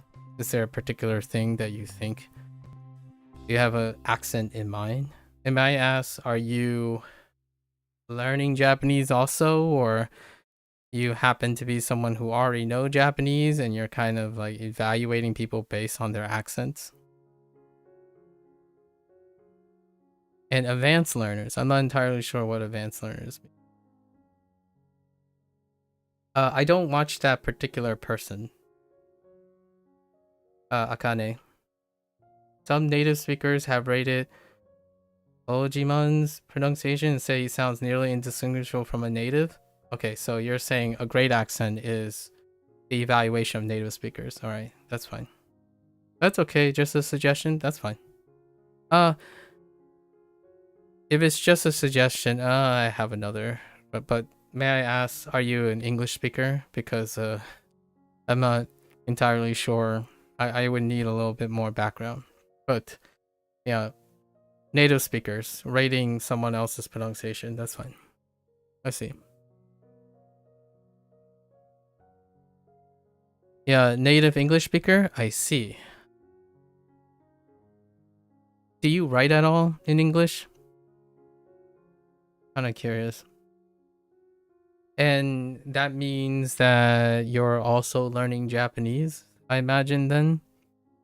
Did you try doing this yourself? Is that coming from personal experience? Not really. You don't write English? Okay. That's fair. Are you listening to podcasts? You're a Japanese learner? Yeah, so what kind of podcasts do you listen to? I watch anime. I have time for anime, so I watch anime. Last 4 months, I guess 1114 episodes of One Piece is what I listen to in Japanese. So that's what I listen to. It's part of my lifestyle. I occasionally listen to podcasts, but I typically do not I do not resonate with the topic that people talk about when in those podcasts. You started with simplified podcasts, and now you watch regular Japanese YouTube. What is regular Japanese YouTube like? It really helps bridge the gap from knowing nothing to being able to understand a lot. Knowing nothing, you mean like Japanese specifically? And then being able to understand a lot of Japanese. Okay. What is regular Japanese YouTube? I'm not entirely sure what regular Japanese YouTube is. Like you enjoy Kinniku TV Second and Redoruto. There are gaming channels by Japanese people. I see. I'm not familiar with either of them. On YouTube, most of the type of stuff that I watch are people who dev streams. I usually mostly watch dev streams. Sorry, the first one is a fitness channel. Oh, that's neat. A fitness channel would be something down my alley though. I haven't watched a fitness person. I watched someone else. I believe the person is Finnish. You can personally vouch for podcasts. That's fine. Weirdly enough, listening to them even improves your reading. That's cool.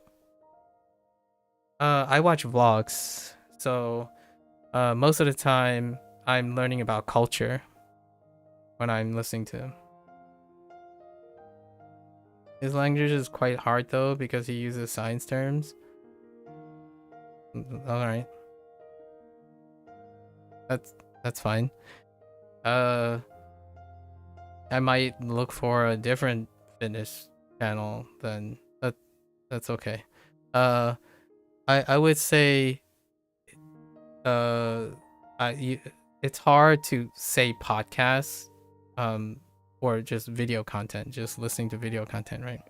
So most of my content that I listen to in Japanese is about Japanese culture and cultural exchange.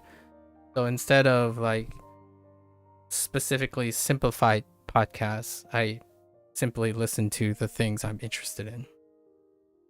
So yes, maybe I should say we all three of us do similar things. I don't do them on stream because in my opinion it's considered restreaming, so it's a personal integrity choice. But yes, I do listen to other content that is spoken in different languages. In terms of accents, I'm gonna be direct with you. I think that's irrelevant. I think the whole idea of accents is against my core principle of being multilingual. When people rate people based on accents of a reference material, you want to also be coincidentally the reference material that they have. Like, for example, if I would say, do you have a great American accent? An American would say, where?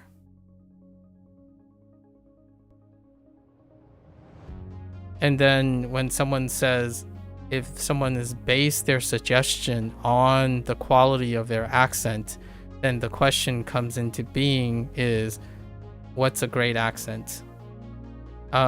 Someone could hear my accent and say, that is not real English. So I have a little qualms with that. Nevertheless, though, I would agree with both of you that listening to people speak a language can most definitely improve acquisition of the target language. And I do that on a regular basis. If at all, I could probably sound more like Monkey D. Luffy's Japanese voice actor than someone who has a great accent, or whatever that is. Because I don't actually know if Monkey D. Luffy's Japanese voice actor has a great accent. And a substantial number of the people that I listen to, they have a significant other that speaks a different language. So I do not know if those things influence their language. Right. But it's interesting. I haven't really adopted an accent. Like I don't. It's irrelevant to me, honestly.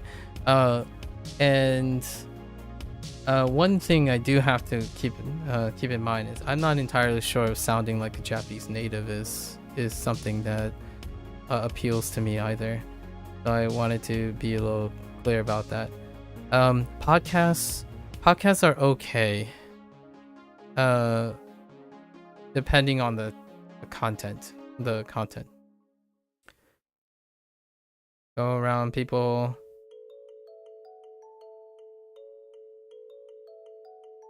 That's a good phrase. Do you watch One Piece? Human being, do you watch One Piece?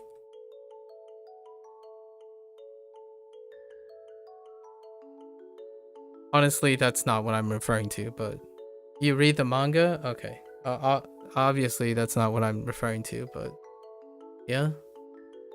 The man who will become the Pirate King, right? I was talking more like food, food, being carefree and screaming certain things out of elation, right? Like being excited about food. I can get behind that.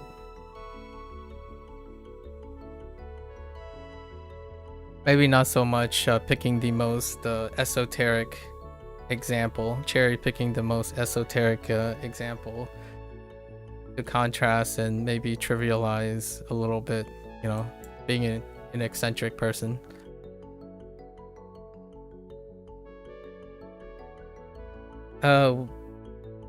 What are you, may I ask if Inboron-chan, what are your motivations for learning Japanese? As an English native speaker, I suppose.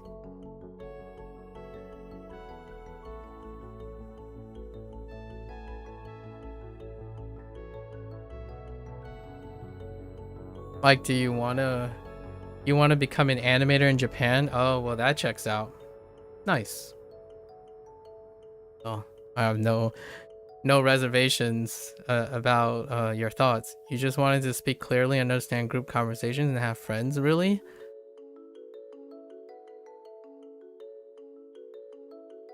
I mean, that's fair. Yeah. Speak clearly and understand group conversation, have friends.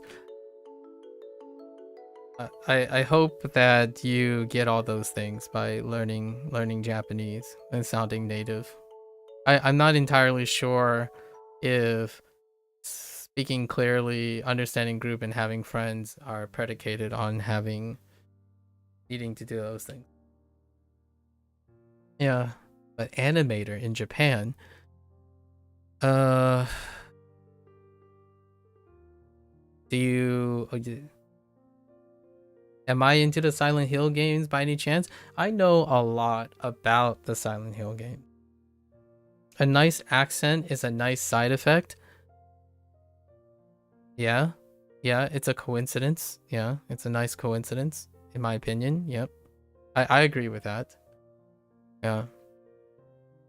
My accent is probably gonna sound like my accent in a combination of things. I think my accent tends to be the combination of whatever I speak. So probably not a native Japanese speaker, but it's probably gonna be a combination of all of it. I like the Silent Hill games, human being. I follow most of the Silent Hill games, and Silent Hill F was recently teased, the one that takes place in Japan, or like a Japanese environment. And I watched Silent Hill 2 remake playthroughs. I don't usually play them myself, largely because of time constraints and whatnot, but I like the experience of watching other people play Silent Hill games. Silent Hill 4, there are some very potentially forgettable Silent Hill games, though. And I'm not even entirely sure if people know that those Silent Hill games exist. Like Silent Hill Homecoming. That those are some lower depth times. But perhaps the most recent resurgence of the Silent Hill remake by Bluepoint was, or Blueberg. Oh wait. What was the it's Blue something.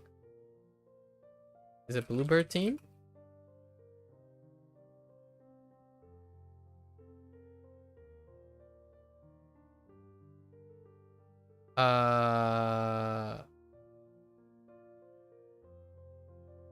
You know the team. Blue Box? It was something like that. And I'm excited. I'm excited for Silent Hill F. How they're gonna go about it. I think it's still the same team.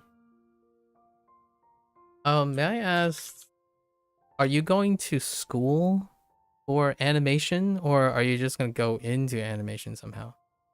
Oh, it's a different developer. Huh. Silent Hill F is being made by it's being developed by Neobards. Is Neobards related to? Probably not, huh? Oh, they probably went on to do that one other game.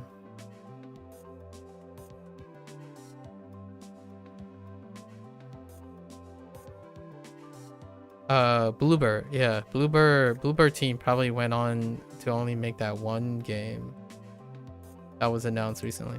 But anyways, what about the Silent Hill games? Oh yeah, Chronos. Chronos is the new game. Yeah, Chronos the New Dawn is what they're making now. So Bluebird is not part of Silent Hill F. So I don't know what Silent Hill F is gonna be like. It looks interesting. I'm not sure how much inspiration they're gonna take off of Bluebird's interpretation of Silent Hill 2. You went to a regular state school for art. it didn't really help since the professor were focused on abstract art and installations. Now you're just trying to get freelance work through Twitter? Huh. And I imagine you finished the state school, right? I'm kind of curious what kind of requirements are necessary to be able to be accepted as an animator in Japan, and what type of background that they have. I don't actually know. I think in a very dorky way, anime about being animators. There are quite a few anime about animators like that give me the impression that there might be quite a lot of standards that are required to be that. Yeah, you're needing it out right now for freelance work. You don't need any qualifications other than skills, but to get a visa, your degree will help a lot. I see.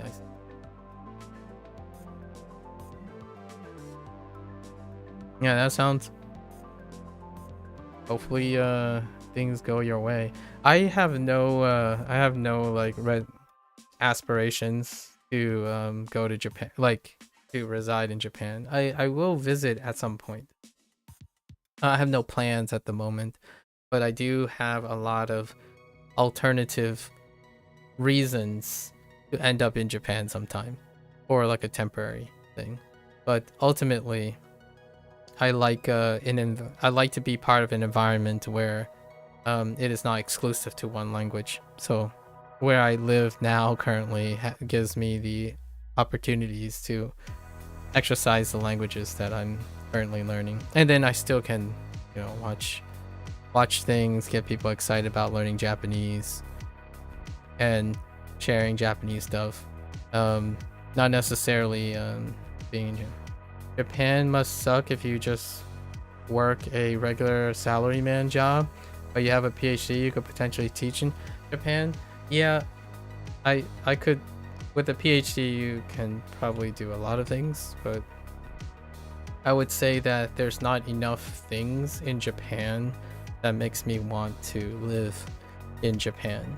Is probably one of these things is the realistic consequences of lifestyles. So outside of getting a job or being well educated or working a job, there's a lot of cultural reasons, for lack of a better phrase, that I prefer where I am in the United States than in Japan. And funny enough, that whole regular salaryman thing, that might be like a work culture conflict between me and the Japanese culture. But living long enough, there are other things like my parents are Chinese, and there's quite a lot of like varying nuances between cultural behavior and stuff that are kind of clashy with Japanese culture. I do love Japanese culture in the sense of a hobbyist, but I could only imagine what it's like, how it's substantially different in its lens when eventually one lives in Japan, and I'm sure you will live up to the occasion. So a lot of people move to countries and they view it from a lens of a foreigner until they're not, and then they end up rising to the occasion, right? It's kind of like asking a native about what is it like to live in your country, and oftentimes they would tell you all of it, like the ups and downs. But from a foreigner perspective, the lens would be most of the things you desire when you're going there. Until you live there, you will then encounter the nuances. But there is a silver lining to all of this. When one becomes old enough, or like have enough experiences in different environments and different cultures, you can kind of get an idea of what you're looking for. And one of the things is, I would say 70 to 30% chance that Japan's not for me. However, I absolutely love talking about Japan as a foreigner of all the things that I don't have to live with. So I typically don't have to live with a regular salaryman job, but if I was raised in Japan, I would probably end up working as a regular salaryman job, and I probably end up liking it somehow. I'm a bit of a workaholic, and I believe that's what the PhD stands for. Overall, it's not quite the same as the romantic thing about having privileges as a PhD. I think one thing that the PhD makes very, very clear is that one does not have to be very special or overly qualified to enjoy doing the process of working. You can make it work. Teach. I'm not entirely sure what I would be able to teach in Japan with a limited Japanese, but perhaps it depends on what it's like, what Japanese opinion about English speakers are like. If I were to say taking anecdotes from science, I still think it's not reciprocated. Japanese, like if I had to take a gamble, I would bet that Japan does not reciprocate the same passion English, like especially Americans, enthusiasm. So it's not completely reciprocated when it comes to language and cultural exchange. I think there's still a very clear understanding that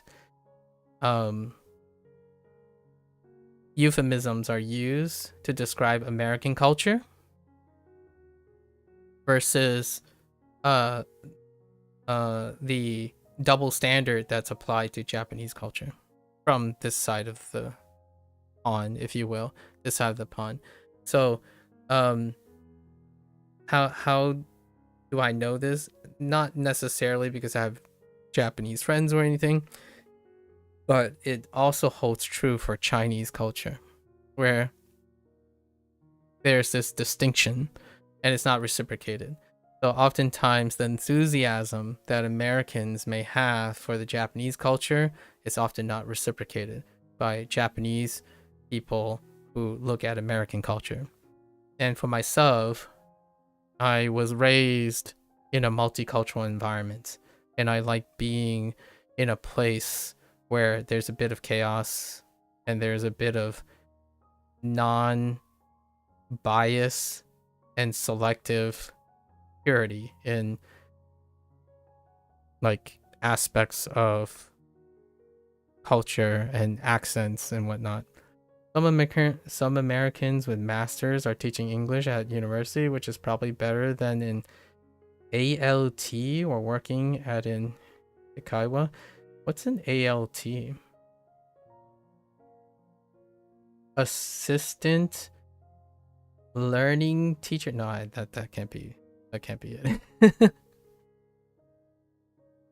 Teaching English? Yeah, I have no. I really do not have any aspects in teaching English. Assistant language teacher. Language teacher. Yeah, I think in terms of language teaching. Oh, by the way, my background's in science, in molecular biology. Yeah. I think becoming a English teacher in a country that I honestly do not have the greatest reciprocation of the language, I don't know how I would feel about that. But it would be something I consider doing temporarily. Yeah, but I would then have to teach molecular biology in English. And honestly, I still don't get the idea that Japanese people like learning English. Not in the same way that Americans like to learn Japanese. They help out at high school and stuff, regular classes. Yeah, I imagine. Yeah. I think and obviously when you say true, we all have our own goals, I think that's exactly it. The goals are not mutual, or like the goals are not synergistic. And that's probably also for language learning as well.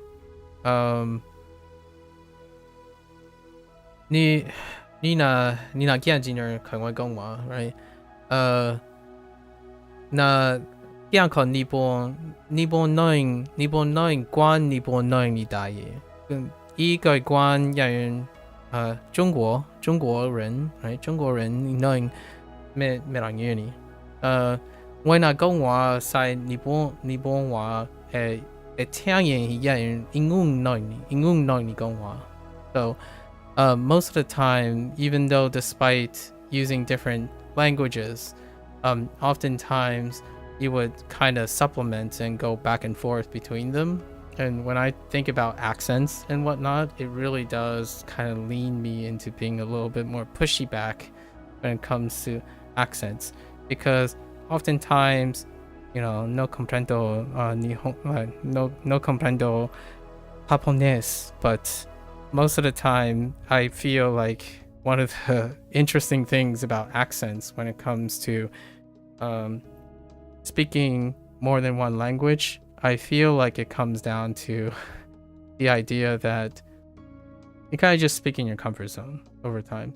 But I think that's a mindset that me and a lot of people don't share too much.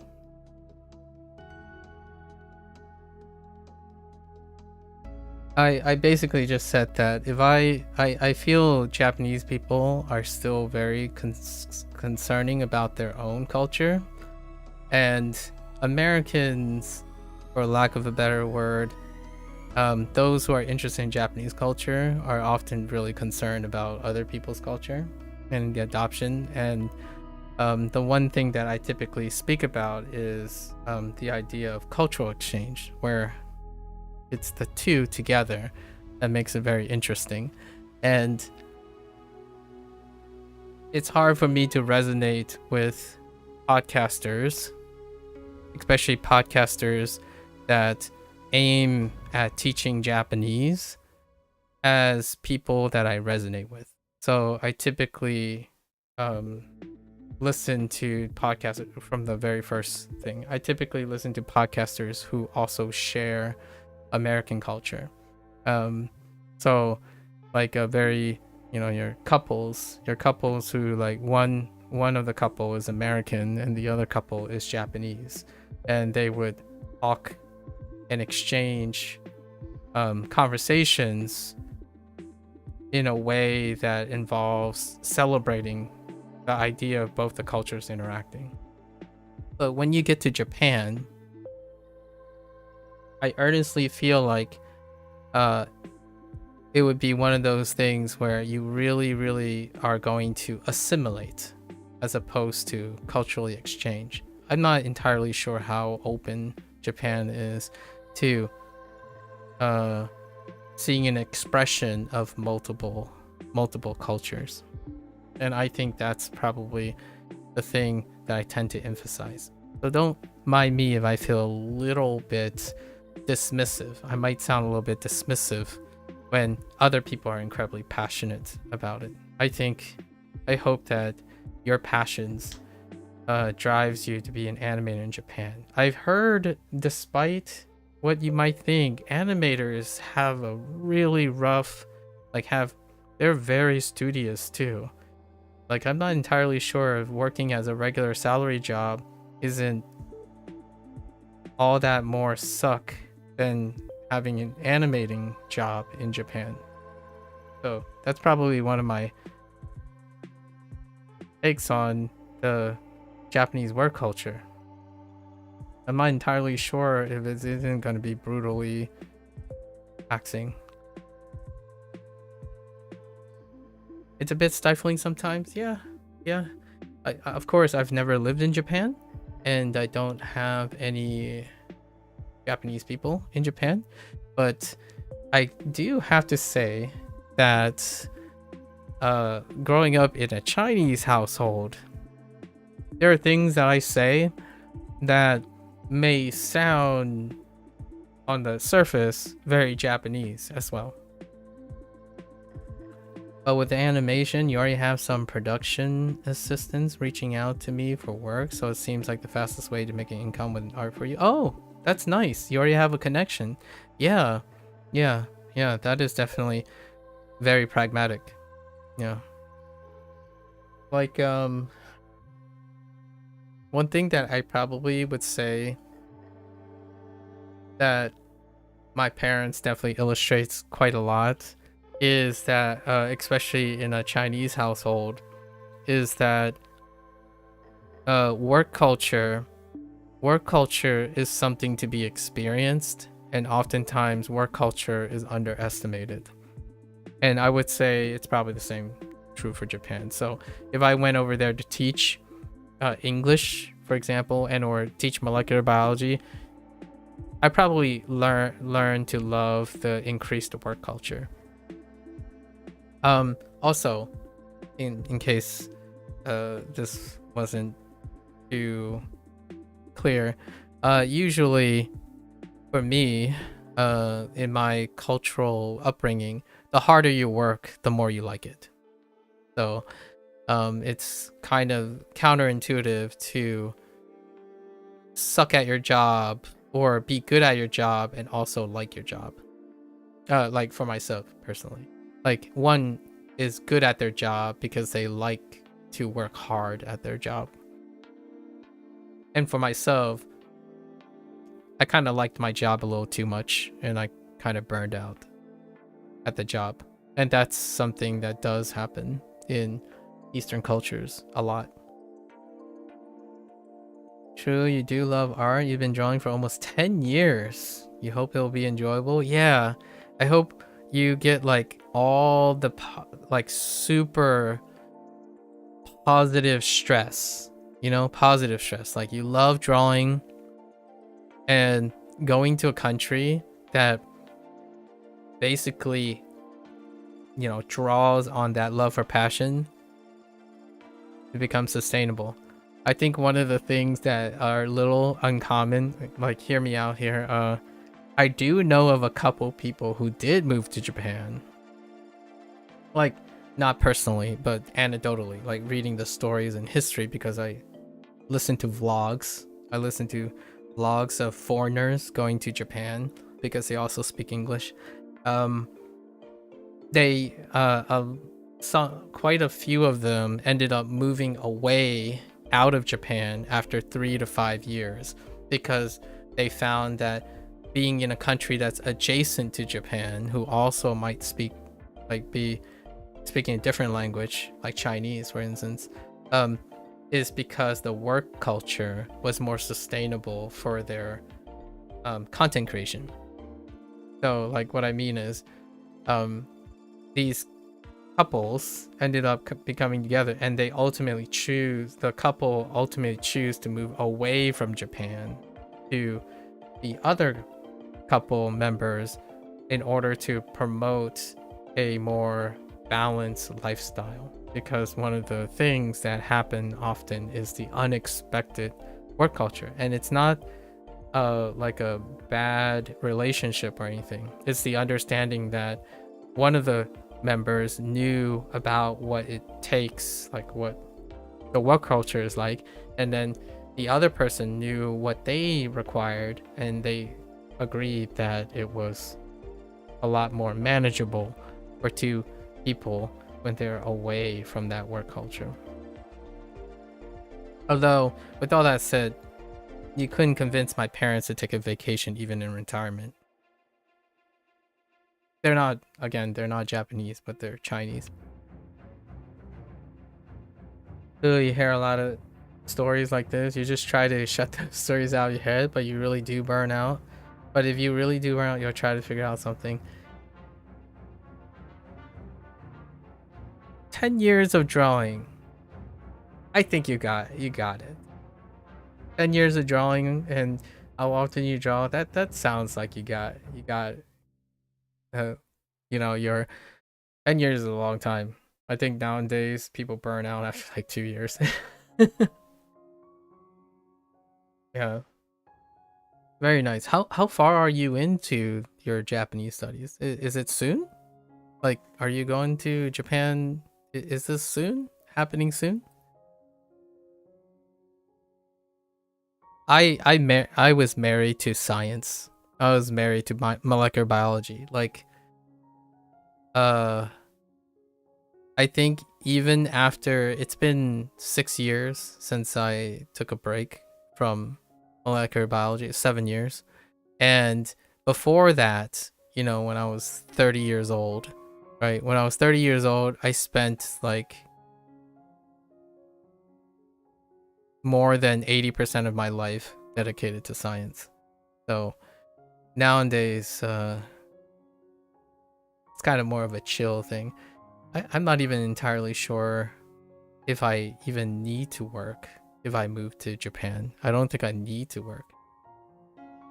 Like 2 years into Japanese now, but you can barely hold a proper conversation. Right now, you're just using ChatGPT to write your responses. Fair enough. You're sorry to hear you burned out on molecular biology. It's perfectly fine, you know? It's perfectly fine. It's one of the things that you kind of need to experience in your life, right? And then you learn how to manage it. You learn how to manage it. I thought I was pretty good at managing it until I realized that I was like underweight, exhausted all the time and whatnot, but still feel really good. So the burnout was, mind you, the burnout was good all the way to the end. Like, what ultimately I considered as a burnout is because my physical health was not doing so hot. Like, it would have been nice to continue being able to do that, but my physical health did not keep up. Yeah, it's one of those things.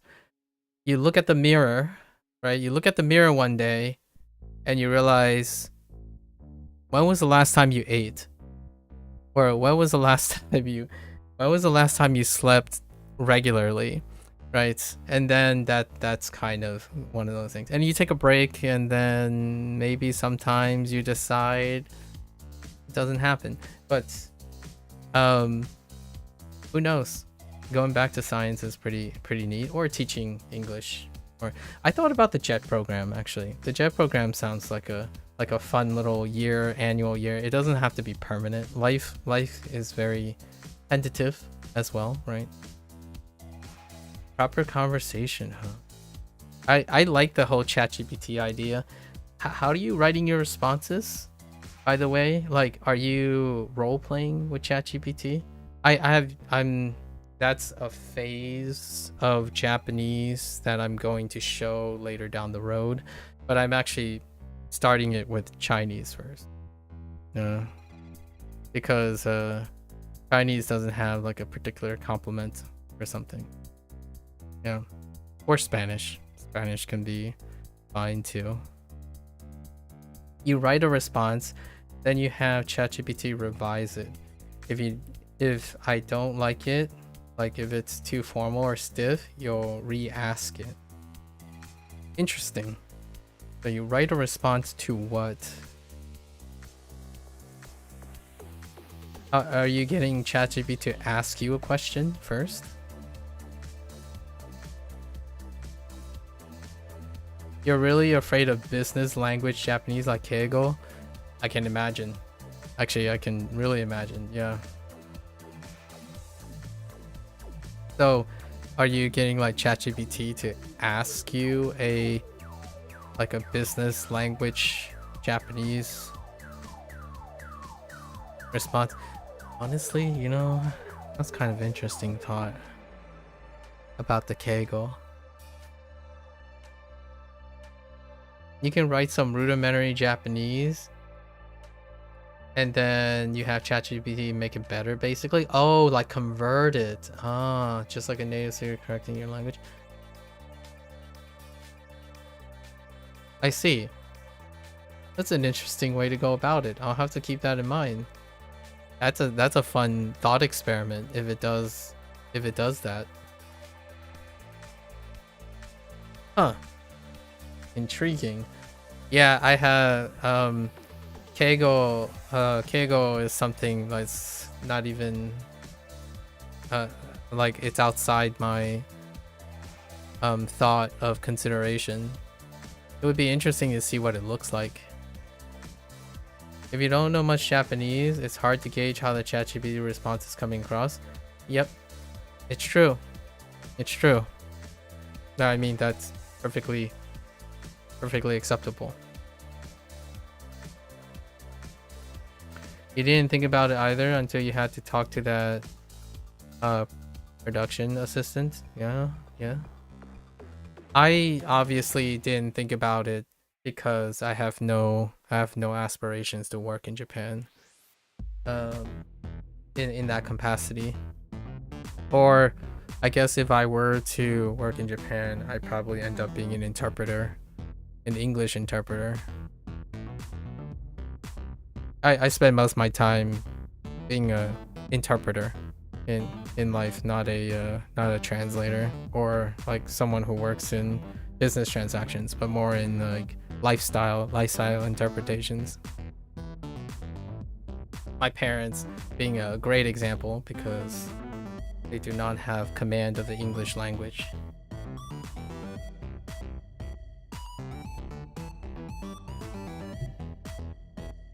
It's kind of funny when you think about interpretation.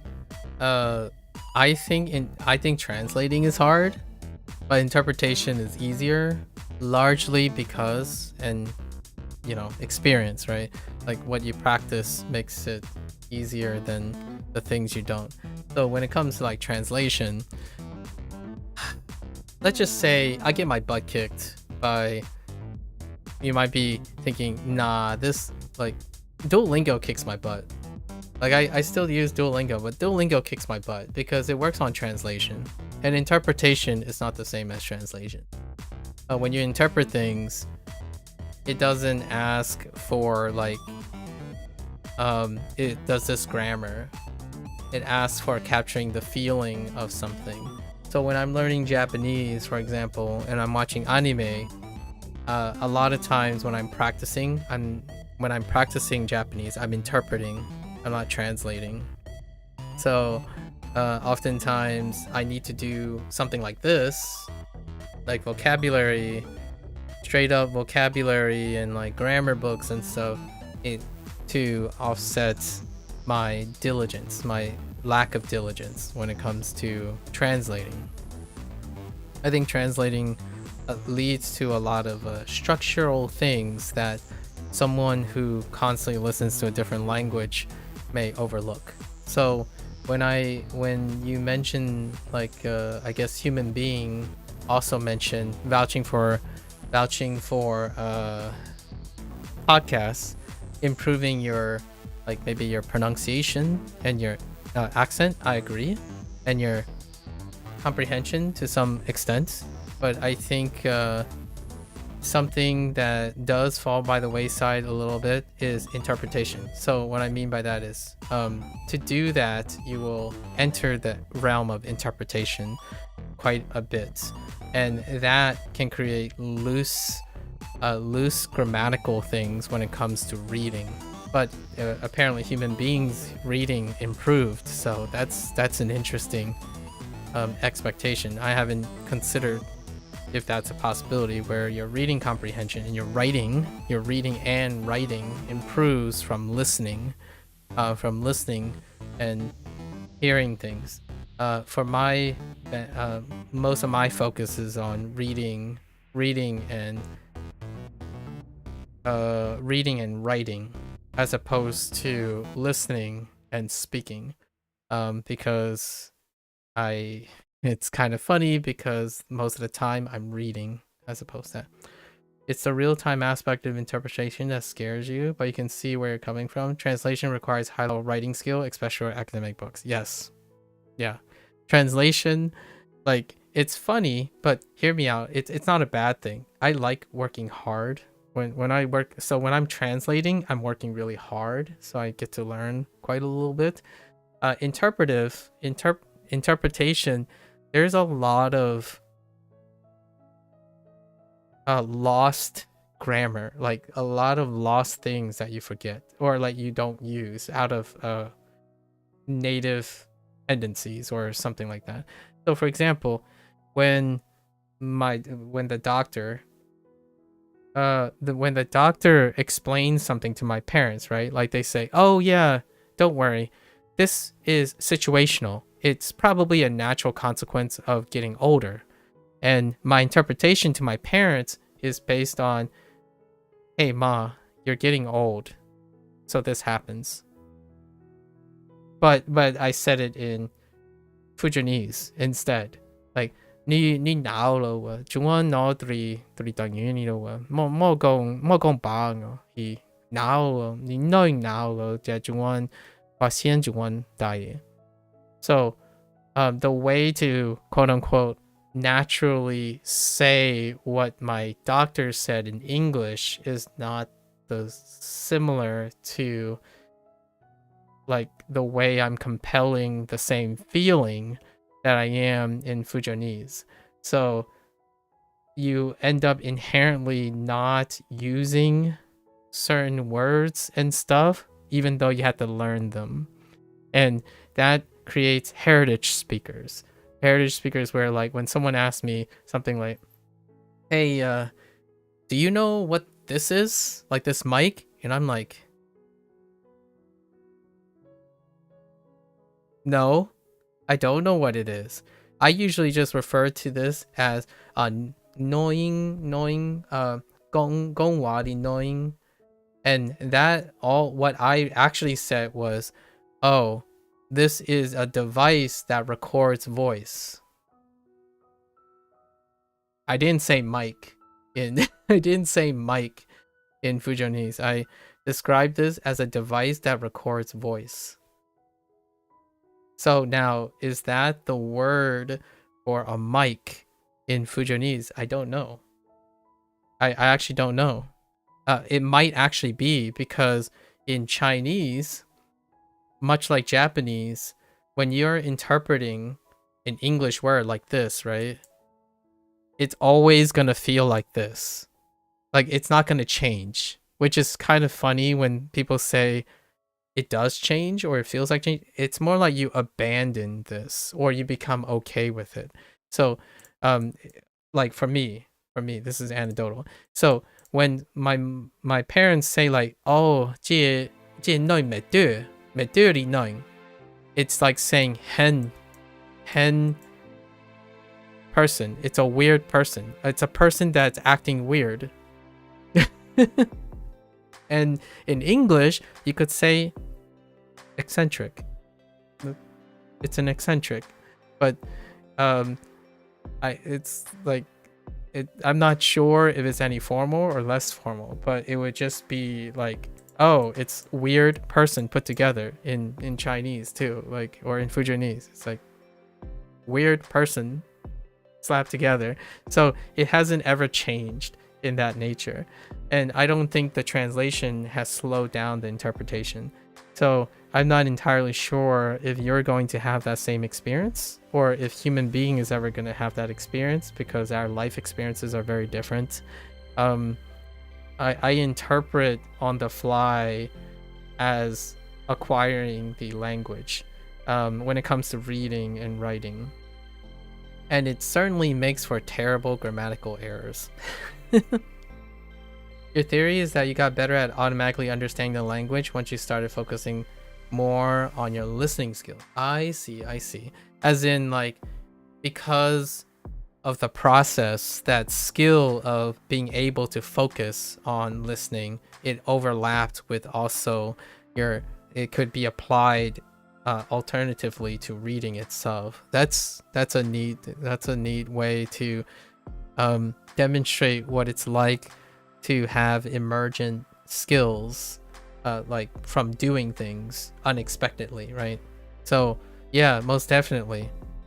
I'll try to look at fitness podcasts, honestly. Or no, you know what? I would love to see a fitness. You know what would be a fun one? I think from Inbo, I would like to do like a fitness Japanese channel. Like they just do fitness routines, and I would like count in they would like count and like, okay, now time to do a squat, and then they would say the word for squat and it's like, oh, this is what a squat is. Oh, okay. And then, all right, time for burpees, and then I would just hear the word and I'm like, oh, now I can describe a fitness routine in Japan. That's probably what I would do. That's how I go about acquiring listening comprehension. I can't speak very well, because I have not really practiced speaking. But reading is a different story, right? Like, and I do most of the time reading because this is what I do. Streaming, usually most people will be typing in Japanese and whatnot.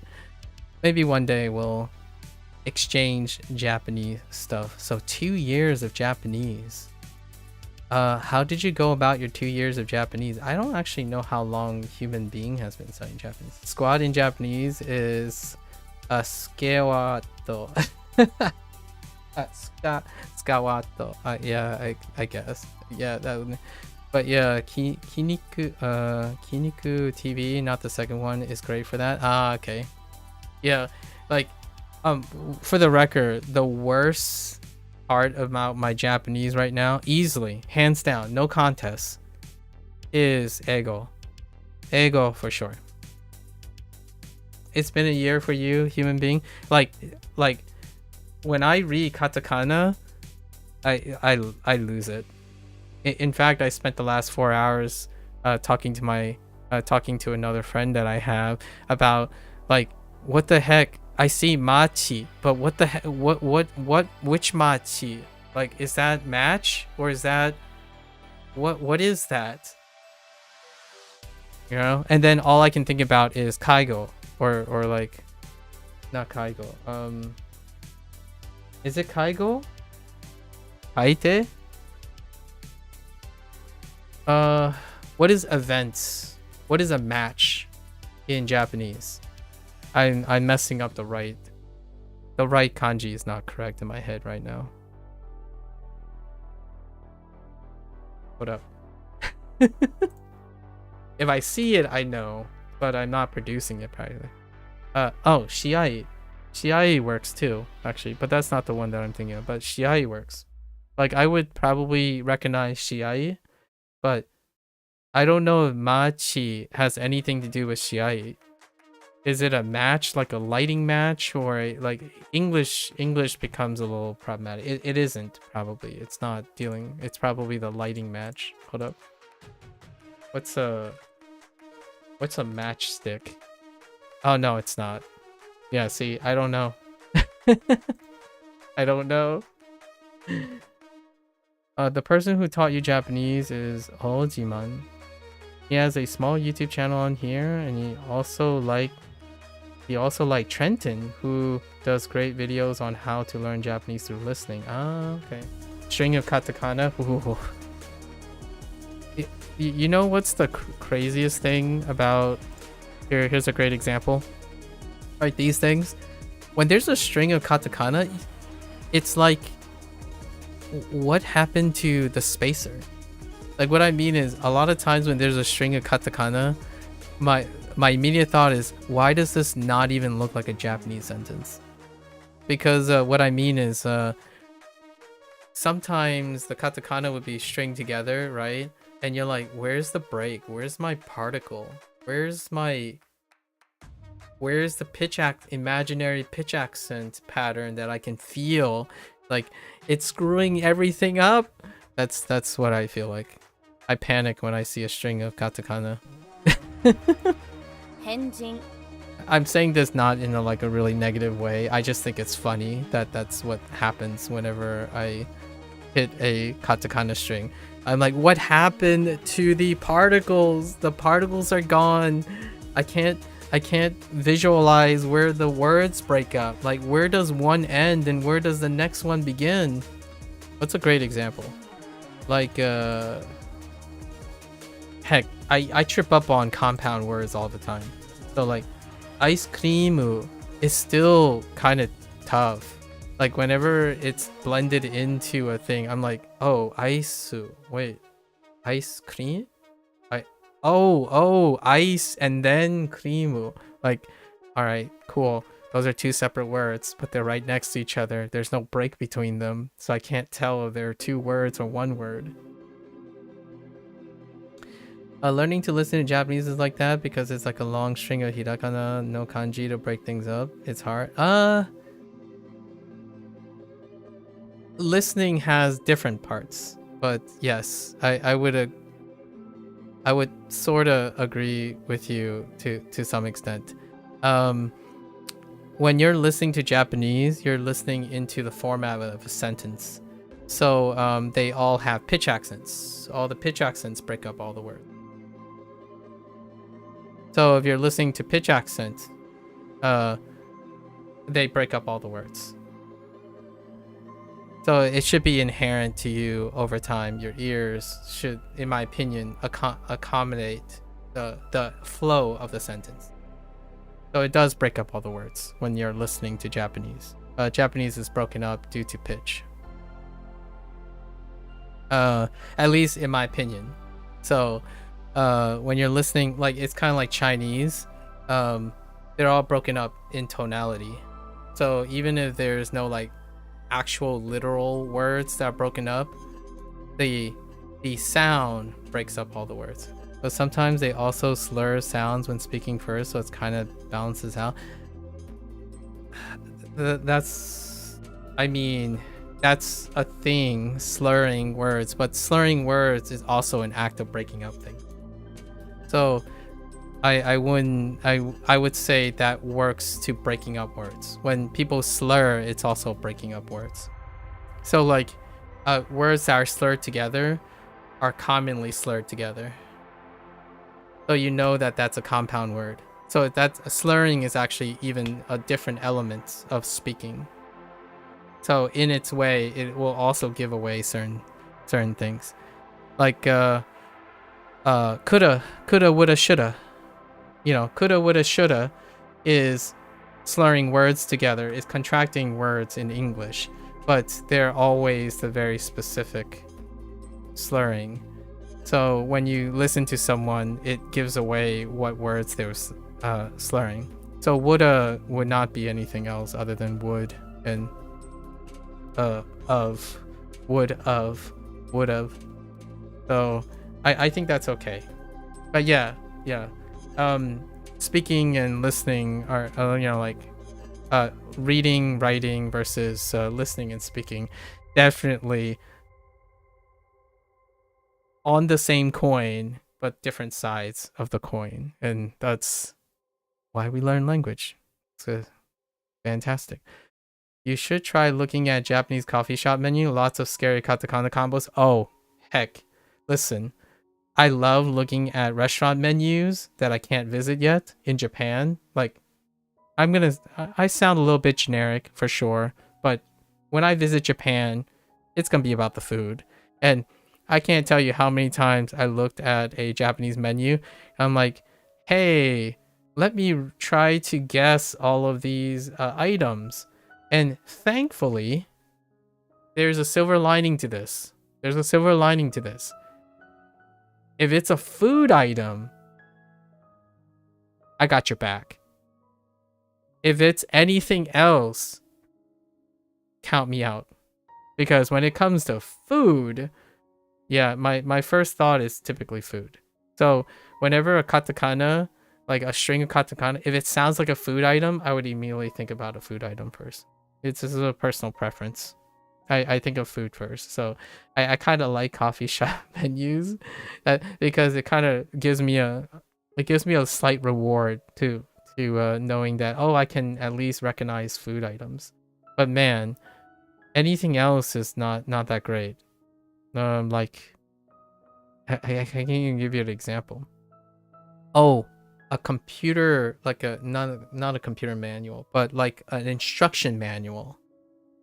When the instruction manual involves items that are in katakana, like you can buy things and you don't really need to follow the instruction. Like for example, if you buy like a Japanese product, right, and it has labels and it tells you how to operate them, occasionally like, is that an English word or is that, I don't know what that is.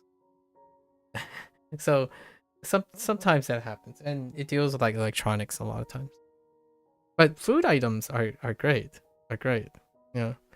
Although I kind of like the onyomi food items a lot more because, or like I kind of gravitate towards that a lot more, because most of the times when I'm talking about food, I'm speaking in Chinese with my parents. Actually reading them is, I would be able to read the menu more than I actually could actually say the menu. I don't know how you guys feel about production.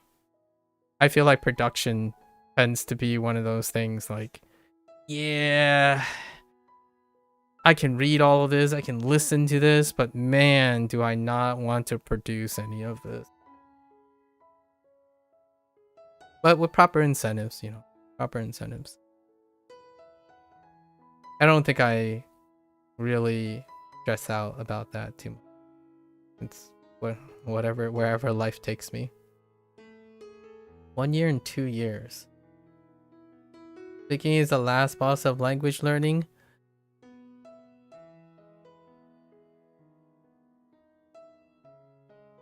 I can agree with that when it comes to language learning. Yeah, like language learning itself. I think hear me out. I'm a little bit of a, I kind of step out a little bit more here.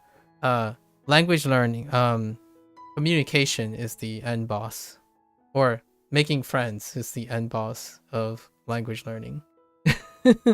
And unfortunately, making friends and communication often doesn't overlap with a lot of the skill sets you learn in language learning.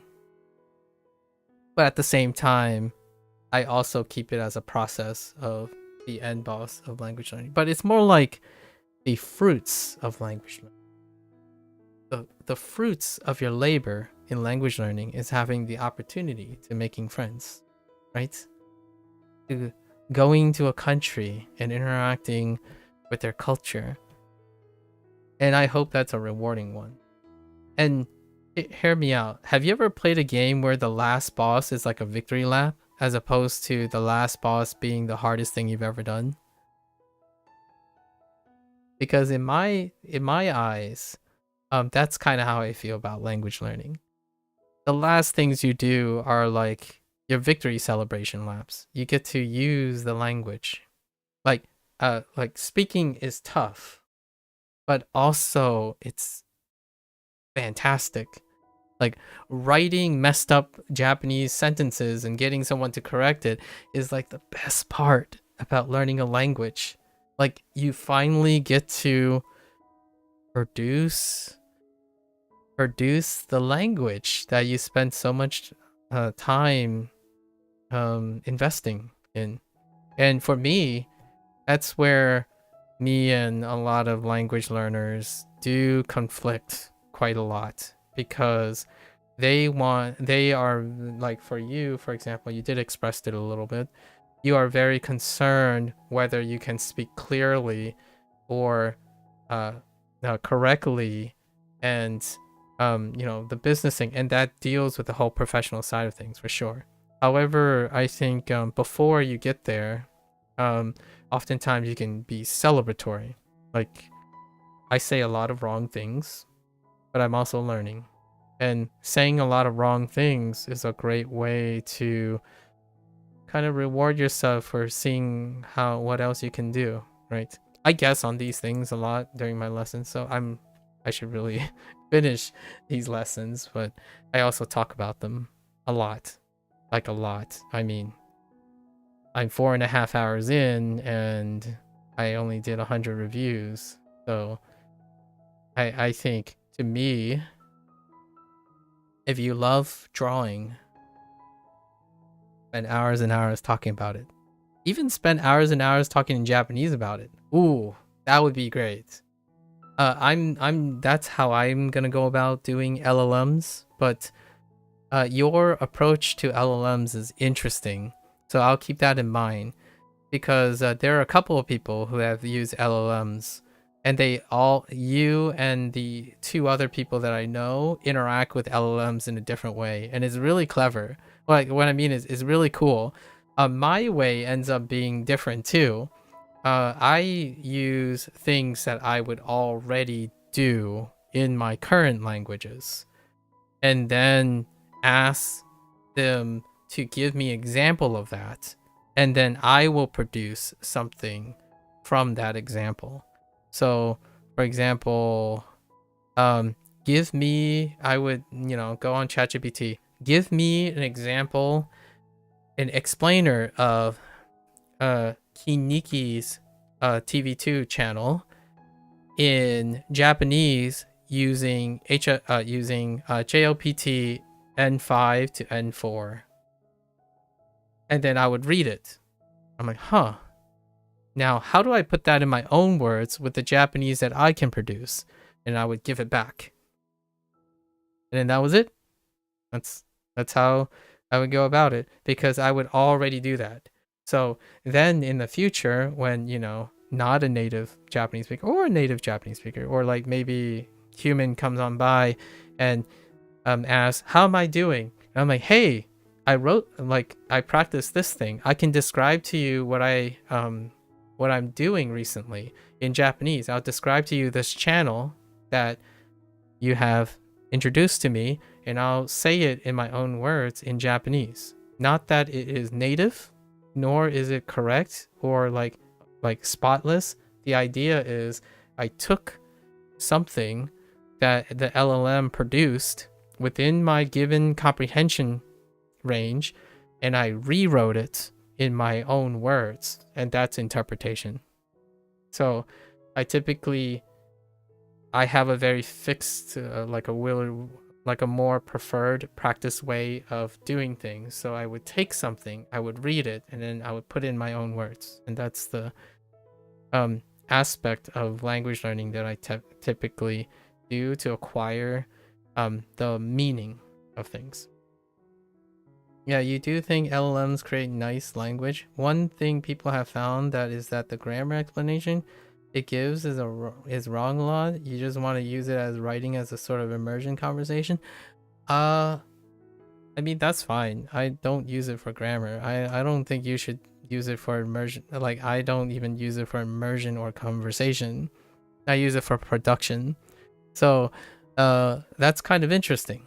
I don't really focus on grammar. Like, I don't like things to be explicit. LLM is, I guess that's what you mean by immersion.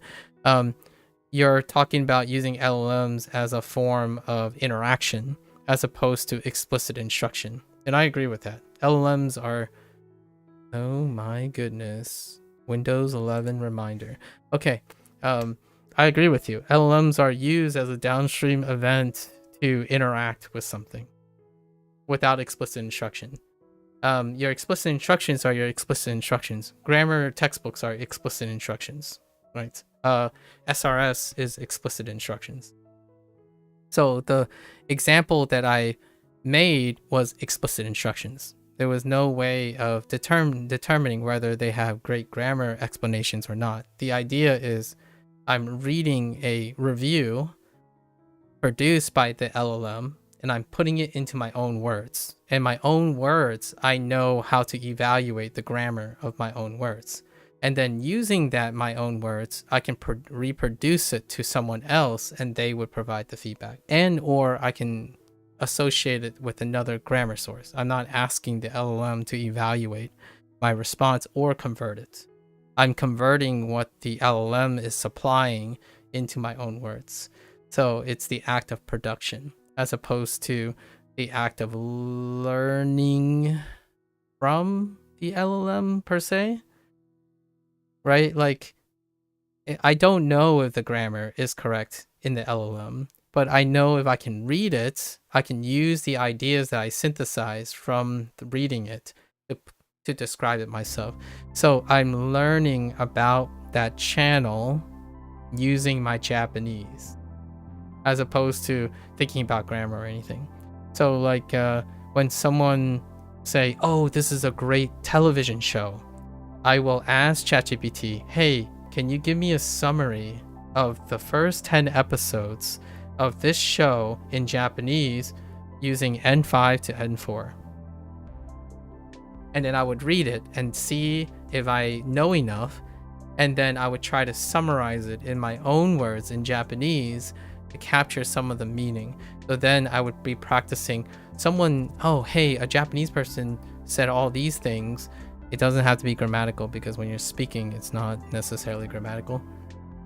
It's like they say all these things like, oh, okay. And then the next time I might hear someone describe the show to me, and I could hear some key phrases like, oh, hey, oh yeah, that deals with, oh, that's post-apocalyptic. So they're talking about the show being a science fiction show, and that kind of thing. So that's what I will be doing in my post second year of Japanese.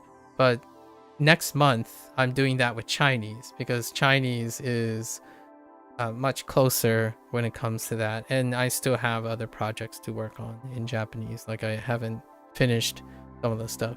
So then that's how we're gonna do our LLM things. So soon I'm gonna end up saying goodbye to SRS and goodbye to Duolingo's structure and stuff. But the idea is LLMs are great to get them to do things for you, and then you can produce things off of it, and which is what the vibe stuff is, like immersion, conversation. You take whatever they offer and see if you can interpret it, and then put it into your own words, because your grammar is what you're working on, not the grammar of the LLM. And then you can use whatever you learned in foundations, like you're responsible for your writing effectively. Oh, which, by the way, I enjoy writing kanji and Hanzi. I'm not sure if you do. Not sure. I don't know if human being writes at all as well. I enjoy writing. I think it has another like level of reward to some extent. I'm not sure if it necessarily improves reading or not, or any of that. I'm not really concerned about it, but I do quite enjoy writing kanji and Hanzi. You'll have to wake up early to got a job at a gas station. So you're not needing it up. Good on you, Imbo. Good on you. You're not needing it up right now. A gas station, huh? I look forward to hearing what you do. Like, if you want to chill, like definitely like DM me some like artwork or something, if you don't mind and stuff. Like, feel free. You won't be feel free. Like, I would really love to see. It's an orientation. Okay. Oh, okay. Yeah, as of tomorrow, you won't be in the... Oh, okay, it's an orientation for your job. Well, I hope you can manage all that stuff. It's been nice talking to you. I would love to see if you're ever like ambitious or want to like talk about art. I would love to hear what you think about artwork these days, like hot takes or fun little conversations. 10 years of drawing sounds like a lot of experience over the years. Like, like we could even talk about AI when it comes to AI art if you wanted to. That's perfectly all right. People ask about AI a lot in the creative process. So yeah, I won't hold you up though. Definitely good luck tomorrow. Try to have fun at a gas station, I suppose. Right? Yeah, take care. Good luck. You work at a gas station too, human being? Yeah. Drop some artwork in the DMs. That sounds great. I am a very novice art dude, so I would totally love to see some artwork. Human being, what is... Give me a story give me a gas station story. Human being, let me hear a gas station story. Come on, you gotta have something, right? You know, here's one from me. When I was in high school, I worked at a bowling alley, right? Man, I'm gonna tell you, the amount of times that people throw a bowling ball down the lane and not know that a rake is gonna come down in the automatic bowling, like the pin resetter, and then you have to go, and I have to like confidently strut down the middle of the like the gutter protector to fetch the bowling ball. I tell you. I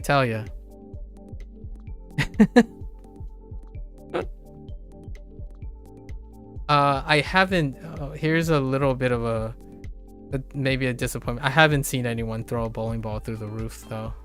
You know, like on the YouTube shorts and stuff, you would see this guy like wind up and they would toss a bowling ball through the roof panel. I haven't ever witnessed that in real life. I feel like that's wild. That's very wild. When I worked at a bowling alley fairly in late hours where shenanigans happen, but boy howdy. I have seen a bowling ball being thrown backwards though. Actually, there was one time where my bowling ball slipped out because I was having a pain, and my bowling ball slipped out, and it did fly backwards. It rolled backwards, but I have seen a bowling ball go backwards. When someone like completes their swing and right at the apex of their back it came out of their hand. No one was injured.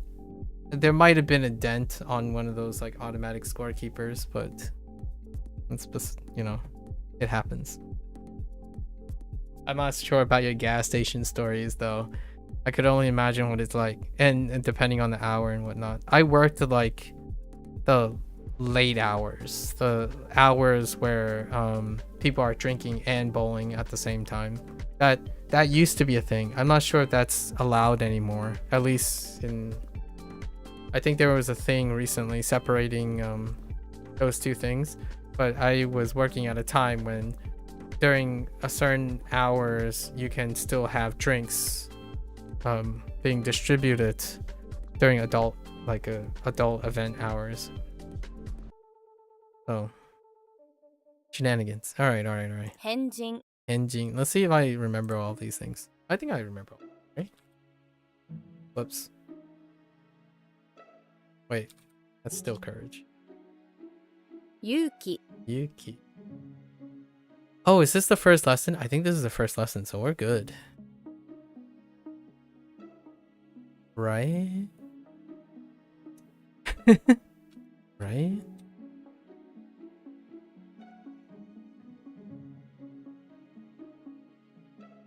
Hang.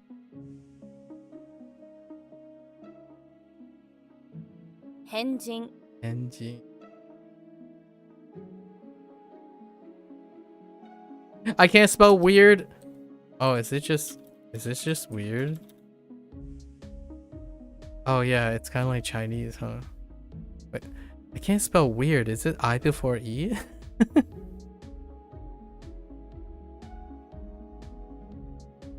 Alright, it's fine. Change. That works. I don't think we need a problem with that, right? This is henka. 変化 Yeah, okay. That's fine. Right? That's fine. Right? Ki? Oh, wait. Do they go straight to kun? No, sho. Sho works. Like, kyokasho. Kyokasho. Or like textbook. That's fine. Unnatural death. A strange death. Okay, an accidental death. Okay. 変死 Enshi. 変死 Okay, that's fine. Enshi. Serious. Oh, 大 Taihen. 変 Yeah, Taihen. 大変 Right. So we're entering a lot of repeated words from like listening stuff. Right. Gate mon. Yeah, mon. Yep. Okay. It's weird. It's been like over 6 months and we're still hitting things. Oops.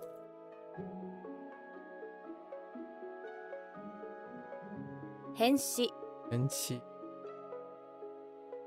What is it? Show? Right. 変化 Inka.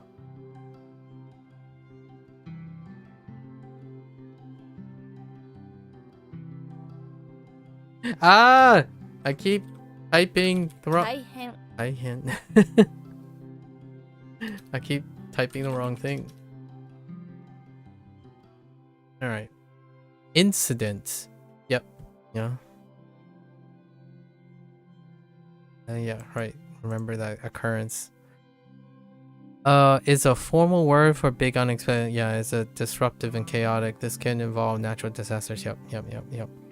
You'll mostly likely see this word used in names for historical events. Okay. Like the monsoon. All right. 事変 Yeah. Jihen. 事変 事変 What? Connection. Connection.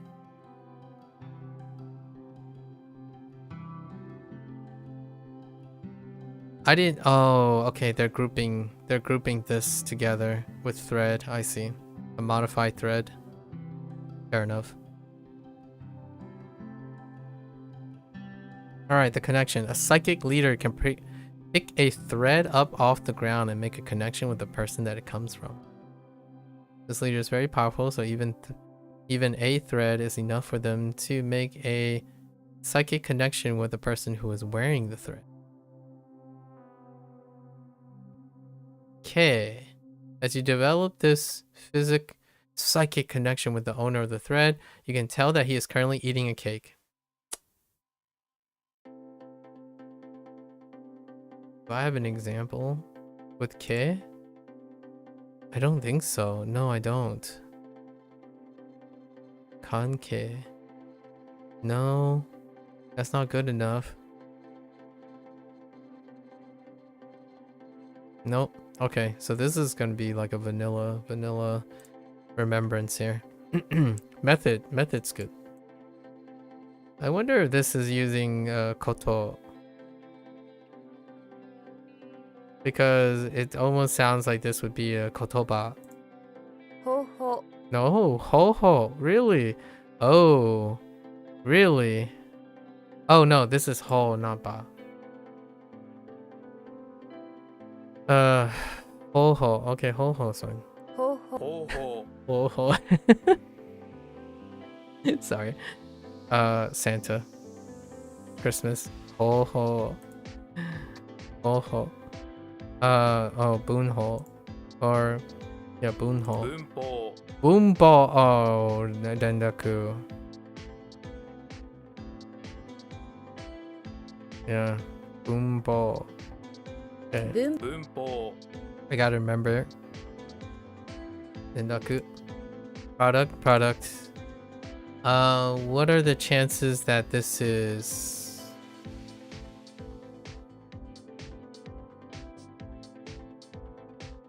Heen? Oh, it's Heen. Dang it. As you try to sell those products, you finally get a buyer. It's a Hindu. Oh my goodness.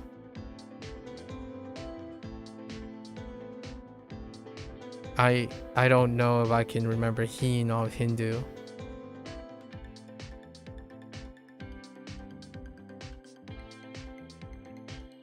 What does Heen sound like?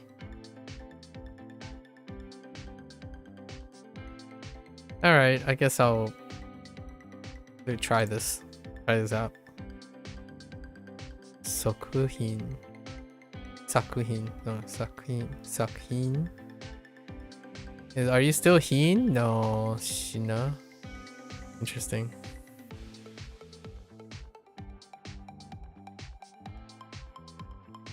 That Ge?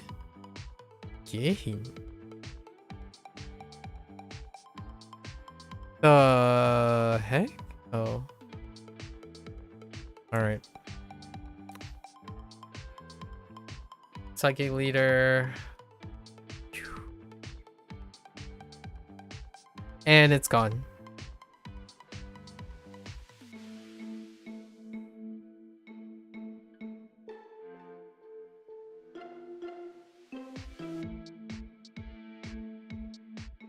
Yeah, it's gone.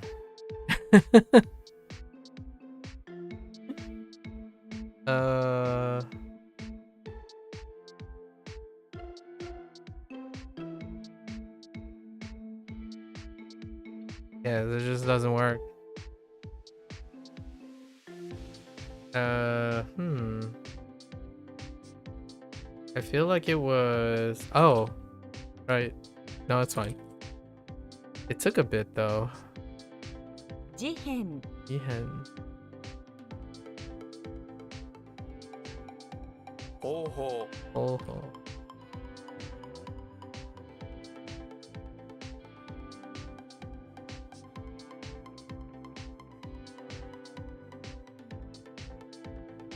The heck? Oh, 文法 umpo. Ne?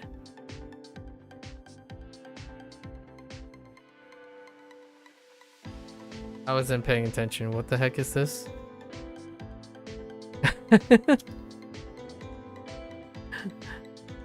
Alright, how many do we have? Oh, that's not a...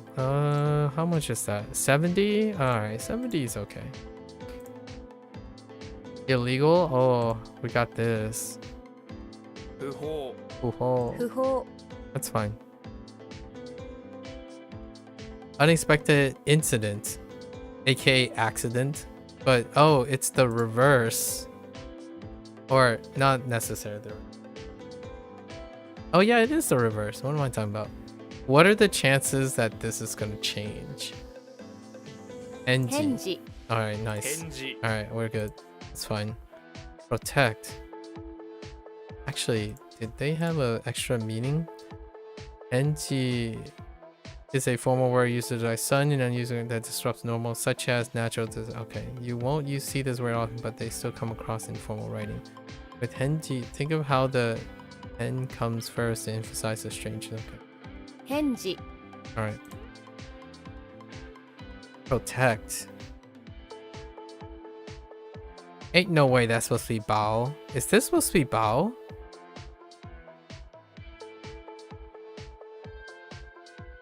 I mean, Bao has... No, I don't think so.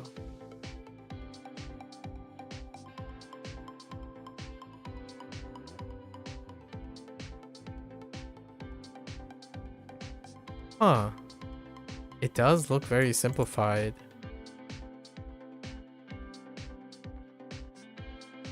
Or no. Sure is too much. There's too much things too many things missing. Okay. So onyomi, su and chi. Your roof. Okay, your roof needs measurement done every time to make sure it will protect you properly. Kind of reminds me of the mnemonic for ke. Or te, not ke. Te. If the measurements are off and your roof doesn't protect you, then you get to su. If you're still alive, that is. Oh, su as in that's su. And shu as well. Okay. Do I have anything to help me? No. How does that protect? I mean, absence. Interesting. Conservative. Oh.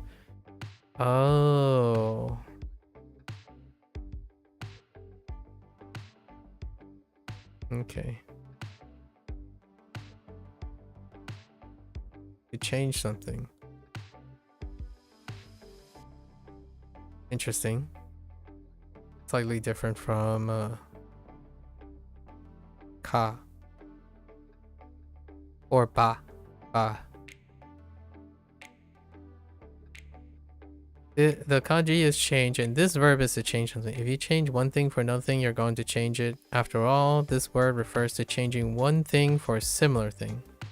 Yeah, there's baeru. Baeru. So, are these the same? Sound the same and are sometimes used in similar, but are different nuance. Okay. This one refers to the act of making something different and involves altering the nature or state of something. For example, changing the layout of a room or changing one's perspective on an issue. Bairu. Is it ba? Yeah. Bairu means to substitute or exchange one thing for another that is expected to fulfill the same role, use, or purpose, such as replacing. Okay. Okay. 変える Kaeru. Really? Oh boy. 変える 変える Kaeru, huh? You want to change something about your car, but you don't know quite what yet. Maybe your car should have a really cool feature like, okay. Kaeru. Really? Kaeru. Daijou. 丈夫 Oh, I mean, jobu, not daijou. Jobu. Jobu in daijobu. Sturdy. Well, I guess we're gonna get daijobu next, right?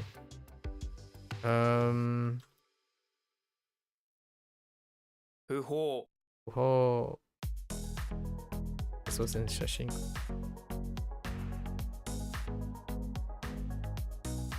Okay. 返事 Genji.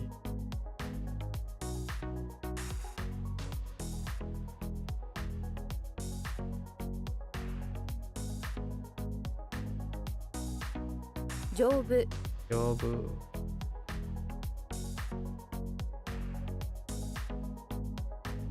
変える Kaeru. Kaeru. Fukushima. Fukushima. 福島 Fukushima. 福島福島 That's fine. Fukushima is fine. Right? Shima. Okay. Then yeah, that's fine. Height. What are the chances that this is Joe? 竹 Dang you, Take. Oh yeah, that makes sense, Take. The reading is different what you learn about it. Remember the word. Yeah, the bamboo has the same reading as this. Yeah, Take. Just think of everyone measuring the heights of things with bamboo. Take poles with markers on them. Okay, this one is 5 bamboo poles high. Okay. 竹 竹 Okay, it's fine. Valley is retroactive. Happiness. No. It's a lid. It's a totem. It's a lid with spicy. Put a lid on something spicy and you'll cook up pure happiness. Excuse me. Spicy foods literally do trigger happy chemicals. It wouldn't be too far to say that putting a lid on a pot filled with spicy food could produce happiness. What the? I don't understand the lid part. Cole, out of the spicy food you made pure happiness. You gave it to your sad friend Koichi, who waits at the table. Koichi looks sad, but when you serve him happiness, he starts to perk up a bit. A couple more bites of happiness and there's a smile on his face. Although when you found Koichi, he was depressed, down on his luck, and hiding from the government. Cooking him some spicy food seems no problem. Alright. Cole. Oh man. Cole? No. Oh, shiawase. Yeah, that's right. Shiawase. That's kun? Huh. Wait. Oh no, it doesn't tell you kun stuff. Happiness. It's happiness plus happiness. Okay. Both good. Alright. Solid. Stubborn, sturdy is solid. Ganjo. 頑丈 頑丈 Okay. 福島 Fukushima.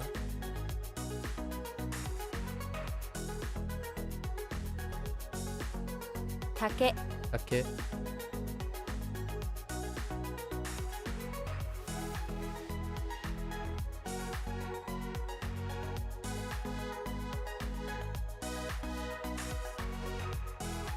頑丈 Ganjo. Just stack. Is it oko? Ako? Oko? 重ねる Oh, it's kazaneru. Oh, like kumi kazaneru. Oh, or like stacking. I forgot what it was. Like stacking boxes or something. Like stacking things up. 重ねる Oh no, kasaneru. Oh no.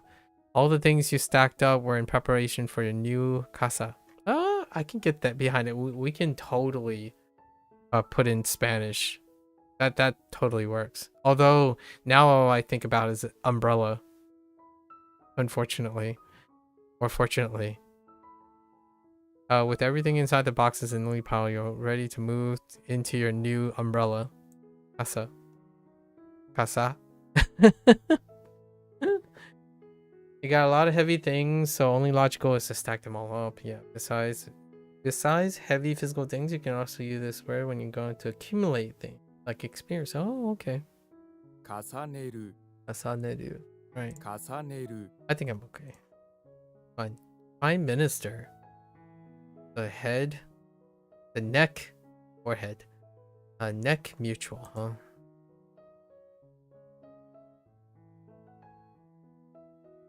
Uh-oh. Hold. Okay.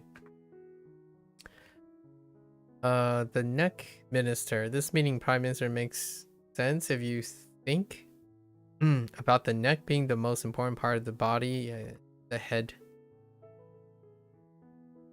So, but this is a body part. So,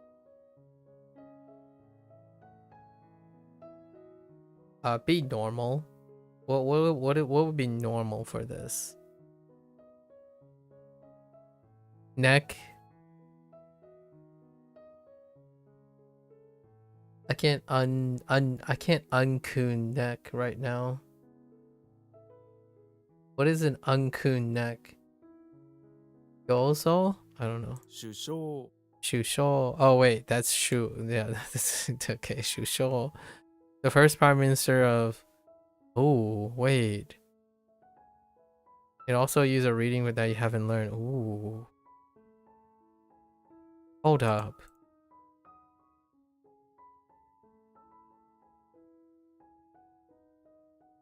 Uh-oh. Okay. 首相 Shusho. We're doing radical. The radical. Okay. 首相 Alright.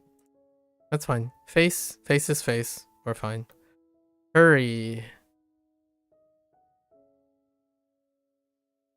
Oh, I see how that's related. Ji. For anxious or okay, sun. Interesting. Q. A Wolverine's heart is in prison, so you need to hurry to set it free. Why does this sound so familiar? Is it the same as a Wolverine's heart? What does this sound from? Oh, war. No, not war. Yes, or yeah, war.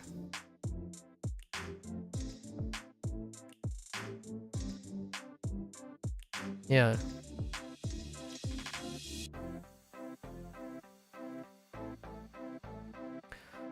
But don't be too sudden or its heart won't survive and the Wolverine's death will be on you. Okay. It kind of has anxious in it. Be anxious, you want hurries. You're trying to hurry as fast as you can to save the warning, but you're losing strength, so you grabbed a cucumber from your bag and munched on it. Alright, Popeye the Sailor cucumber. Alright. What?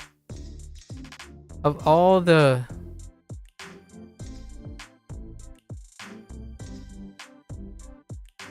Of all the examples to send someone back. Kaesu. Okay. Kaesu means return, and this verb is transitive, meaning it's you send someone back. You send them home and tell them they never and tell them to never come near you again. So this is okay. In fact, most verbs ending in su are transitive. To help you remember that, yeah. 返す 返す What's the most surefire way to send someone home? Threaten to sue them. Alright, fair enough. Alright. These are okay. Ah! Oh. 重ねる Aneru.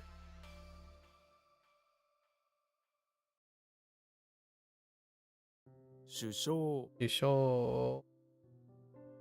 Hmm?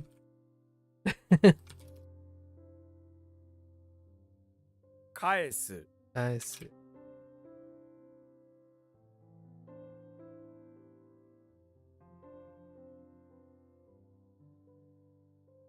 Nani kore? Go for it. Yeah. Fuafua. Fuafua, it's funny. I was describing fuafua to someone yesterday. It's fine. To inquire. Oh, wait, but we need to. Let's see. ふわふわ Yeah, fuafua. Let's see. To inquire. Ask or problem. Problem suit. Seru. Wait. A kun for this. I don't think I have a kun for that. Aiwaseru? This word consists, okay, because the, right, yeah, it's right, sure. The first Aji's question and you learn to join together. Oh no, what's join together? It's to inquire. When you inquire, you ask all your questions. 問い合わせる Yeah, awaseru. Toi. You have to inquire with your toes. By that, you mean you love to type on your keyboard with your toes? There's no particular reason for this that you feel like you like the feel on your toes when you type up an inquiry? Okay, that's a little weird. But that's Toi. Toi awaseru.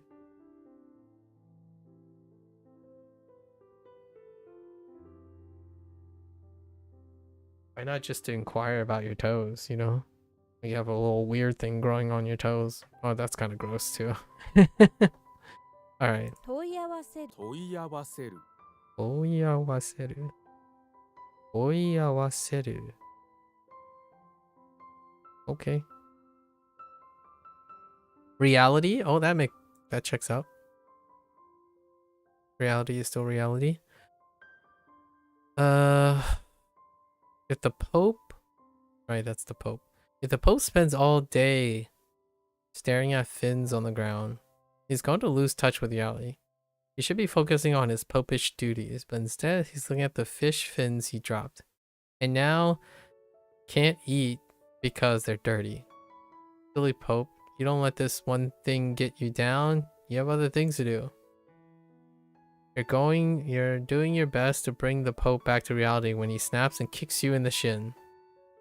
Wait, he kicks me in the shin? I should kick him in the shin to get him back to reality. What the heck? Nah, I need to be kicking. Alright. Drums? Yeah, those are still drums. We're good. Drums are drums. Moving right along. Simple and easy. Oh, really? Interesting. Light and light. Your hands are light because it was simple and easy task. So you didn't get your hands full. Oh, that's kind of cute.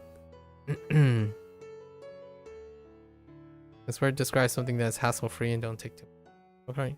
手軽 It and ngaru. Two kuns. Just make sure you rendaku. Yeah, but ngaru. What's going on here?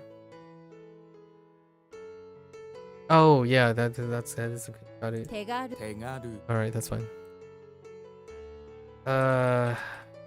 Oh.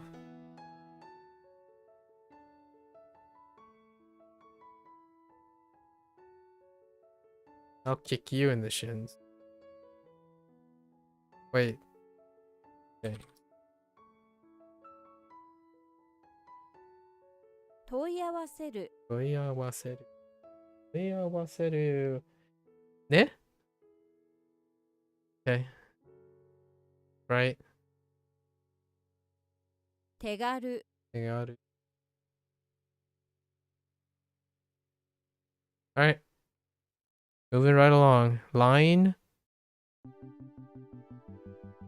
Go row. Alright, the go row is a line. Alright. You know that the two words make up this, you know the two words that make up the word, this word. And they both have similar meanings. A line and a row. Oh yeah, that's right. We can use a line, right? For this. Put them together and you have a line or queue. Okay. This usually means a line of people waiting for their turn, for example, to enter. Oh, we do have this. Yeah, that's right. It can be also used for a line that marches. That's right, from so to speak. 行列 Gyoretsu. 行列 Right, because we're taking the gyo from the standalone and then retsu, the two standalones. Despite this actually being a hybrid tune and on read. Gyoretsu. Waiting room. Oh hey, isn't this the... It's not. Oh wait, it might actually be.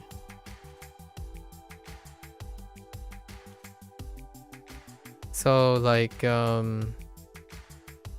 machiai shitsu or something.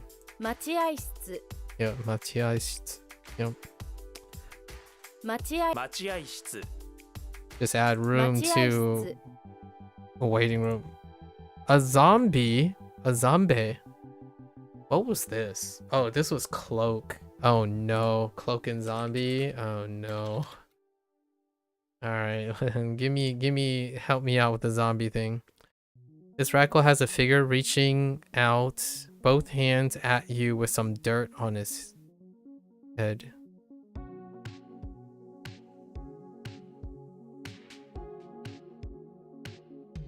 That's pretty good. This is a zombie. He must just have recently dug himself out of the grave.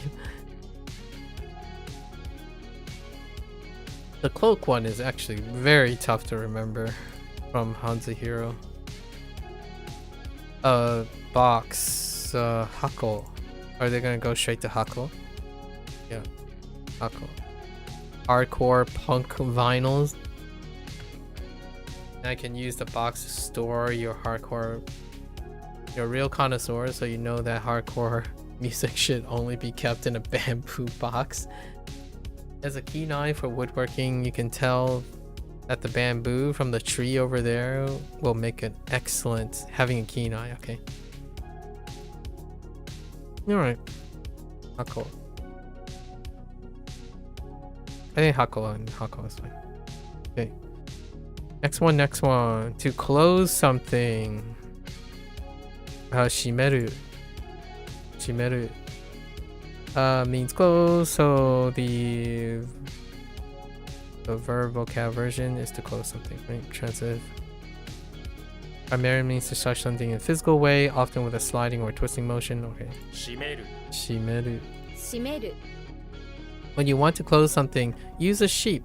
Sheeps are famously good closers. Door, windows, curtains, you name it. Nah. You're closing something to prevent the sheep from getting out. Listen. It's gone.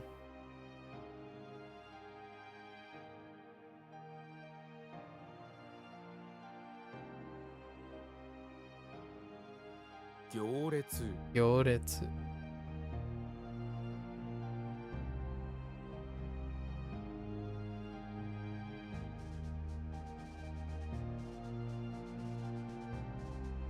待合室 Yeah,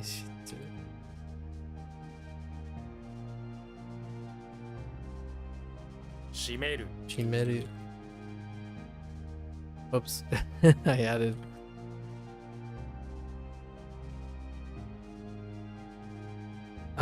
Covering an event. Oh, that's interesting. That's very oddly specific. Take lumber. What? Your job is to take materials, right? From a bunch of different people because you're covering an event. Oh, taking material. Oh, that's interesting. Data collection needs to be thorough. So that's okay. An interview. Taking material. 取材. The heck shoe? Oh, I haven't had it because it's usually ta.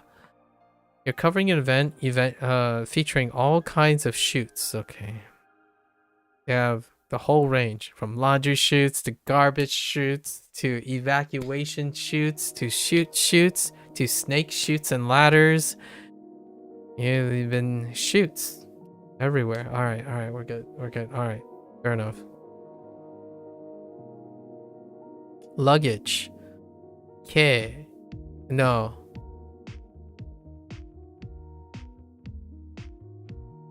Oh no. I knew this at one point. Oh yeah, like Nimotsu, right? Or no. Yeah, like Nimotsu. No? Or yeah, Nimotsu. Or luggage.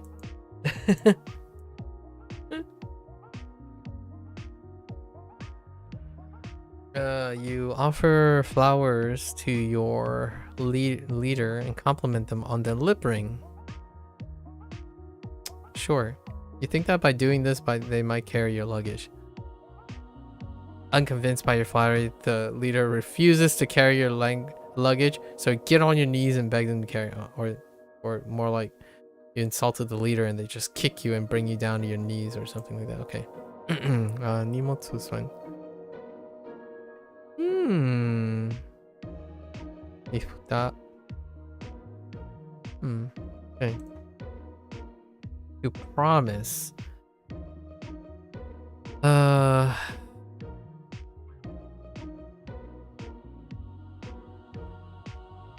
does bundle work? Again. So, yakusoku? Yakusok? Yeah, yakusok? That sounds weird. 約束する Yakusuru, of course. It's fine. 約束約束する That's okay. The province, that makes sense. It checks out. Statue of Buddha. Oh, okay.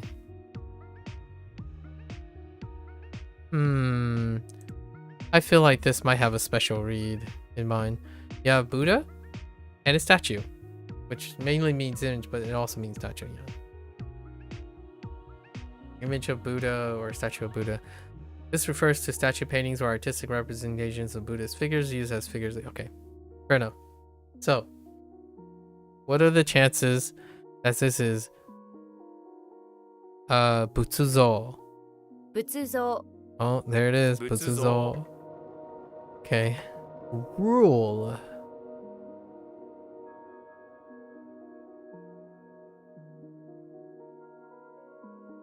I've already forgotten what regulation is in Chinese. Is it this one? I don't think so. If you play music with your fins, one rule is that you must be a fish. You can't play music using fish fins that don't belong to you. That's the rule. And it's also rude. Okay. And there's also a rule in place to limit the amount of fish fin musicians. No more than 10 are allowed to... Okay. No more than 10. Alright. I got you. Do I have anything that... Ooh. Kotenteki? Kotenteki. Buddhist scriptures. Oh. Butsuten? Buten. Oh yeah, that makes sense. Buten. Wait. Character dictionary. Oh, it's that character. Oh, that makes sense too. Actually. Dian? Didian. Yeah, D10. Ah, that makes sense. Yeah, Didian. That's canon instead of. I use that. I don't know. Think about it. 約束する 약속する.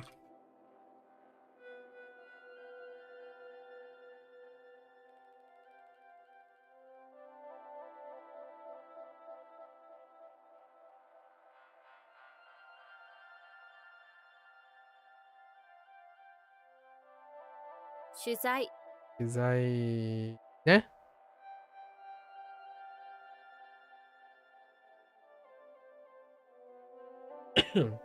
Pardon me. 仏像 仏像.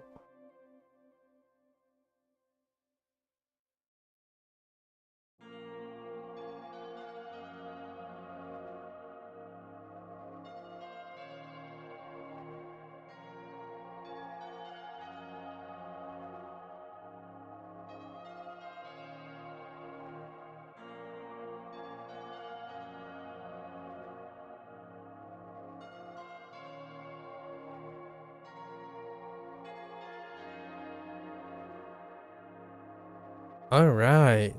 To occur. Oh, but we're not using okuru. Okuru. Oh, wait. We just covered this yesterday. Oh, well, not covered this, but it was part of a song title. Oh no, but it's the life kanji again.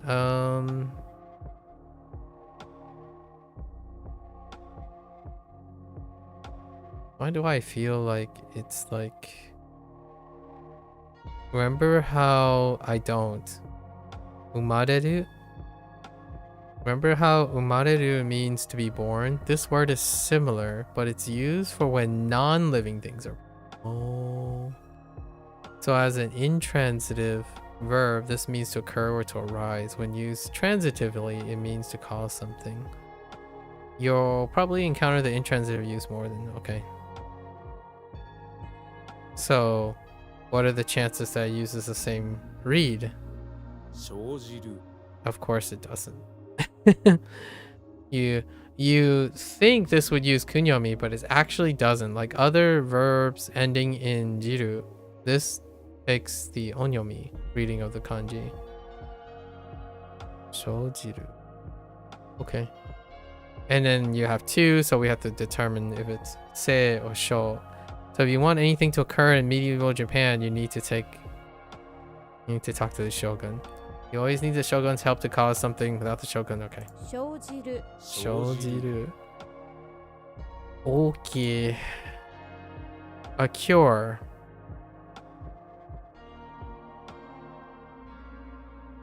Alright. After a tsunami, use this machine to cure the people. After a tsunami? Use this machine to cure the people in the country from the damage. Healing machines. Punctuation is very important in English. After a tsunami, use this machine to cure the people in the country from the damage. Healing machines are all over Japan, just in case a tsunami does well. A tsunami does way more damage than you can handle. Oh, and whatever cures and heals them, the most people will able to rule over them once every... Oh boy.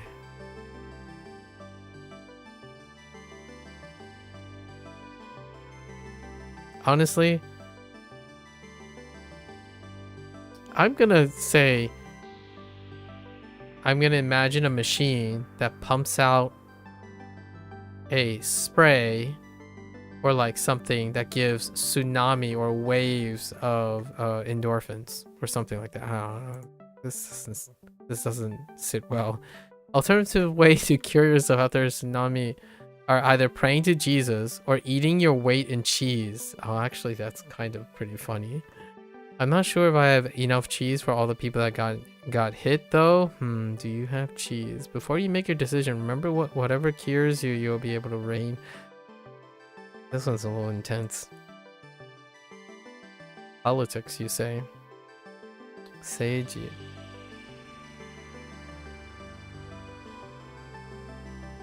Naosu.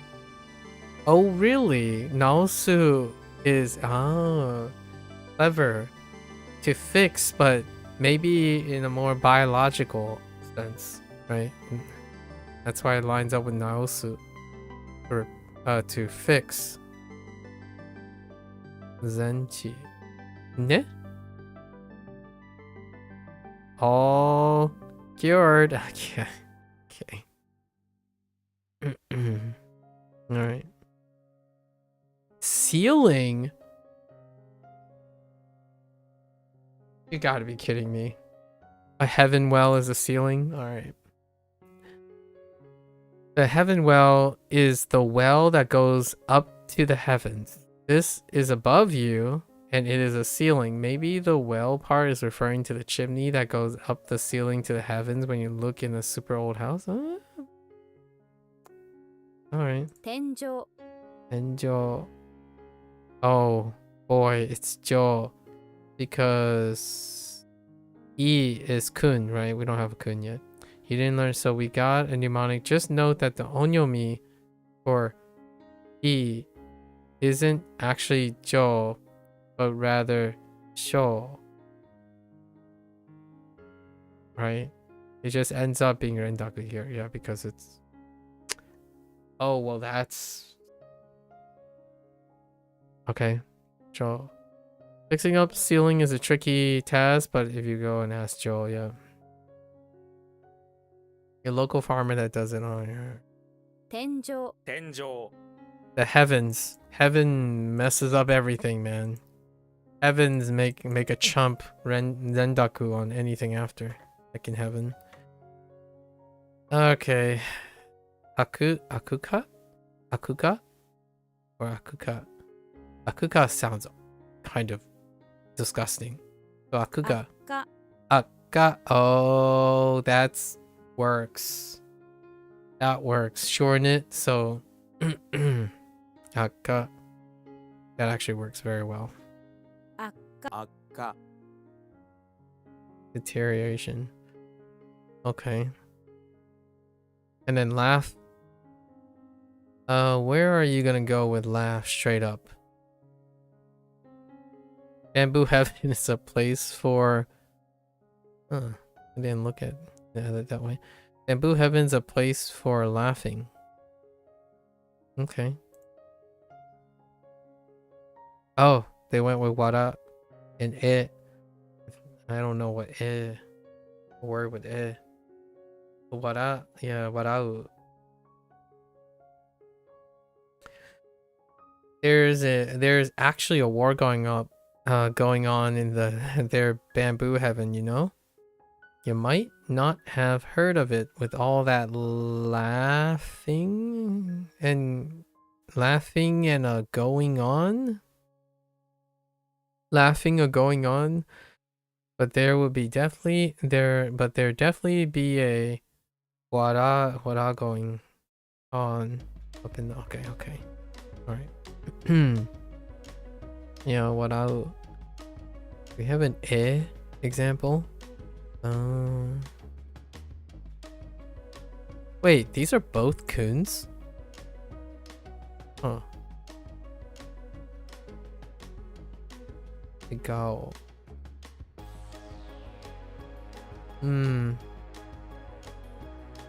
Owarai. Owarai. Okay.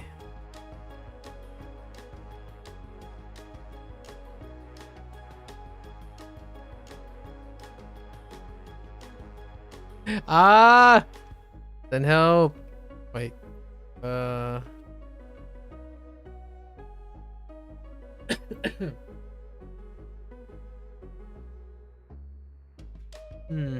Okay. We're curing, right? How did the thing go?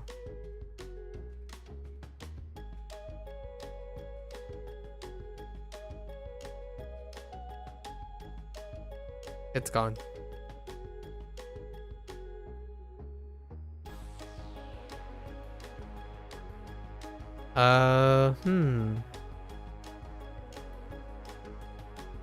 Yeah, I have no idea. It's gone.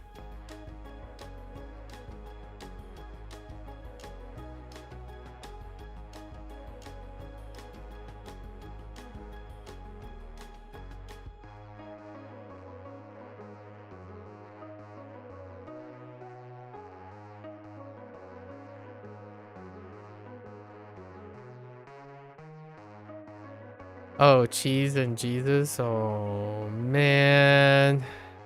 Yeah, cheese just doesn't work. Oh,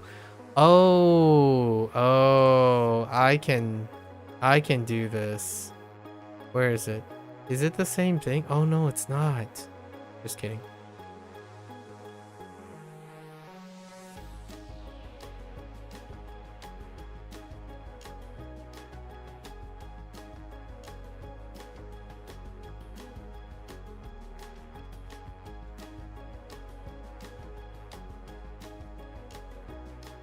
It's gone. Oh wait. 生じる Oh, it's here.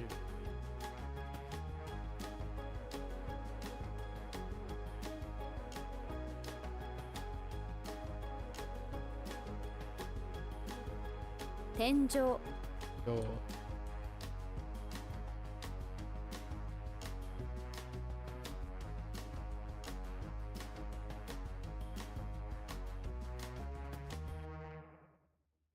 Akka. Akka.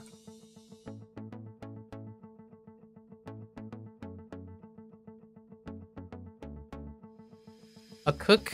Okay. Nirori. 料理人 Nin. Oh, it's a nin. It's a cooking ninja. 料理人 Okay. 料理人 Ryori-nin. Alright. It was a 50-50. Quit. I don't have a frame reference for quit. When your tongue becomes too spicy for you to bear, it's time to quit the jalapeno eating contest. You've been eating them for 3 hours now, and the spiciness from the peppers is really burning you. You know what would be kind of fun? I should do like a spicy punish challenge. You know, when I get stuck, I used to do this before when I needed to study and work really long hours, like because I wanted. I used to have like a bottle of Tabasco sauce, right? And after like every 30 minutes to an hour, I'm like, oh man, I'm getting too complacent. It's time to take a hit of Tabasco. So I legitimately just dab. Just do some dabbing. And then your body just like get warmed up and there's like pins and needles and then you're just like refocused. Kind of fun. Probably not the greatest for your stomach, but you've been eating them for 3 hours now and the spiciness from the peppers really burning your tongue. Throw in the towel, my man. It's time to quit the contest. This kanji has another meaning too. Eating isn't the only thing that makes your tongue spicy, so do certain words. Say your favorite words out loud right now. Feel them on your tongue. Words are the spicy food of language. That's a bit of a stretch, Cole. You need to quit while you're ahead. Gee, oh, the boy. So you're probably wondering who won that spicy food contest after you quit and became obsessed with words instead. It was Jesus. What did you expect? He was great with words and never quitting when things got spicy. The artist. Oh, Geijutsu. Huh?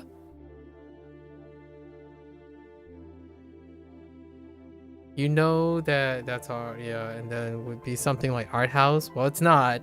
Think about it this way. Who is the person who, the artist? 芸術家 Geijutsu. Or remember the thing about kaha, like this being a formal profession thing. 芸術家 Geijutsuka. Oh, automatic. Yeah, 自動的.自動的 自動的 I'm about to sneeze, sorry.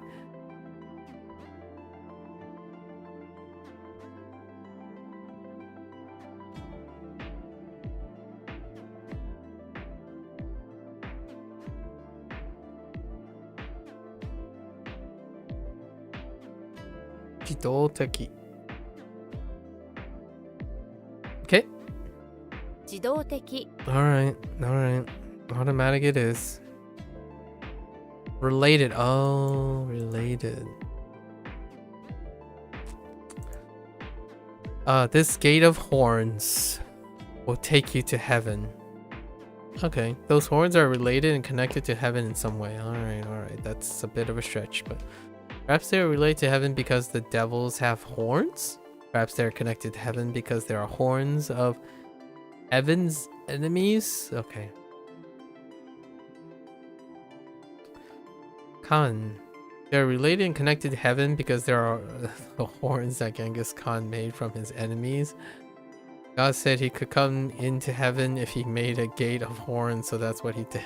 Okay. Oh, interesting. Oh, it's the Khan in Kansai. Interesting. Related West. I like that. Kansai, the related West. That's pretty neat. Kanke. I feel like Kanke was in the relay connection. Does this also mean connected? Okay. I feel like there's a anime that had this Kanke in its name. All right. Okay.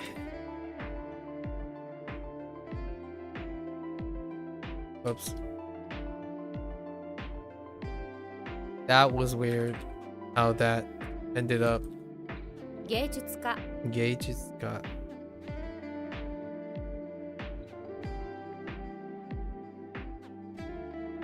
料理人 Yorini. "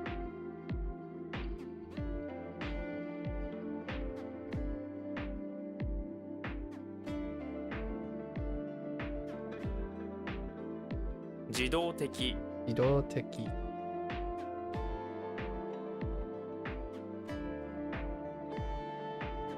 Ah! I was just kidding.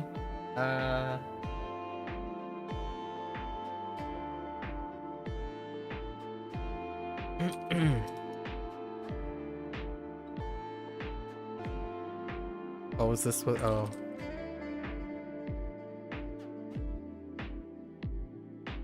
Fundamental. I can get behind that. Fundamental. Foundation, main, target. Or basic, like, yeah. Basics, like. Standard, okay. What? Kihonteki. 基本的基本的 Kihonteki. Dialect? It's another dialect? Okay. If you listened into the private lives of 20 people, all of them would have different dialects and ways of speech. Whether they actually use these dialects with you is another story, but when they're alone or with other people who are from the same place, their speech will be different. Or Familex, I suppose. Can you even imagine 20 different dialects in your head? Well, I can tell you that are definitely at least 20 of them in Japan alone. Dialects? It's kind of a funny topic for language learning. Can you imagine juggling 4 languages in your head? I certainly can. Ben. The best way to learn someone's dialect is to buy them a bento. Actually, I can get behind that. From where they're from, not only do these bento have writing in their dialect on them, but their speech will immediately shift to match. Then you'll be able to hear how they sound in their head and in private. It's kind of weird. Oh. Oh. That bento. Wait, I didn't get bento yet? Huh. Tokyo Ben. Interesting. Alright. And then they says Ben. Says Ben. Okay, alright, I got you. A fold?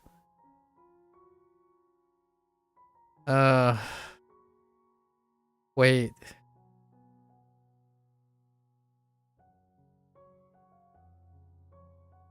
That's still, yeah, that's still. Oh no, it's not. Ori? Maybe orime? 折り目折り目折り目 Okay, orime. Fair enough. The fold, you can see with your eyes, the fold will crease in Orime. something. Okay. Orime. Graduation ceremony. Yeah, you tack on. Okay. Graduation ceremony.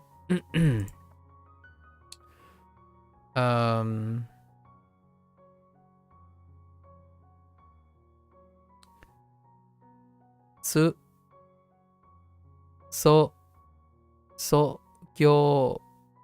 Sokyoshi.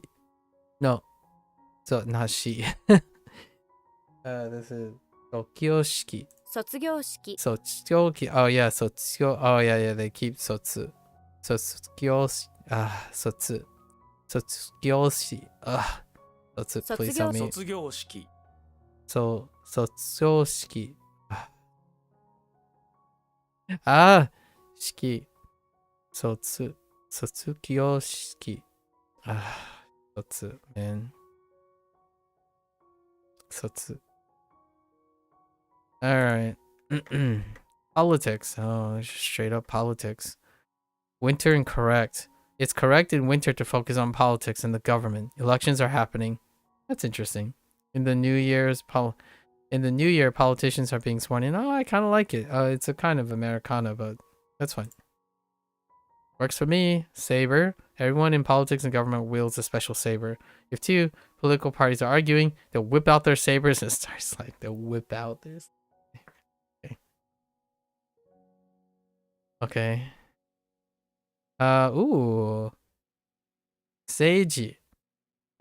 Politics and cure game. Politics. Oops. That's funny. Alright. What was this? The 20 elbows thing? The dialects. It's gone.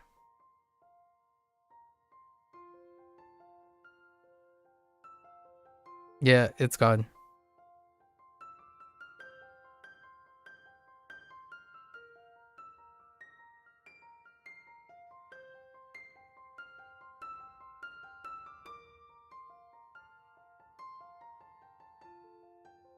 I have no idea. Tie-in this.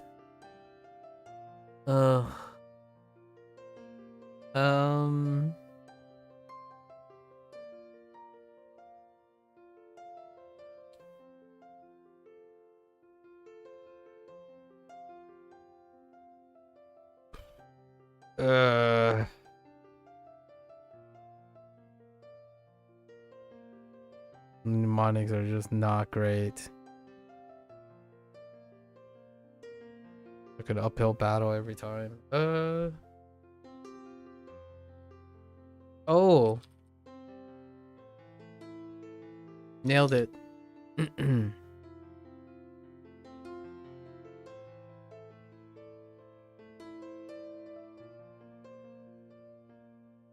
Orime. Orime. 基本的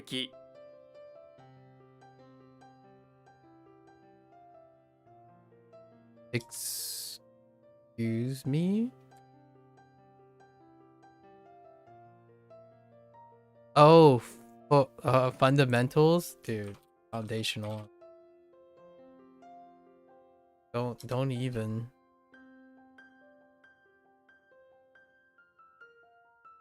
Oh. 卒業式。卒業式。卒業式。卒業式。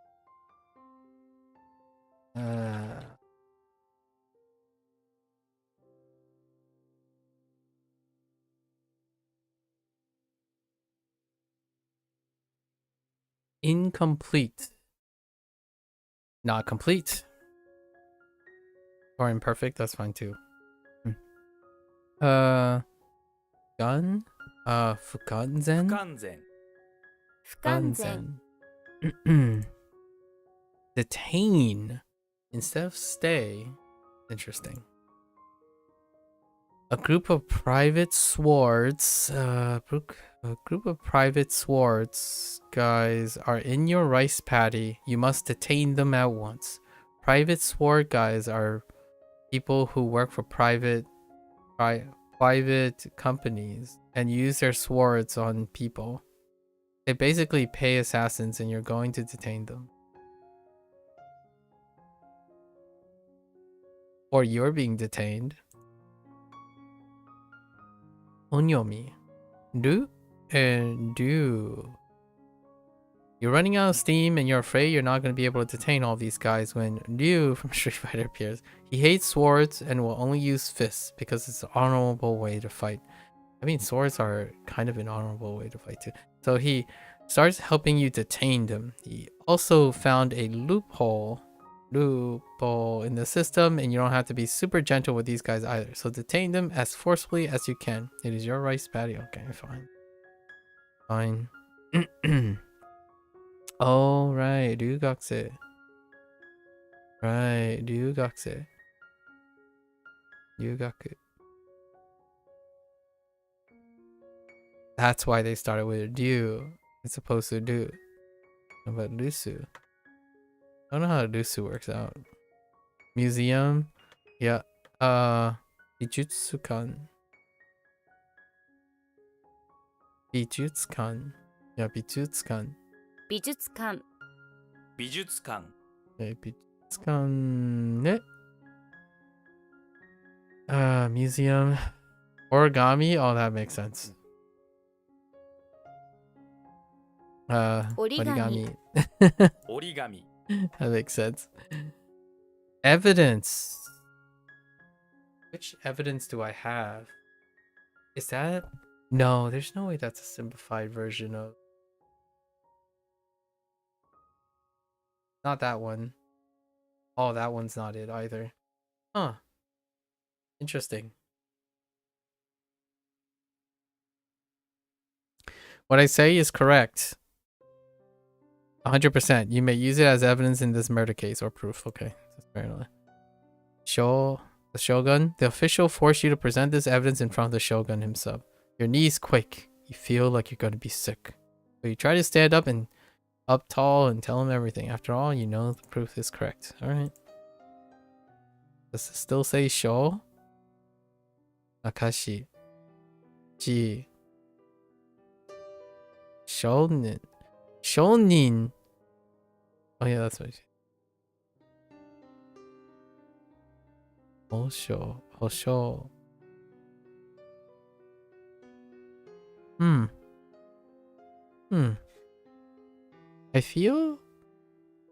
I think I might know which character this is replacing. Yeah. Oh.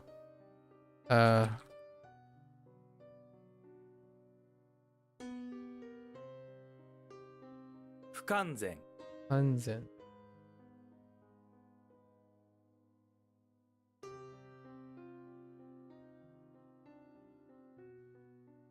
美術館美術館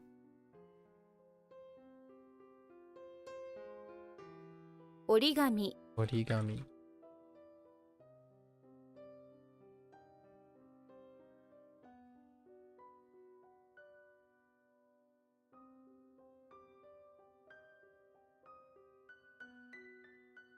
You wish. That is most definitely wish. But it's not Shiwang Suru. What is this? Kibo. Kibo Suru. 希望する Kibo Suru. Yeah. This is a formal way to say that you wish for something. So you might use it at work to request, okay. Or let them, okay. Or to let them know that politely that you're resigning. Interesting. 希望する Kibo Suru. 希望する Alright. Risky?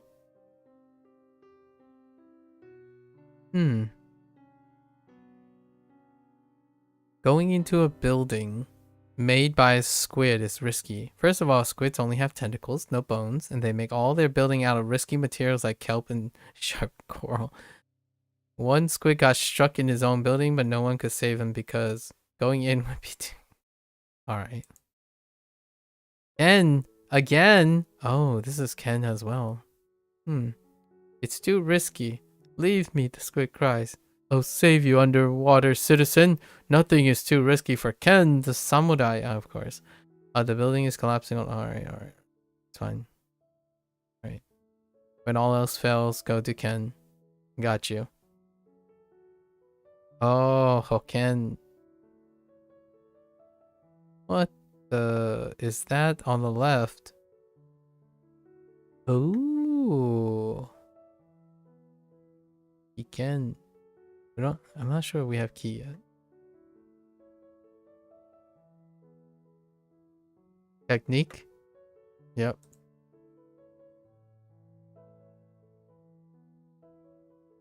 Wait.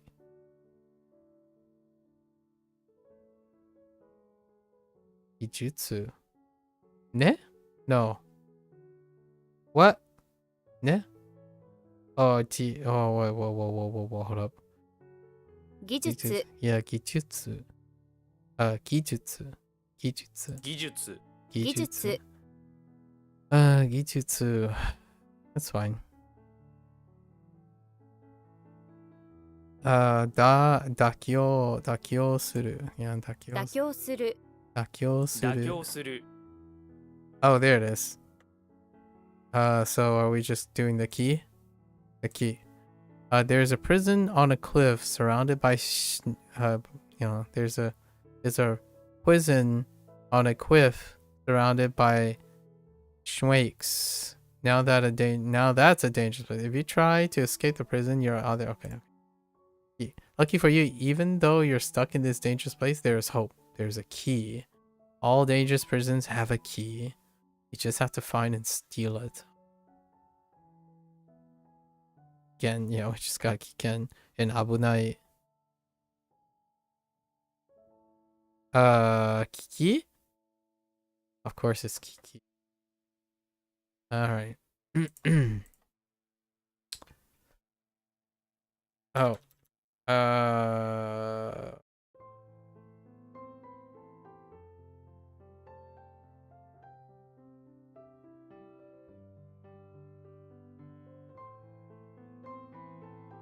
Gijutsu.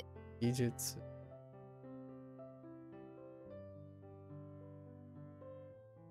Kibou suru.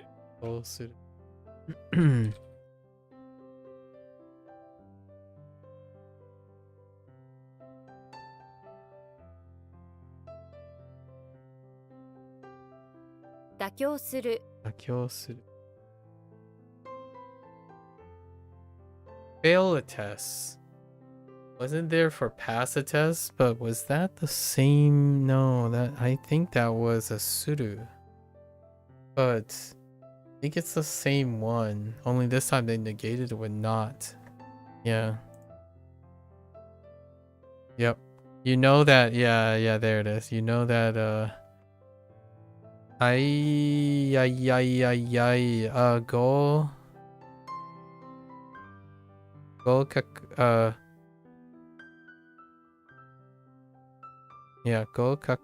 Gokaksuru. Gokaksuru is a pass the test, so that's the opposite, yeah. 不合格 Gokak. Very nice. 不合 不合格 Gogak. All right. Exist. Ooh, this overlaps. Exist. All right. If a narwhal stick child. Yeah, I see the narwhal and I see the stick child with its horns, then you have to admit that it exists. We know some of you have been doubting narwhals and whether they're real. Well, now your kid is a kebab. So do you believe they exist now? I suppose you do. Exist. Onyomi. Oh, and the child we had to narwhal stab to prove that they exist. That's your son. Oh man, son. That's personal. That's very personal. I take that personally. Maybe you should have listened and kept your son out of the normal danger zone. Zone. Alright, fair enough. Oh, preservation. Yeah. Hosan? Hoson? Ozon? Oh boy, it's a 50-50. To know. Zonjiru. Interesting. Onyomi. Seizon. Distant. Chun? How do you get chun from... okay. Graduate. Oh no, I had to say Sotsukyo. Sotsukyo. Sotsukyo. Sotsukyo. Sotsukyo suru. 卒業する Sotsukyo suru. 卒業する。卒業する Oh no. Why? Okay, to leave behind. Okay. I doubt it's on. Oh wait. But we have nozo. Nozosu? The word consists, yeah, sure. Okay, yeah. The kanji means remainder. But you can't really to remainder. Which is something that's similar to, however, to leave behind. This is when you're actually doing, yeah, to leave behind. For example, you get some food and you leave. Okay, you can remember this by yeah. 残す。 Nokosu. Oh wait, it's noko, not nozo. Noko. 残残す。 Nozo is request.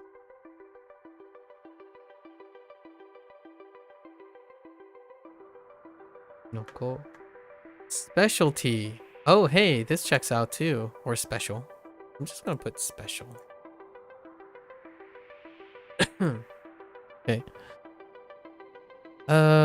Sticking a cross into a rice paddy, but that's like a pope. Is that not a pope? Or does pope have 3 lines? I think pope might have 3 lines now that I think about it.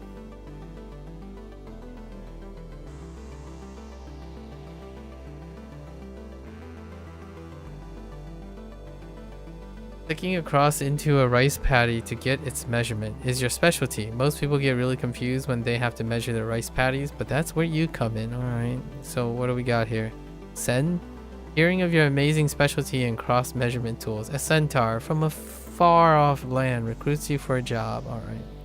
The centaur's father has just passed away and the centaur wants you to measure the rice paddy that had been left to him. Alright. Senmon. Specialty. How does mon factor into senmon? Major? Oh, senko. I don't know how call works in this fashion. Alright. We're getting there. I'm really tired. Okay. Alright.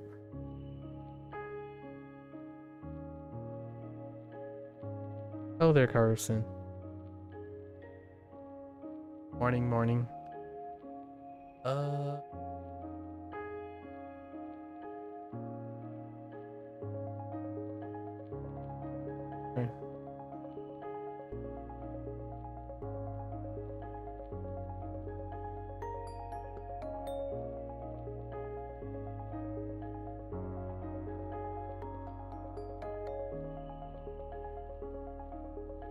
不合格 Go cut.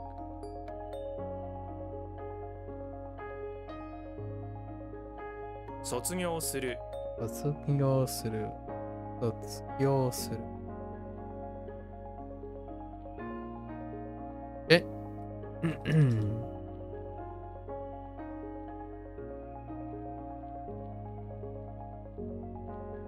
残す Nokosu.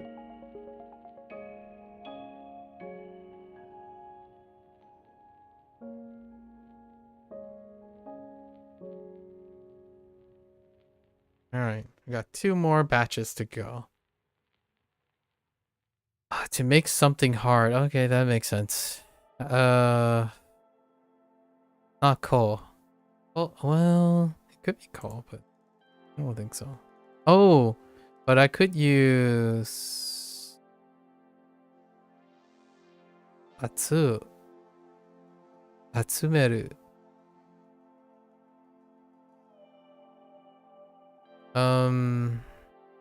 Oh no, katameru.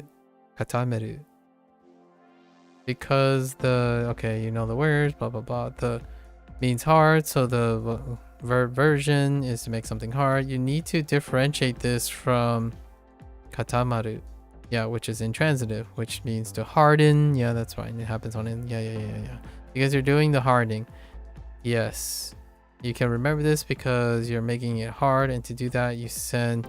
That is not great. We're just gonna ignore the male thing. 固める Katameru. 固める Okay. 固める All right, and then it's the catapult thing again. All right, cool. All right. Although I don't remember the catapult thing at all. Fine. A dare. Oh, is this? No. It's too far from Gan. When the sun gets in your eye, I dare you to stare at it. I dare you to look at the sun. I dare you. And as it sears a hole into your eyeballs. After you're blinding yourself from the dare of looking at the sun and losing sight in each eye, the guy dares you to go bowling. You're blind now, so bowling will be quite a challenge. You'd be surprised. Oh, Boken.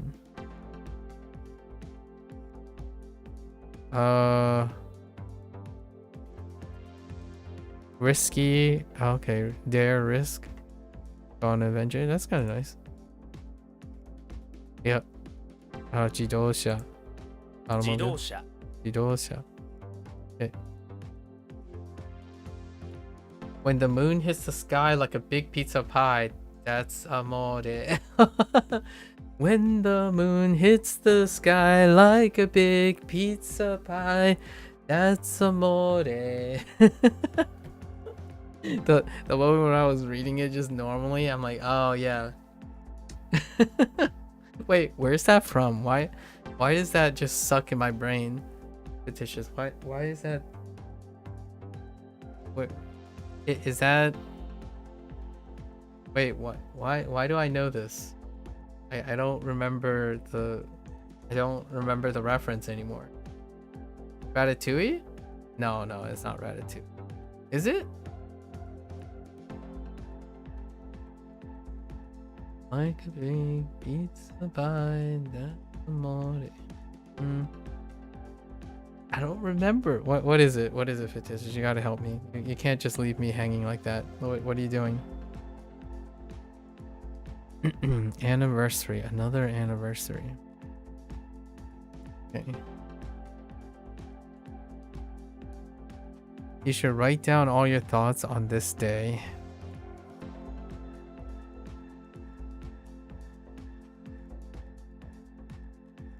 Okay. Sure. Because it's not just any day, it's an anniversary. Wondering how, yes, I do wondering how, what do we have here? Kinenjitsu? Maybe Kinenjitsu differs from, yes, difference from Shunen. Shunen is usually for numbered anniversary, like Shunen. Okay.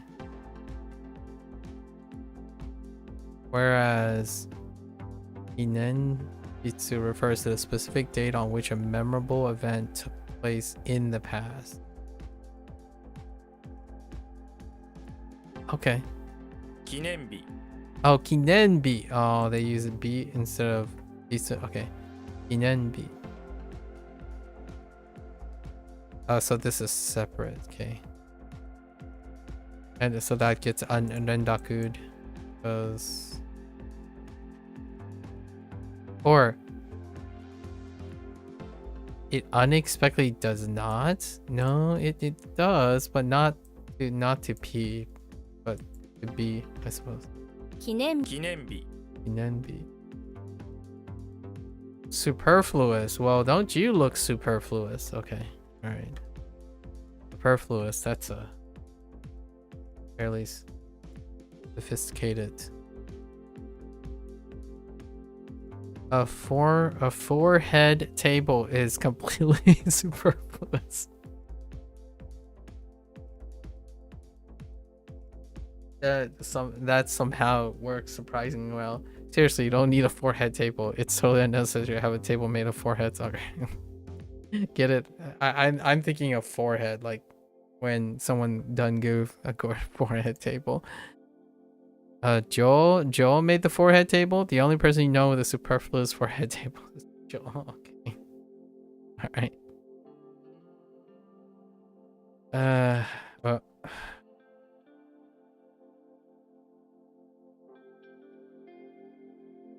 Kameru. It's gone.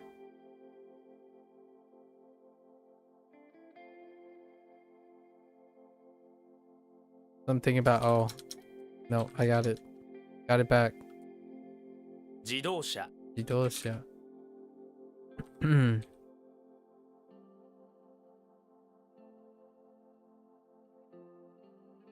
記念日 Inenbi.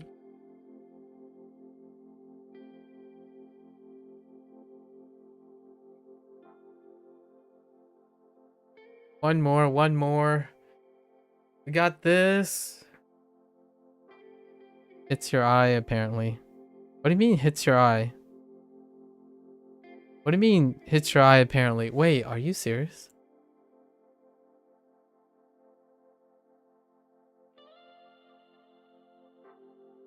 Oh, but what movie had this in it? Yeah, what movie has this? There's a movie. Why do I remember? What is it? Like, I even sorta, I can imagine it too. Like, oh, and then it hits your eye. I get. Oh, I get what you mean. When the moon hits your eye like a big pizza. Why am I thinking of something?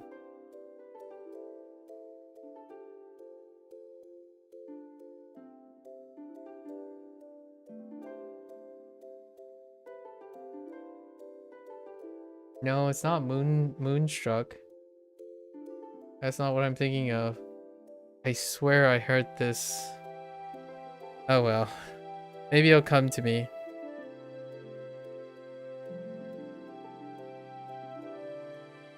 Is it Enchanted? I feel like Enchanted. No, that's too edgy. I feel like it's even older than that. The song appeared in 1954. Rear Mirror, yeah, no. Grumpy Old Man, no. Stuart Little. I'm not sure if I was thinking of the Enchanted, but definitely Stuart Little. Mario teaches typing too? What the? I want to play that game. Mario teaches typing too. Oh no, to break something. You just fold it so hard that it breaks. You already learned how it means to fold something, right? Odu? This is an intransitive version of that, which is okay. You just folded something too far and now it starts breaking. Is it still oreru? 折れる Oreru. 折れる Yeah. Alright, fine. What am I looking at? It's a hat with a stop. Alright. The hat comes to a stop, thinking of a plan. The hat has been pacing around for a while, trying to think of how to get off the head he's resting upon. And back in the house, where it's nice and cozy, comes to a sudden realization of a plan. This Cause the hat to stop. Or it could be a person with a hat that needs a plan to take off the hat. The plan that made this hat stop right in its tracks, it was very simple. First, obtain the key to the house, then use the key to get in the front door. Okay, we're just gonna replace it with a person. It's fine. Wait, what's that? Okay. Oh, okay. Plans. Kikaku. Alright. Alright, let's keep going. I'm almost there. Payments. Support and pay. That makes sense. It's kind of like financial aid and stuff. What are you in kun? I feel like I have a kun. How do we? So this is harai, and then what is this? Let's say.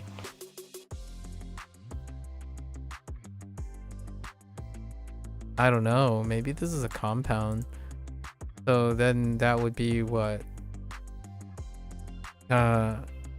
Shirai. Shiharai. Oh no, so shiharai. I said I skipped over a ha. Yeah, shiharai. So it's just a combo word. That's fine. 支払い Shiharai. Right. Outpatients. How in the... Alright, fine. So... Gaidai? From foreign lands, you have come to this hospital that makes you an outpatient. Gaidai describes something or someone that comes from elsewhere. You'll see it most often where it means outpatient, but also in formal context talks about foreign. Okay, that's fair. 外来 Gaidai. Alright. Sure. Height?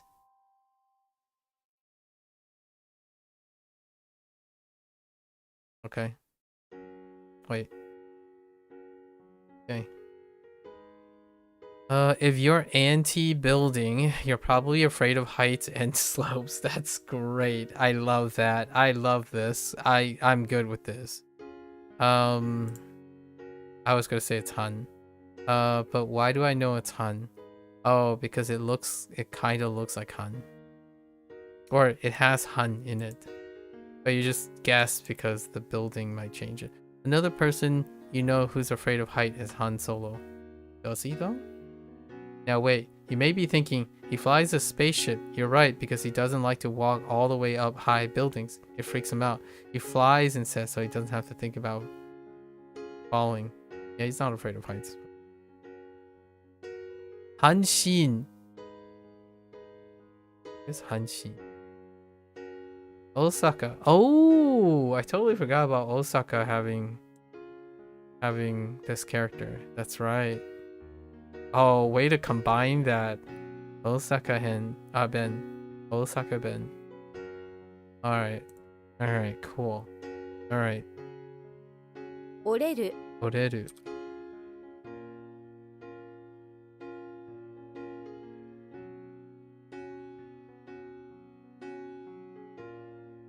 Shiharai. Shiharai. Oh man.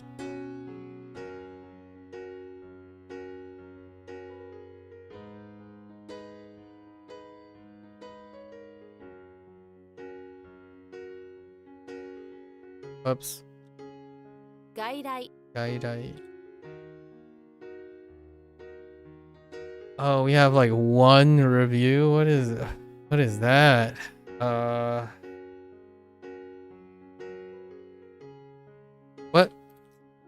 What? Oh, wait. This is not that. It's to go. How do I do the go thing? Oh no. It's to leave, right? Oh, to leave. 去る Alright. That used to be a problem. Alright, let's wrap this up today. Oh, so much talking about video games. I want to just sit here and talk about video games. But talking about video games, that's a lot of fun. I haven't decided I was going to do a month project. It's already June 10th. Video games are boring? Okay. Thank you for sharing. What don't you find boring?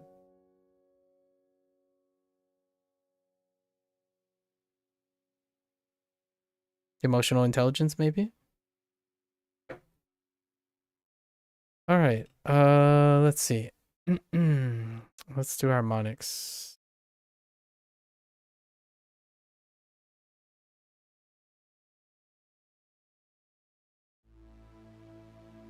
There's no emotional intelligence? Good for you.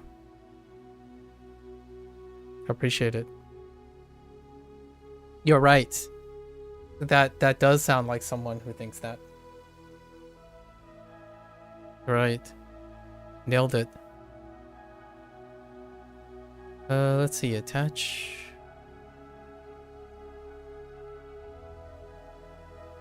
Belly. Bass. Drum. And zombie.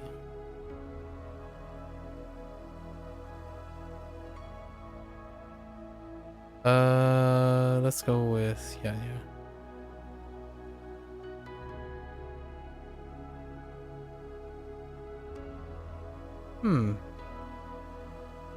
I guess I didn't actually look at what this is, huh? I'm guessing it has something to do with yogurt.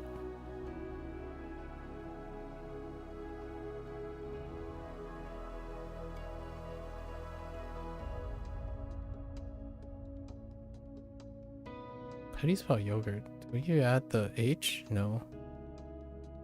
We're gonna do it this way.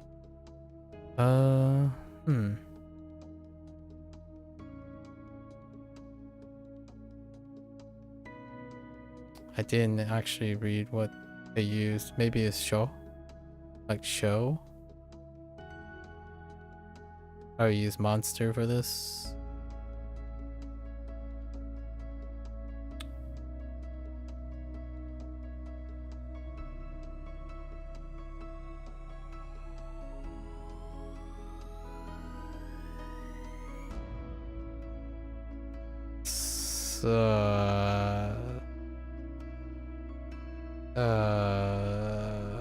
Okay. Huh. Let's go to the next one.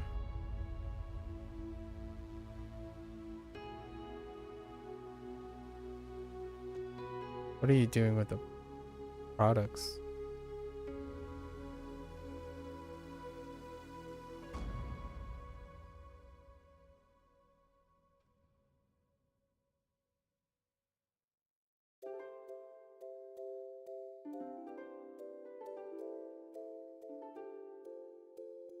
All right, let's move on to the next one.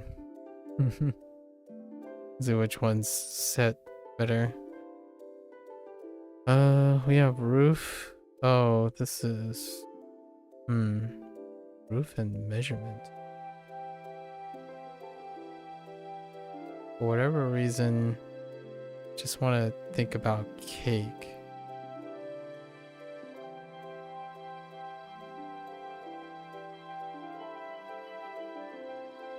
No.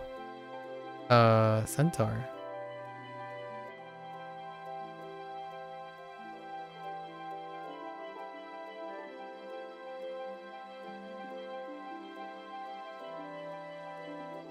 Armbako here.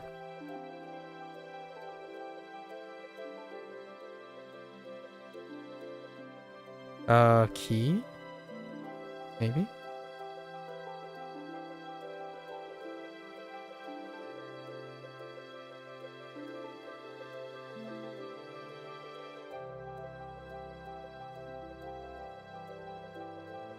Oh no. Cucumber.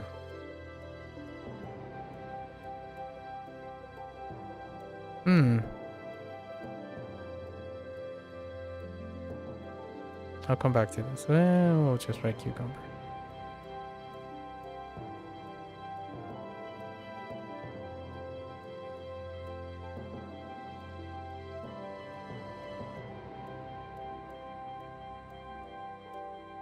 Shin.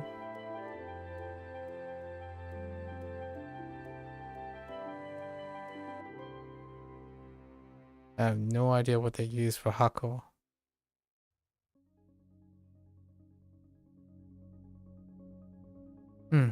No idea. That's a Kun. So all the Kun ones are really weird. This is the lip ring, leader flower lip ring thing.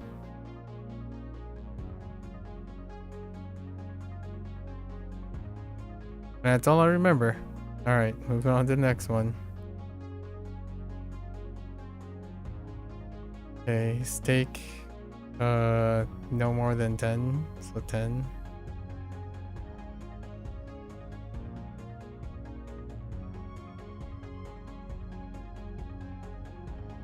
Jesus?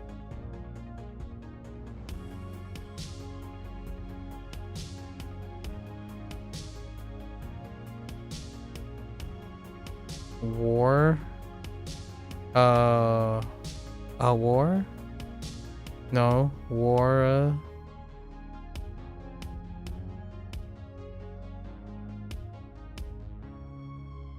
I don't even know how it fits into a sentence, actually.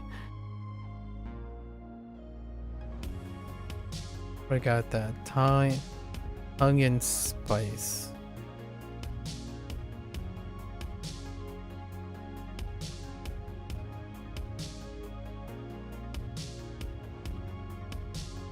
Alright, moving to the next one.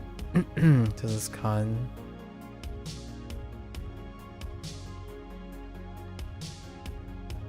Elbow and 20.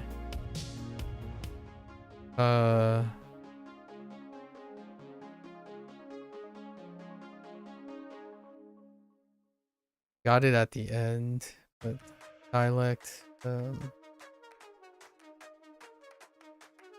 bento.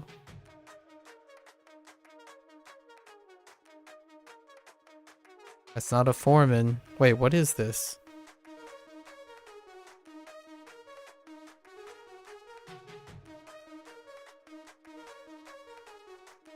I don't remember what this is in WaniKani.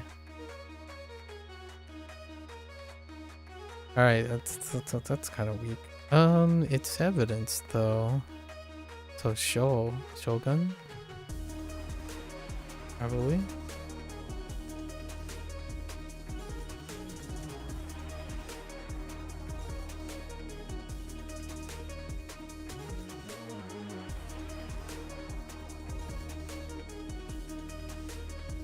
New?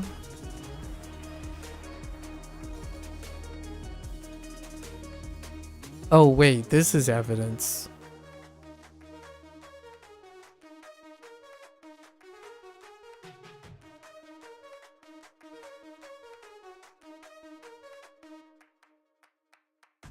This is Shogun.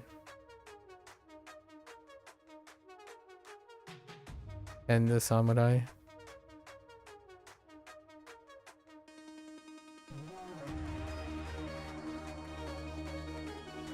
Key.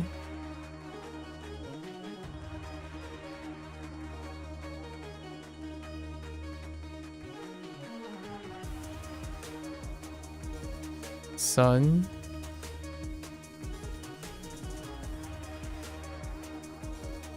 Sun and zone.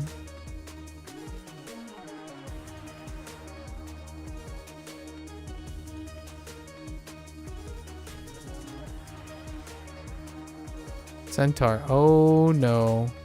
I don't think that one's Centaur anymore. Oh no, wait. Yeah, I don't think this is Centaur anymore.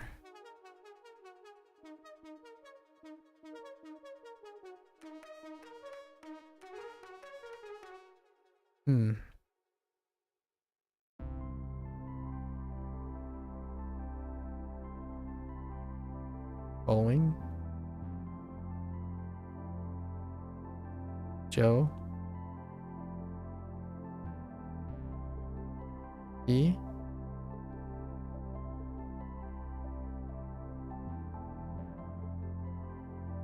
On. Okay. Bit okay. All right. So, what do we have here?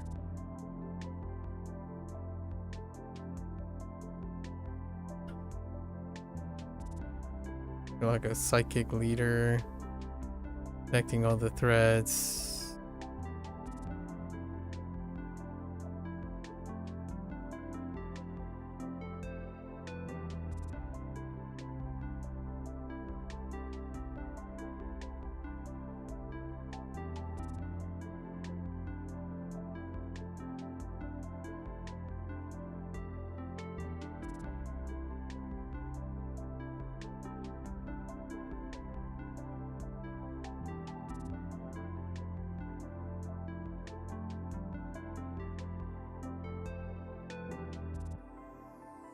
This is Hin.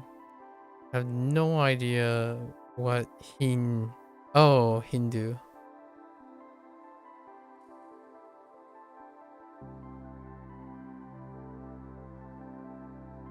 When you're good at measuring roofs, or you're measuring the roofs to make sure.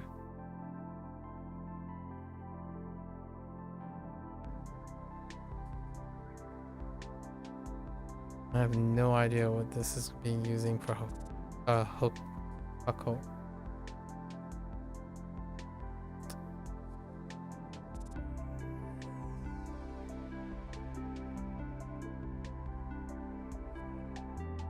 Alright, let's go. What do we have? It's a form of connection. Oh, connection is on. Or no. Not that type of connection. Connection is K. Oh, that's not the one that I thought it was. Ooh, okay. So cake.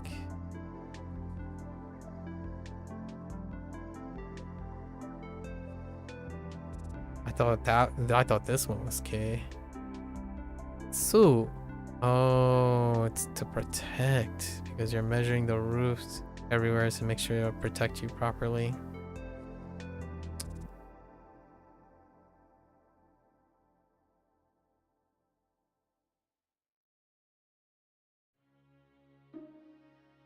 What do we use for Hako? Oh, hardcore. Ooh. Playing your hardcore vinyls. Hardcore.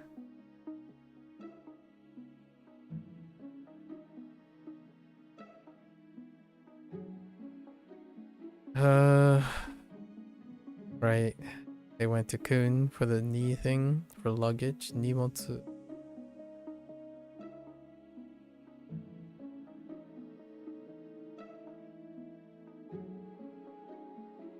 Alright, give flowers too. Okay. Alright.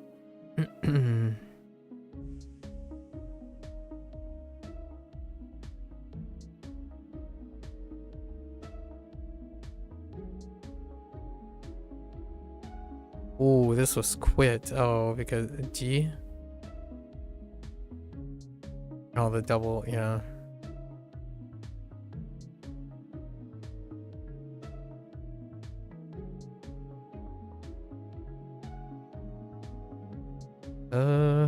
I don't remember what this is supposed to be. What is that? Winter.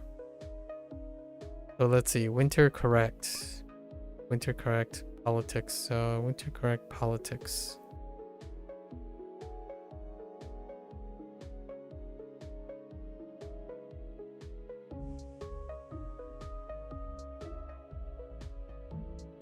No idea. Oh yeah, they have sabers. Oh boy, this group is okay. This group's a little wild. Okay, let's see if any of these sound suspicious. Okay. Yo. Show. I wonder what they use for the show. When you write about, you were writing about its amazing. I can't see. Circus show. Just watch the sun. Yeah, I kind of skipped a lot of these. Largely because we know show. Okay, that's fine. We'll use them when we need them. Yo, show, mon, ke, in. In sounds suspicious. Okay, never, just kidding.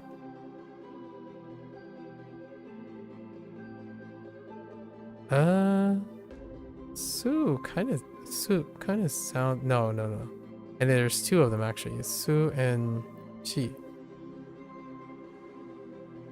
Alright. Okay, cool. So I knew was suspicious.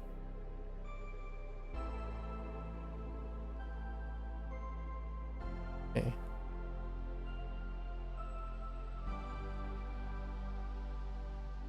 Shin this one. Shin Ako Ni and the Wara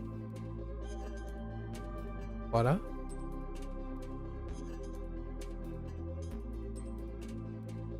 Wara going on.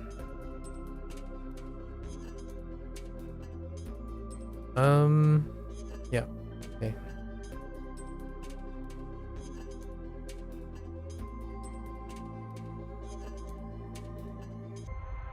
T and then it's fine. Then se do so can ki son zone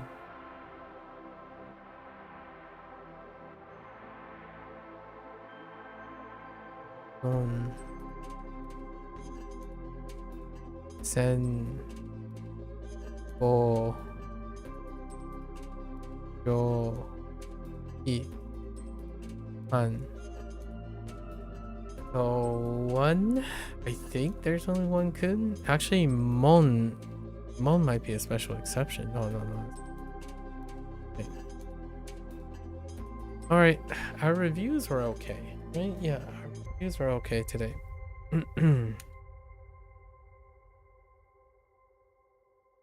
Alrighty. Well, that's a wrap for WaniKani today. We talked about a couple things.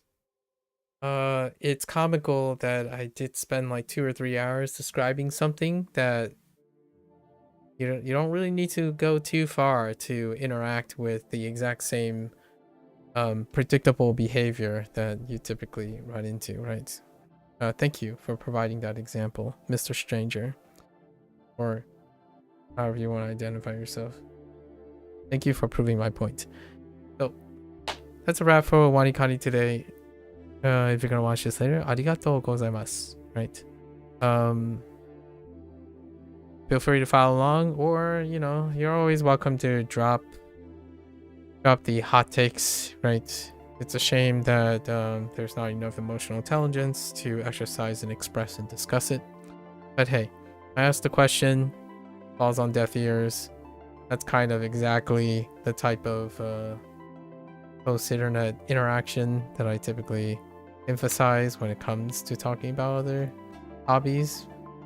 Must be really, really small world a person must live in order to perceive that type of interaction as something conducive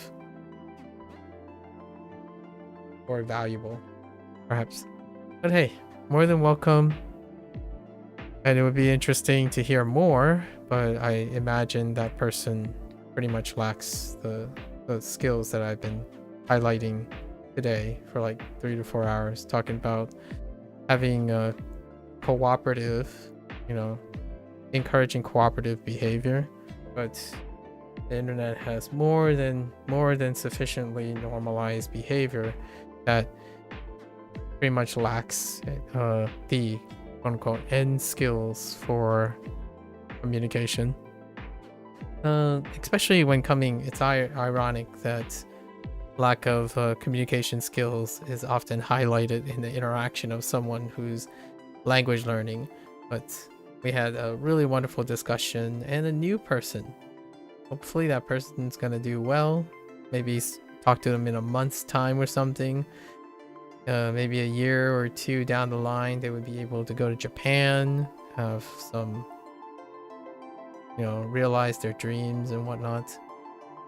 Love to hear from that in a year's time. Perhaps the situation would change quite dramatically in the future with another year under the belt, right? But again, more than welcome to join along. Pace yourself. Pick up WaniKani for yourself. Try other things. Listen to podcasts. We talked quite a bit. Invested a lot on podcasts. Talking about podcast stuff. Or engaging in a manner that is conducive to your lifestyle is usually how I would go about it. And then we talked about video games quite a bit.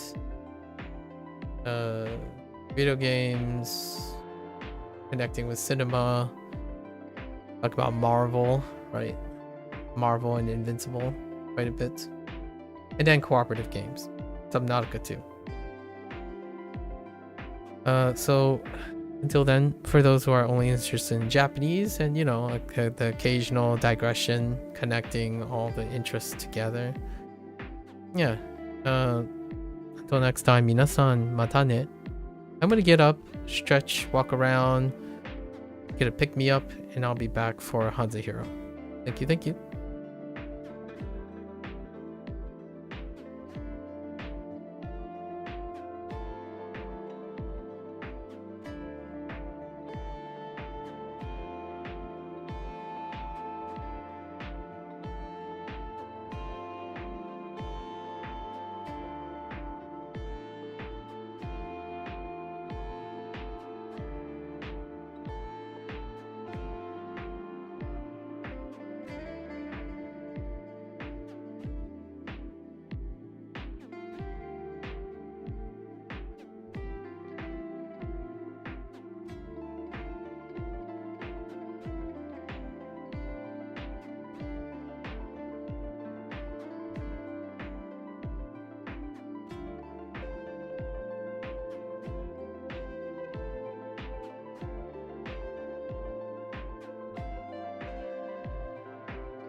Alright, welcome back everyone. 欢迎大家回来。今天是第153天。It is day 153. Sorry, I was reading some DMs and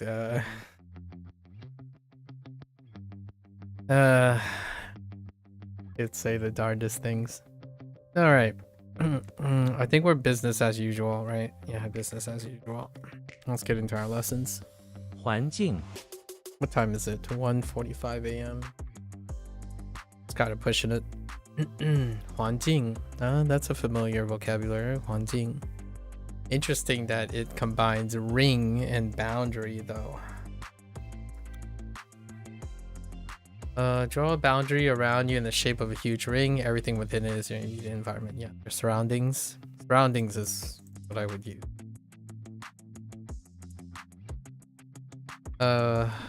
这里的环境非常什么 peaceful something 静宁静这里的环境非常宁静。非常宁静对环境类似 similar 类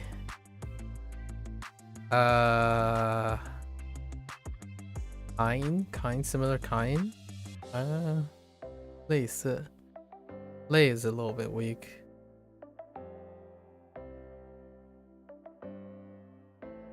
Elvish bulldog eat Elvish rice kind. Okay. 类似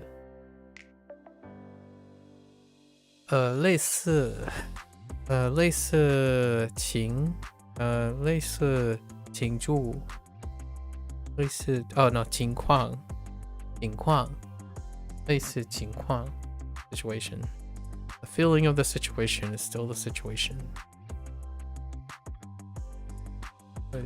类似低调 low tune or key. That's fine. Low key. 低调他是个低调的人 Okay, I see. It's actually being used as low key. Low key but high key. 低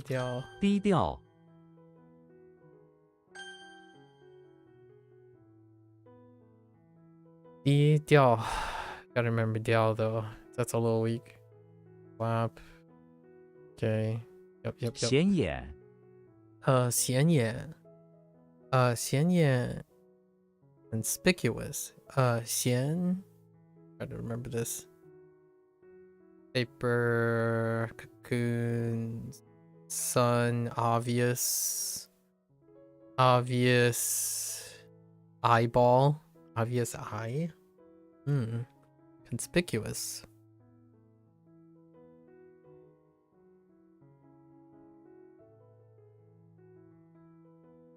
Okay, 显眼is new, a little rough. 显 It's obvious to the eyes, conspicuous, showy. Okay. Yep. 显眼的地方 place. Okay. Good enough. 显眼 Yeah. 解决解决 to solve, so untie to decide. A problem is decide how best to untie it in such a way that everyone is happy. That's an interesting way to. I was thinking more like to tie it up, like but untie. So 解决 解 is kind of weak. Yeah, 解 is kind of weak.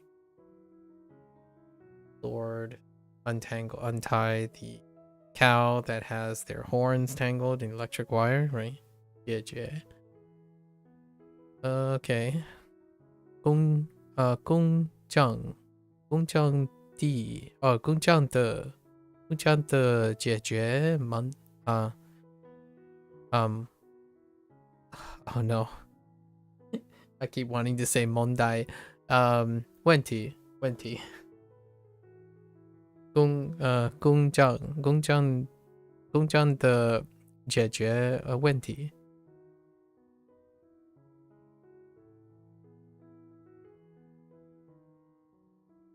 解决 All right. It's gone. Wait.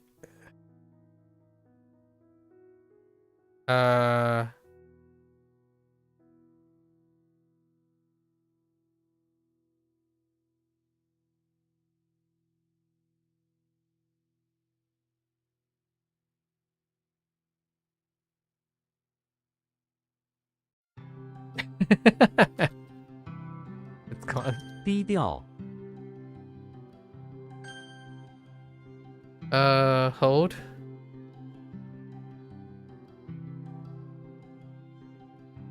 Who is doing the ring thing?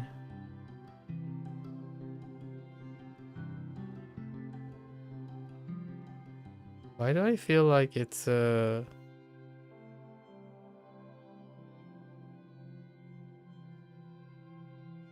don't know who's.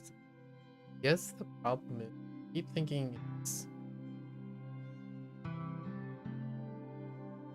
it's either Shrek or Hulk, but it's not.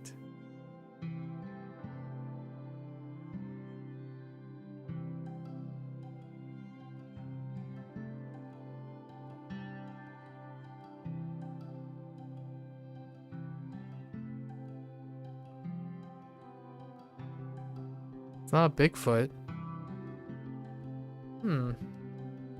I think that's a weak one. Very weak. Takes me so long. This one's weak too. 类似 Wait, so 钱 is weak. Oh, 显眼 and yeah.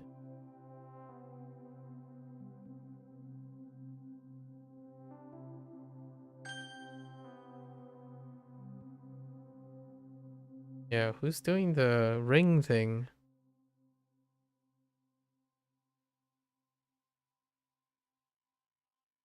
I really thought it was Hulk. Or Shrek. I don't know who else could be doing it.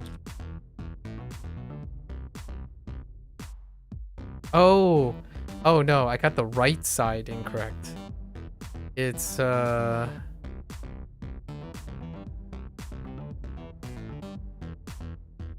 环境 got the right side incorrect. I remember I only typed G. 环境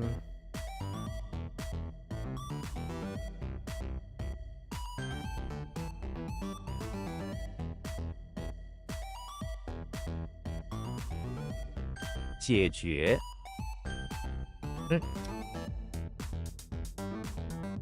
入境 entry. So the enter boundary. Entry, that's fine. For a boundary, yep. 入境时请飞队 or to 排队 oh 排队 no 排队 Bay has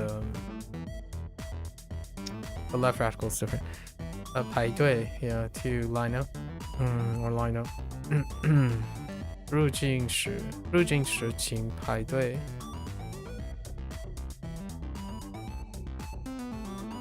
哦非法入境入境理解理解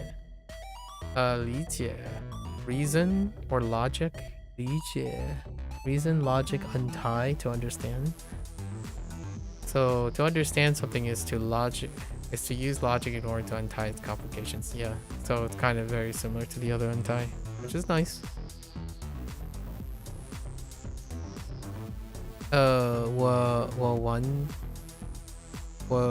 我安全我完全理解你的困境。Interesting. 我完全理解你的困境。困境 is difficult. Stuck a boundary. Interesting. 相互理解。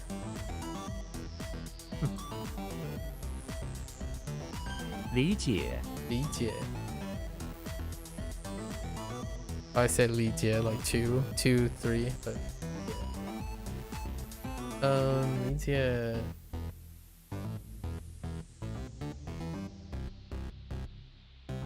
同类同类 same 同类 same kind. Oh, that's same kind. Okay. 同类产品产品同类产品同类产品，同类产品。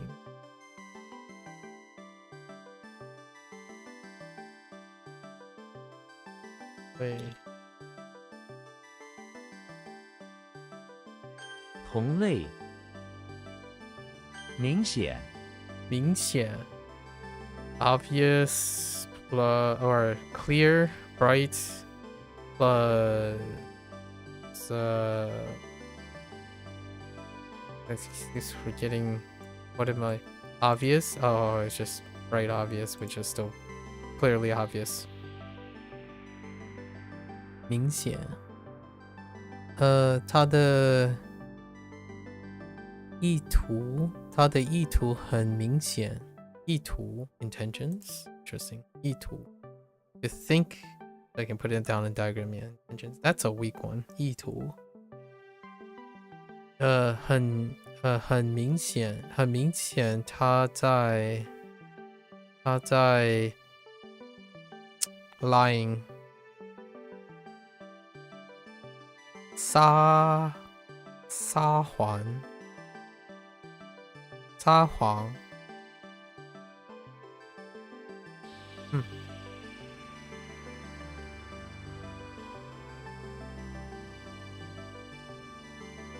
明显人类 mankind yeah person kind mankind 人类全人类都站在地球 makes sense 对人类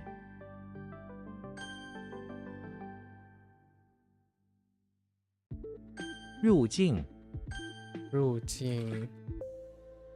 明显明显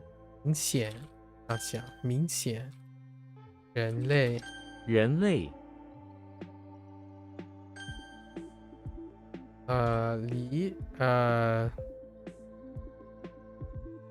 理解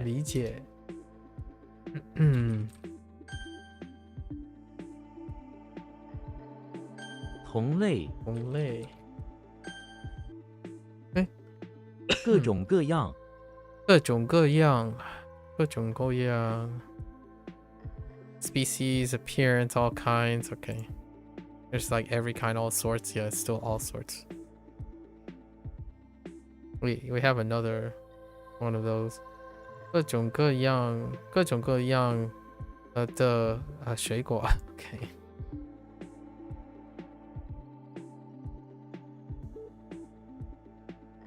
各种各样另类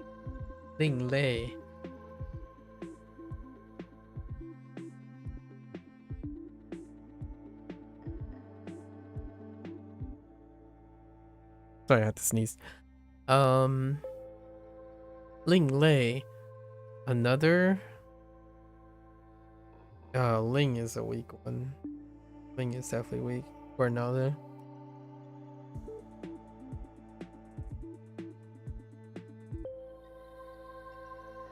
Okay. 另类. So another kind. Someone who is unconventional is considered another kind compared to more normal people. Alternative is the word I would use for this alternative.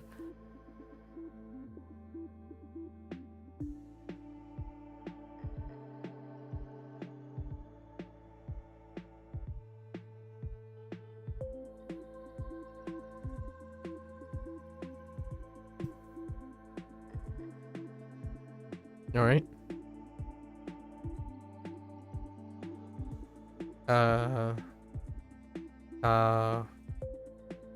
Daban, right? Daban. Do I have ban? Fingers, parts. I'm not sure.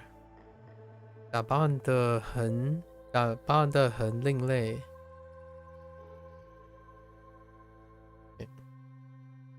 它是一个另类的儿子 no 女儿 no 儿孩女孩 oh 女孩 I'm like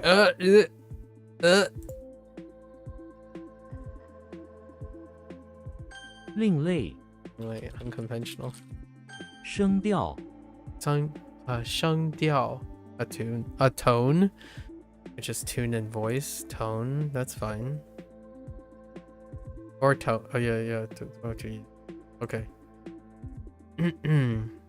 汉字的声调 oh yeah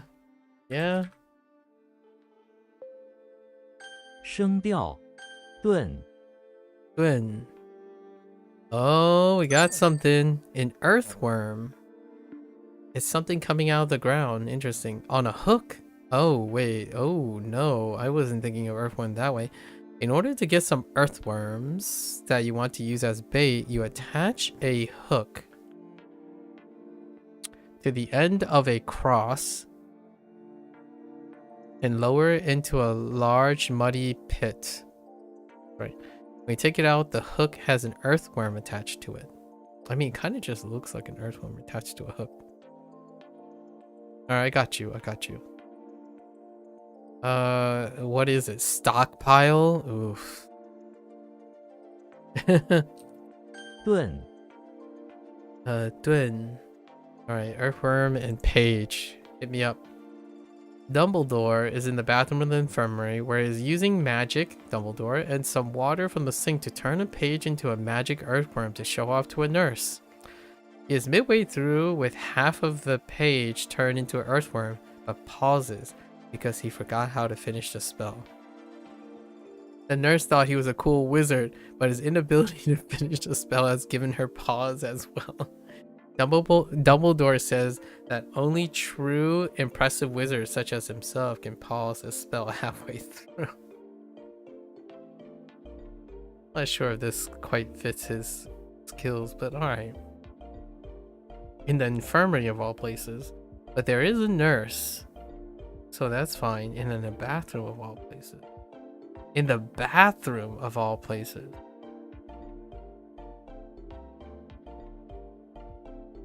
Maybe a co-ed bath. First, it's fine. It doesn't really. Okay. One's kind of rough. Good. Ting Dun. Oh, but that works. Ting Dun helps though. Dun, sure. How is that suddenly? Pause time? Pause spirit? Suddenly? Ooh, that can be harsh because we have Turang. Turang and Bierang or something like that. Or not. What was it? It was like something to not expect. I don't remember what it, but I'll remember once I see it. 顿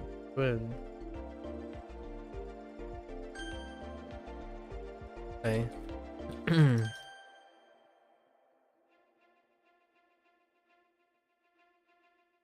各种各样各种各样。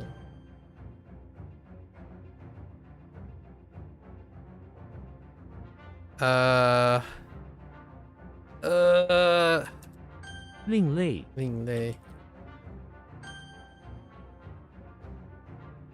顿，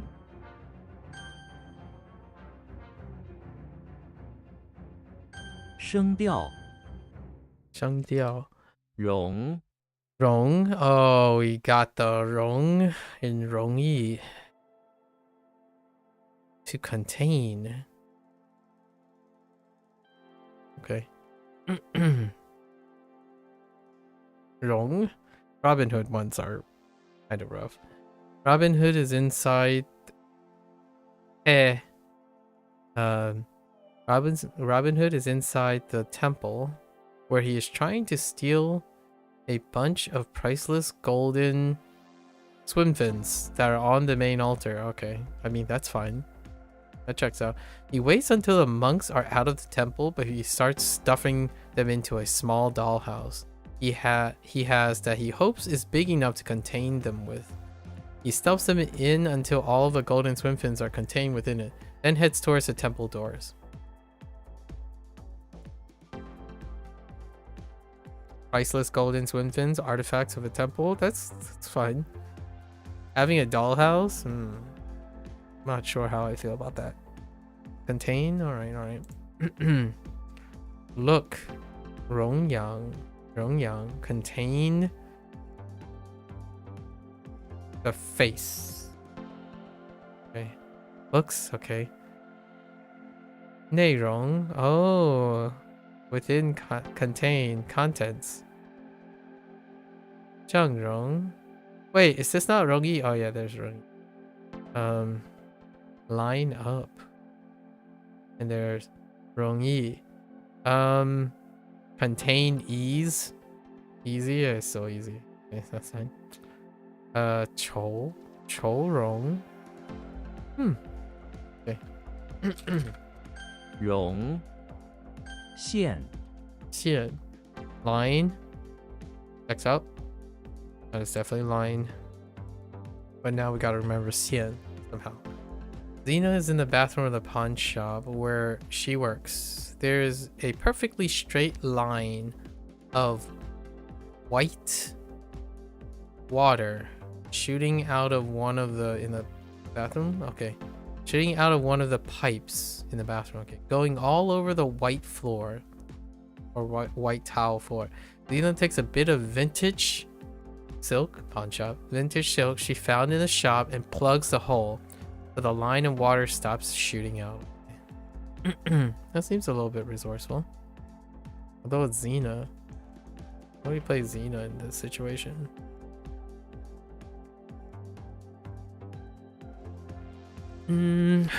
I guess that's fine. Let's see if it's a problem. 地线. Bottom line. 地线. Nice. 关线. Light line. Light. 线索. 线索. A clue. Interesting. 斜线. 斜线. Oh, there's the curve. Ah. 曲线. There's our curve. 曲線, right? 曲線. 线， Yeah. 意， E. To discuss. Oh boy, it's another discuss. All right. Oh, and this is the same one as the other Yi, justice. Or like the sound is this, but justice has slightly different. It's the left radical that's different. I don't remember. I'll see when I see it. Yoshi is in the bathroom of the house where he is doing some home renovations. Okay. He has a handsaw and is cutting some wood for the with a new bathroom counter. A very critical sheep stands behind him, discussing everything he does. Oh, are you sure you should cut it that way? And so on. Every word the sheep says hits Yoshi in the face. Yoshi doesn't want to discuss this stuff and hope the sheep goes away. Well. In the bathroom though. Okay. I got you.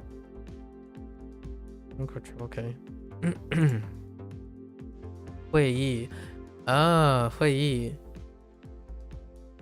议题 this topic an issue interesting 协议 cooperate and discuss agreement. Oh, we just got something that kind of looks like that, like superfluous. Oh god. 意是 Sure. Force. Oh, okay.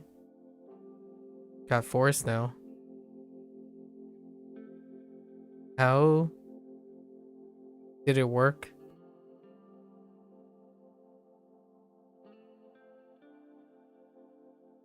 Okay. I'm not quite sure actually. Shrek is in the bathroom of the house, sitting on the toilet. He sees some crazy pills beside him and not knowing what they are, eats some. Seconds later, a bunch of muscular arms appear out of thin air and force him off the toilet and begin to use their force to drag him out of the towel bathroom. What the?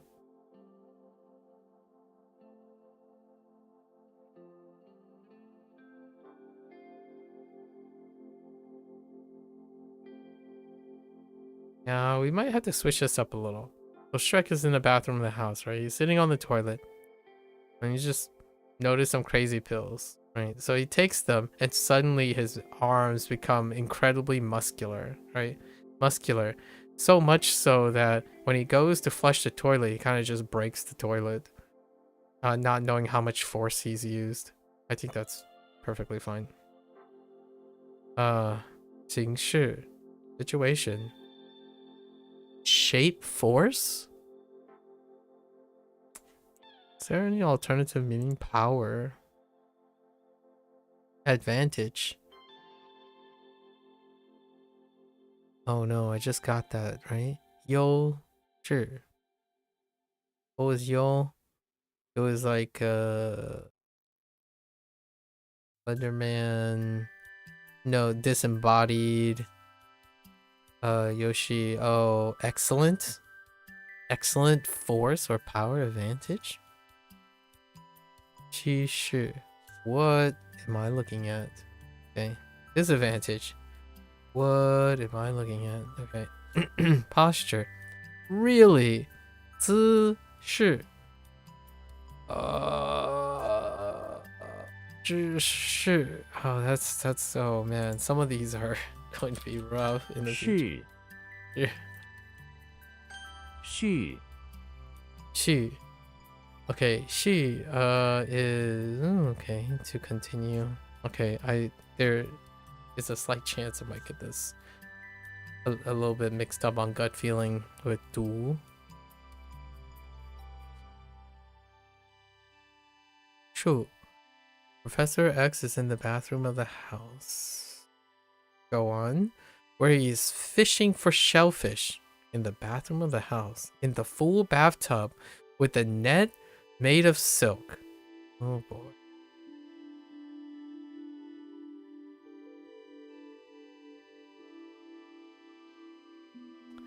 Next to him is a soldier who is trying to catch shellfish with a silk net. When one stops trying, the other continues. By rotating shifts like this, they hope to continue to catch a large number of shellfish. What the? Okay, hold up. How? Well, maybe it's some underwater, like underground, I don't know. Like a secret base bathroom that's connected to to the outside world or something. Yikes.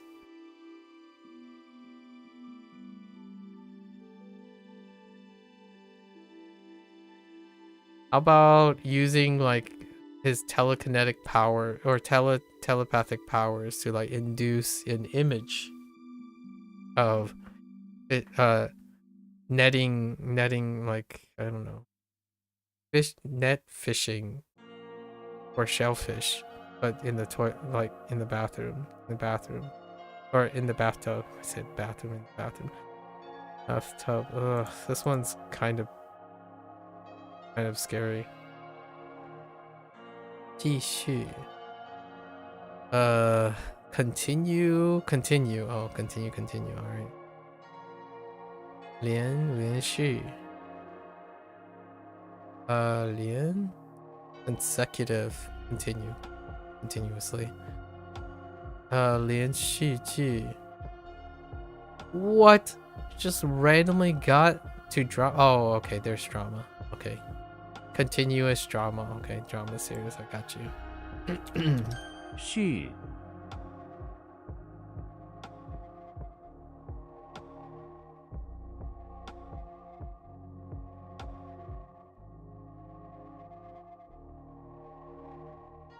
What? Okay. No, that one's tough. That one's gonna be tough later on. 容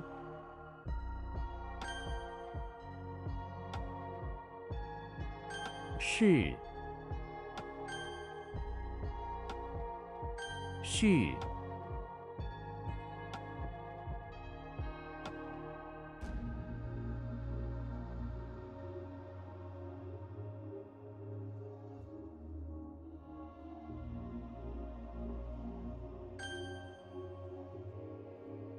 意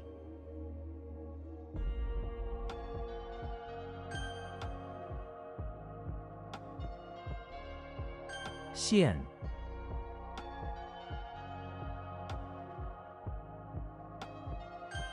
Hey. Alright, let's see if I can knock these out. Alright.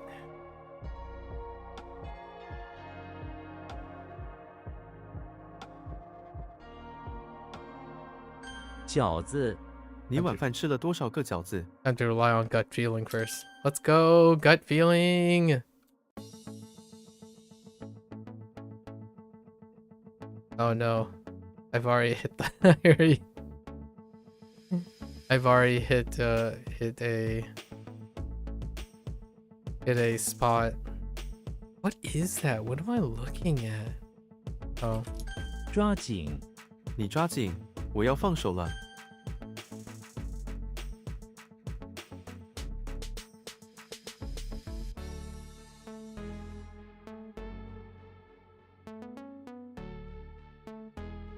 农民 农民们都在忙着秋收。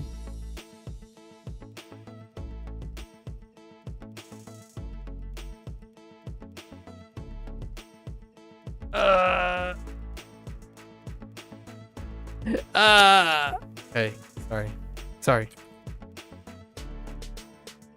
What?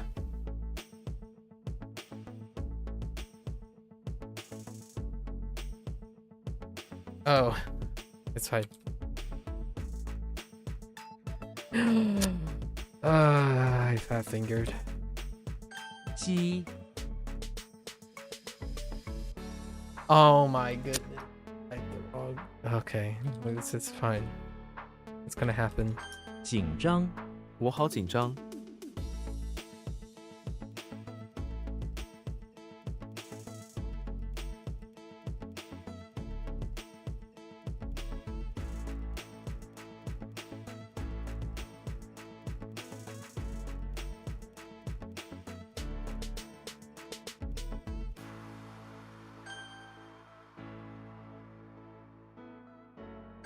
天桥 这条天桥很长。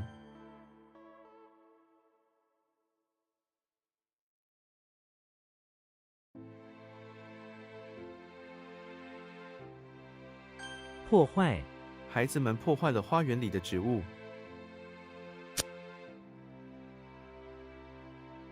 Excuse me?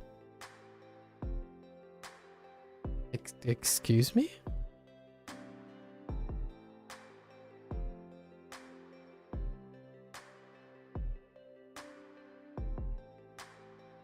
传输，网络是一种方便的信息传输工具。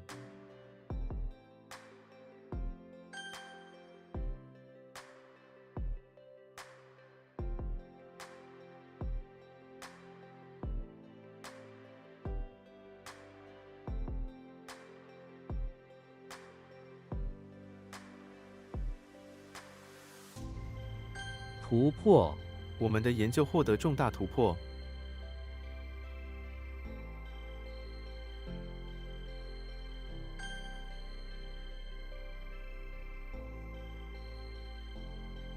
农业，我们吃的食物来自农业。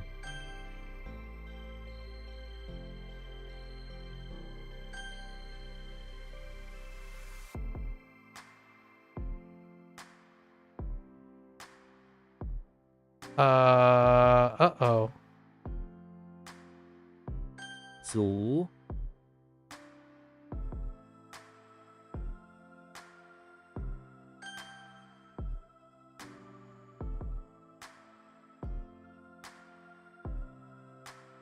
职工，这家工厂有很多职工。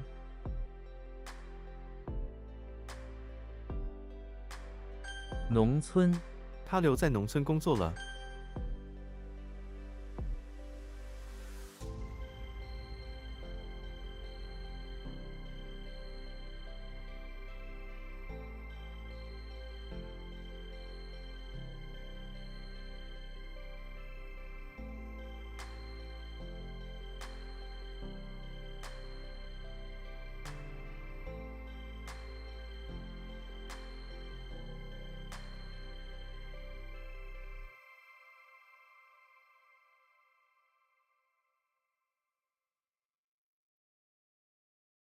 It should include this. Yeah.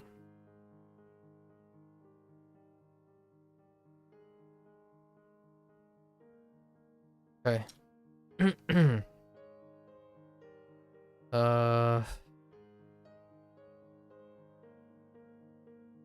破产，这家公司因为财务问题而破产了。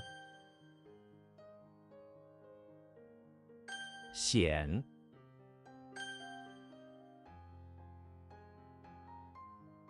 围裙，我买了一个可爱的围裙。Uh-oh.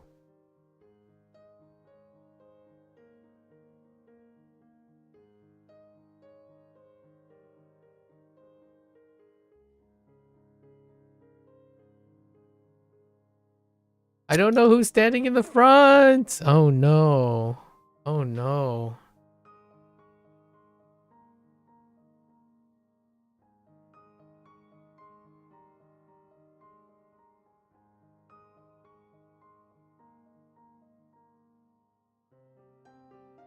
Oh no, I don't know what the thing at the top is.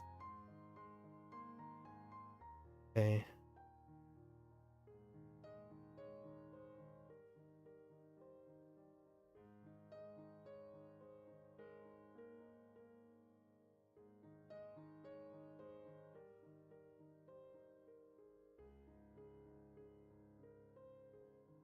I know what it is, but 井， I don't know what the top thing is.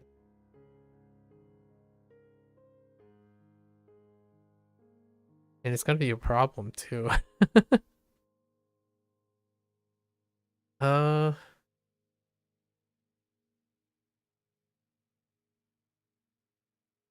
Oh, I know what it is now. Okay, okay, it's fine.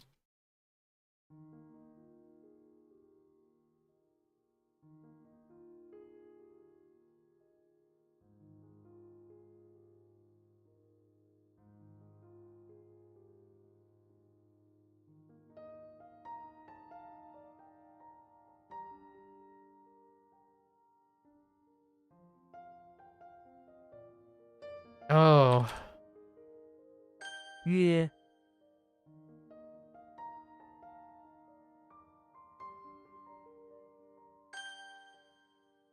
Oh, that sucked. That's gonna be a problem. 5.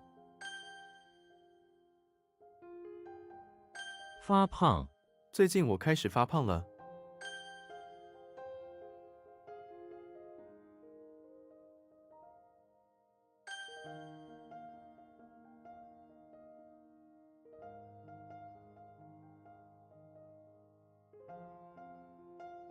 职业，他的职业是律师。 What am I looking at?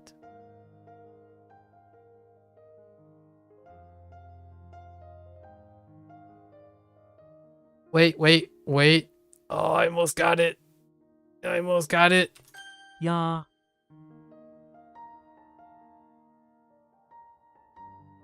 It's gone.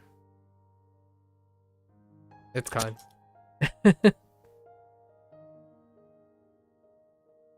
优，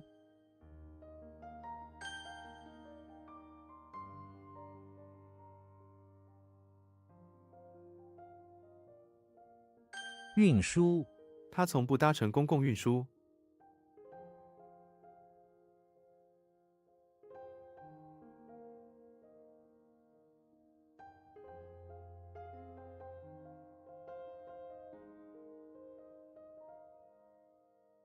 Oh no, I lost it. I lost the right.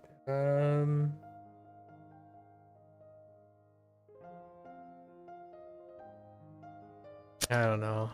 Oh, come on. Let's see, 运输.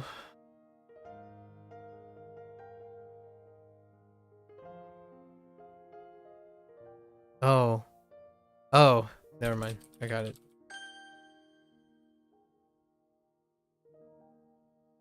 东南，东南亚，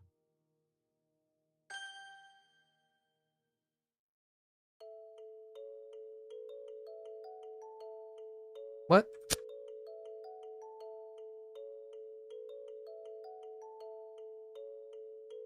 碗，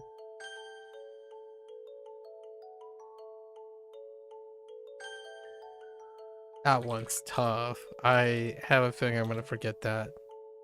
红茶，他每天早上喝红茶。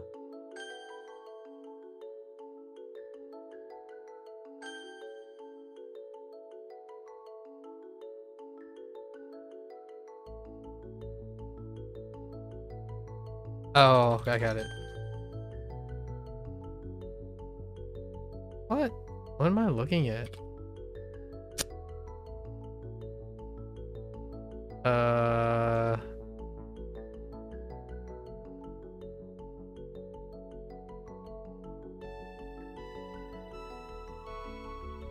也许，他也许病了。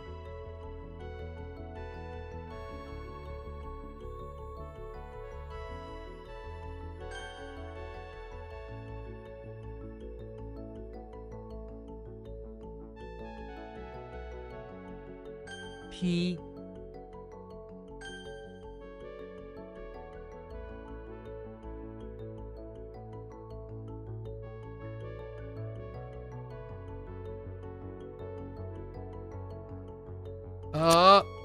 wait.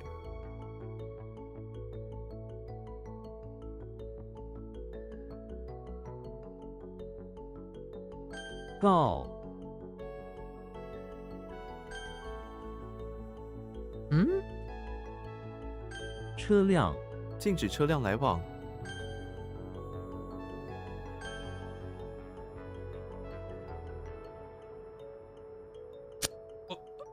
What? Oh. 金，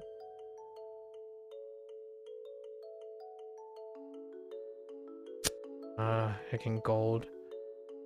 What happened here? 关， Okay.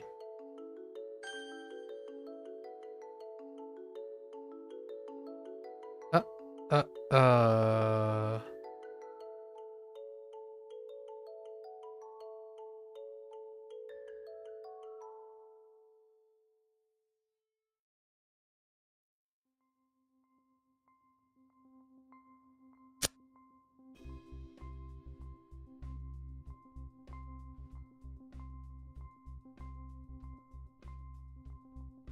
Oh, that's not it. I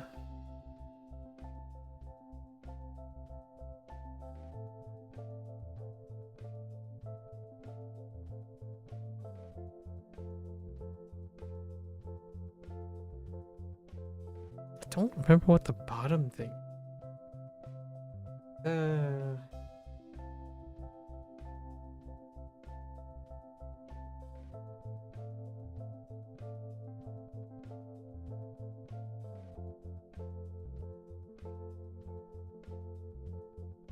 Oh, I don't remember. Okay, about 我其实你的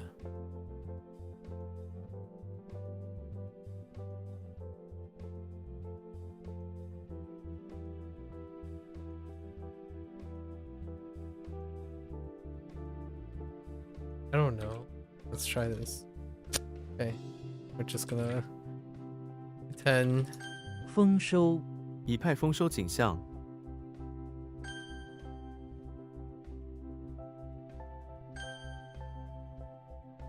好，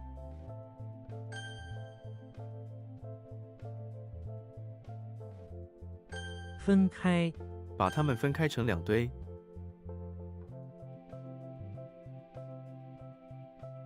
正义，正义在我们这边。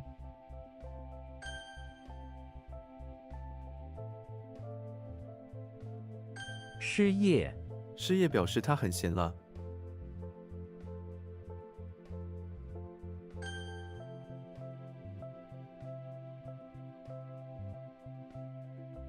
百鸟，百鸟在飞翔。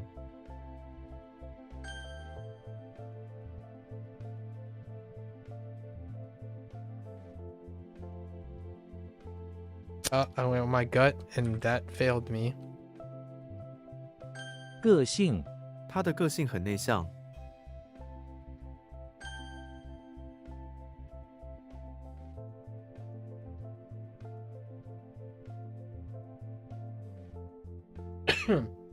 What am I looking at?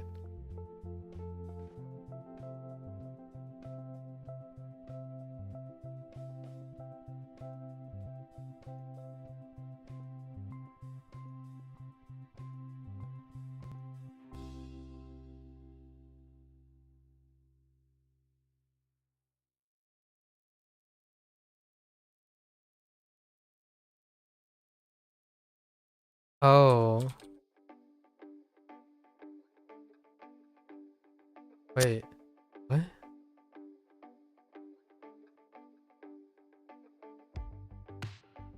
Oh. 名， Tribe. I guess tribe works too. I don't remember you. Man. Hold up. Yeah, no. I think I'm just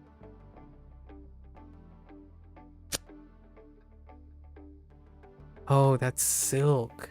It's silk that I'm thinking of. What is that? What is that?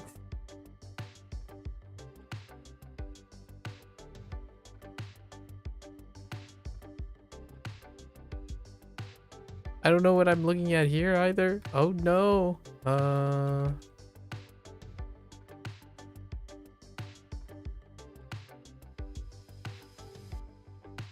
That's not it. Oh.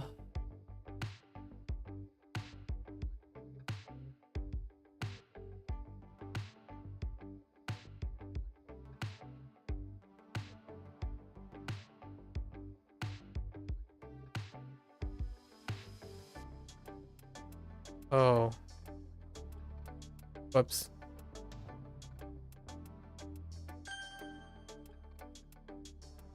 "富人， Oh. Wait. Wait.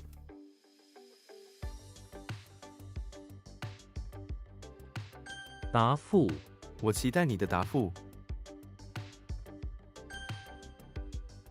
Oh. Saved. Saved.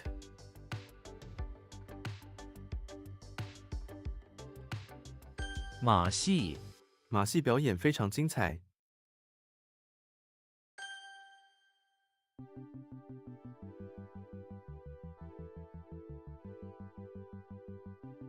付出，付出沉重代价。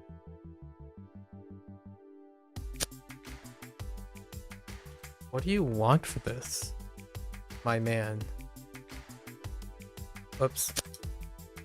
It's not that. 主任，信是我当面交给主任的。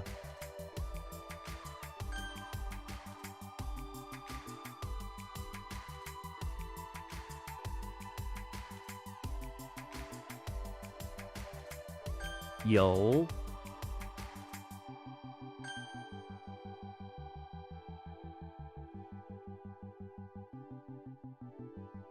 处，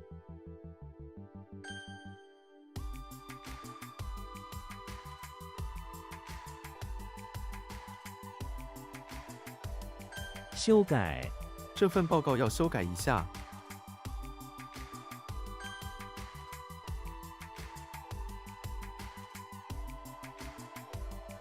赛，填，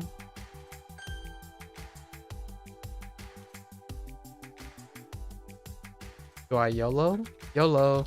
Oh, that's not it. I'm like, this is a low success rate. Very low success rate. 工厂，我们去参观工厂时，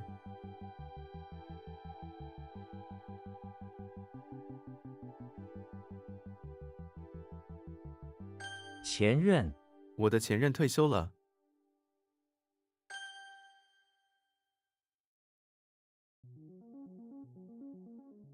没，不，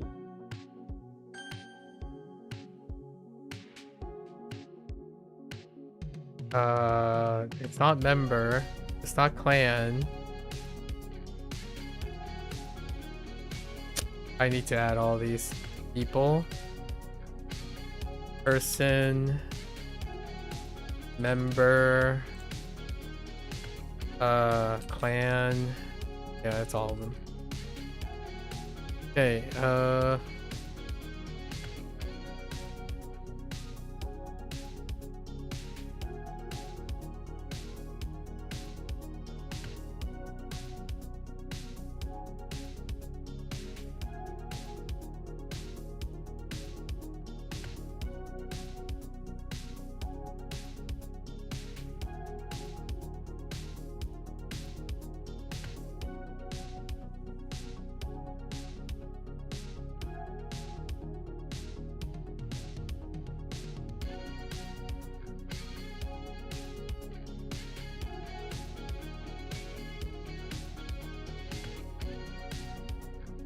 I have no idea what this is.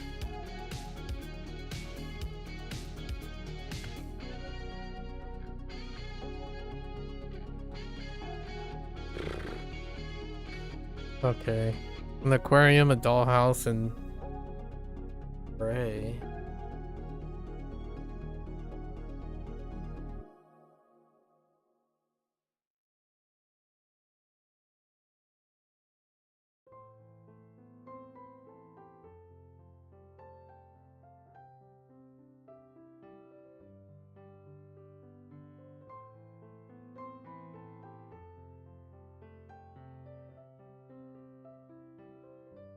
No.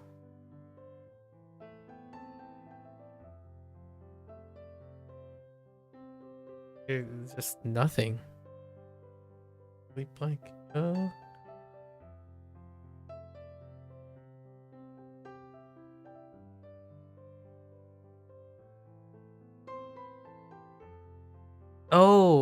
Oh. 演， Dang.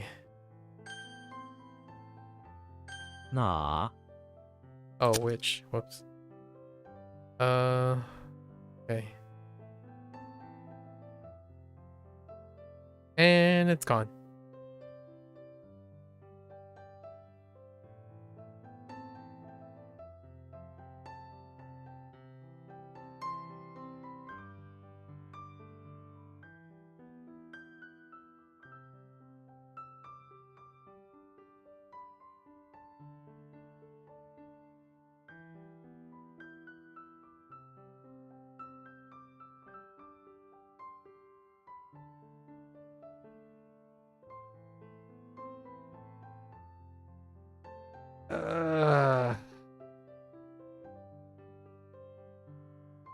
That has often been a trouble.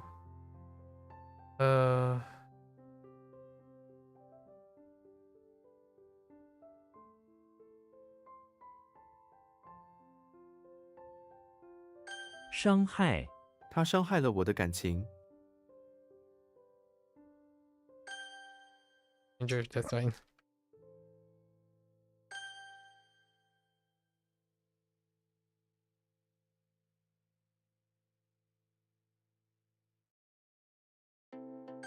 疼爱，他非常疼爱他的孩子。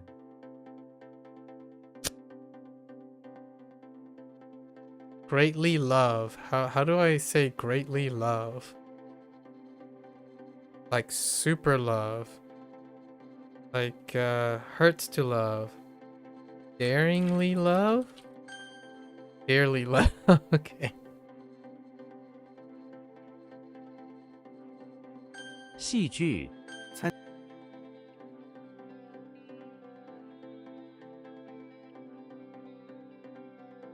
受伤，很多人受伤。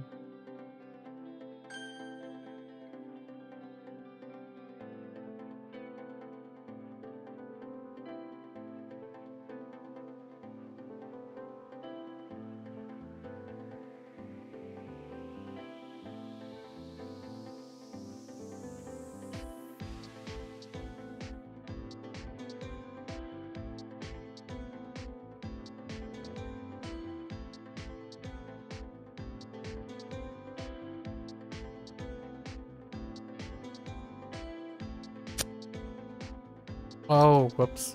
I keep doing that. See?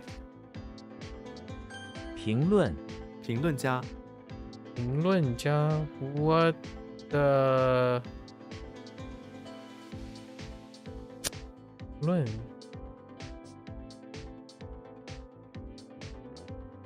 宣言，宣言谈到了自由的重要性。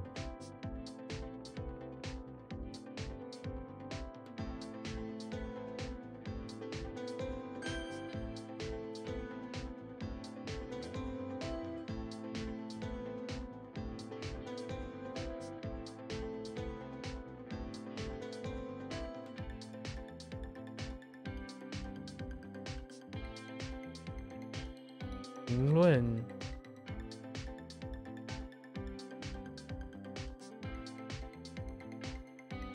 or maybe like what? 奸，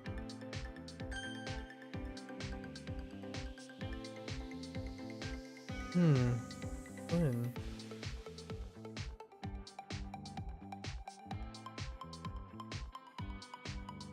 继父，他继父很照顾他。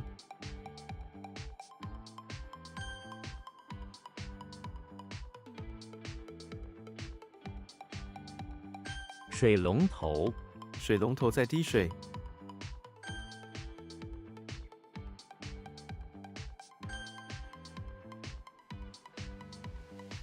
布，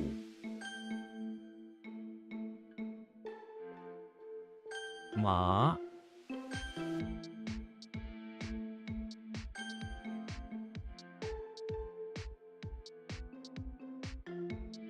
厨，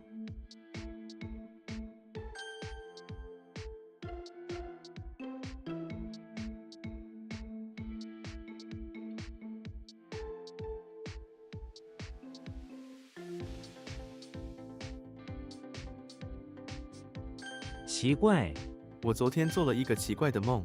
Whoops, I meant to type strange. 猪肉、我不喜欢吃猪肉。芥、绝、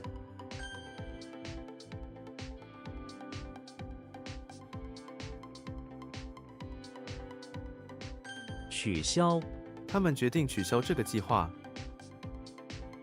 其、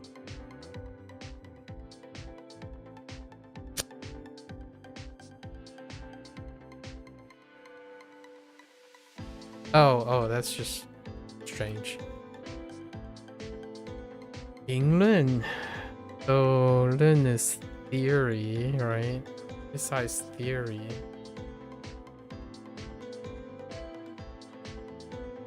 I don't know. Debate? I think, yeah, review. Still gonna say debate is good. And discussion.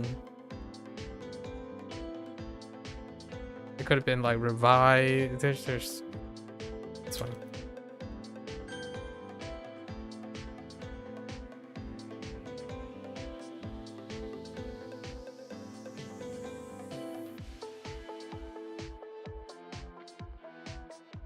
"赶往、救护车赶往事故现场。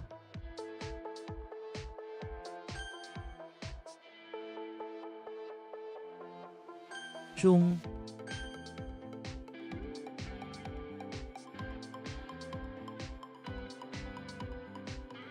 Ah, I typed the wrong thing.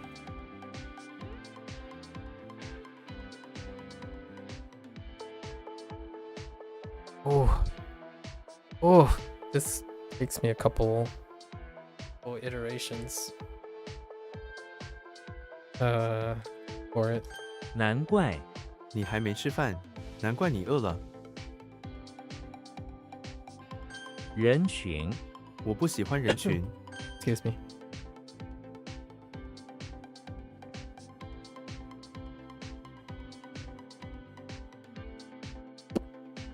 Oh,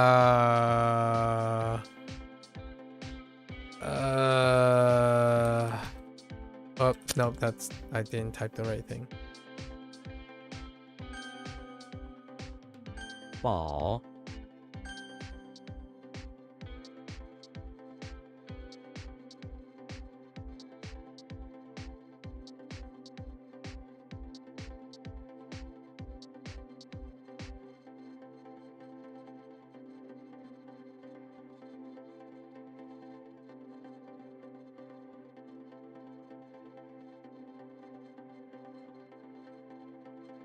Oh, ay.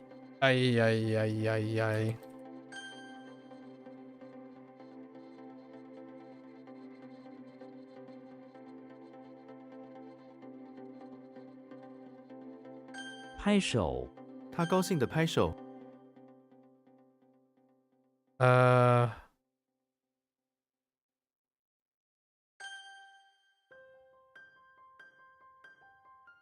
中文、你在读中文。细、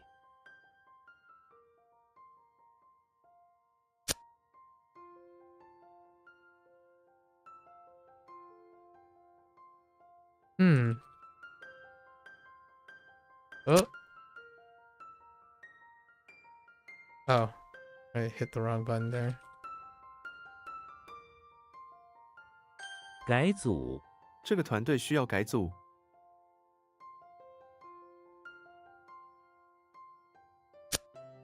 改组，叫改组。Change into a group.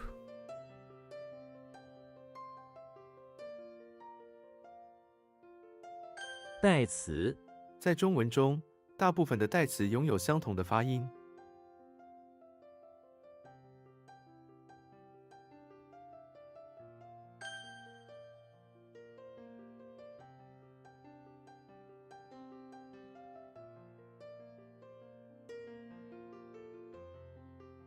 回声、经济正在回升。 I have no idea what that is anymore. Wait. 回声? Wait, 回声? guess.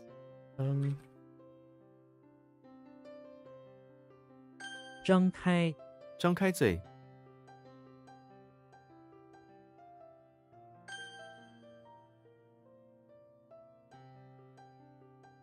船，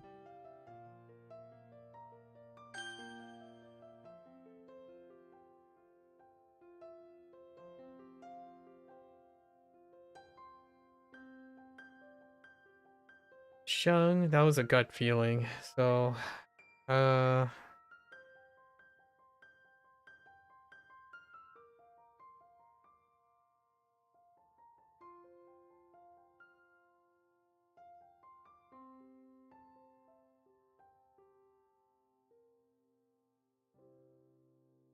Jing qi.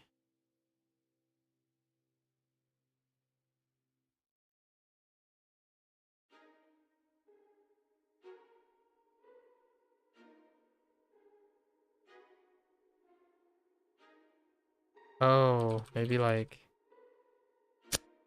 I'm. Oh, rise. Wait, how does rise work?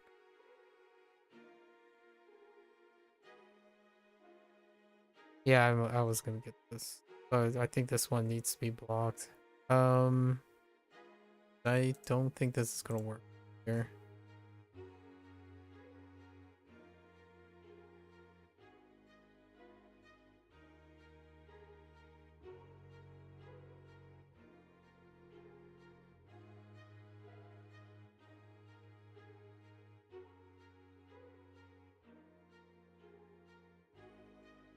It's a leader. Ugh. Oh.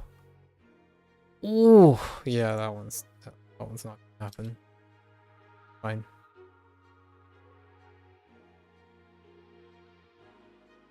Maybe I'll come around sometime. "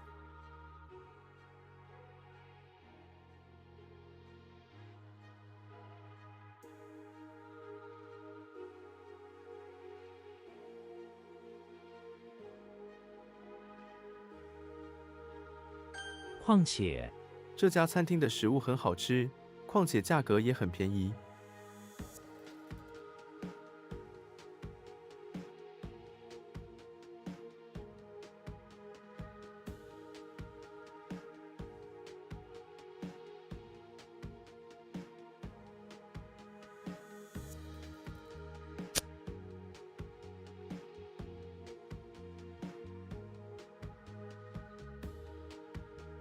It means and also as well.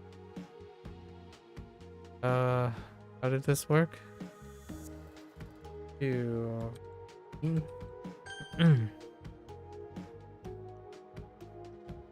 I've already forgotten what they wanted.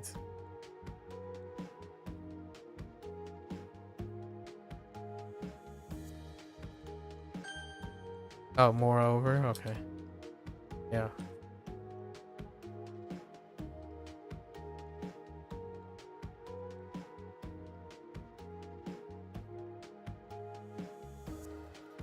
It's formation too. Reorganize. I guess there's something about reing, but that's fine.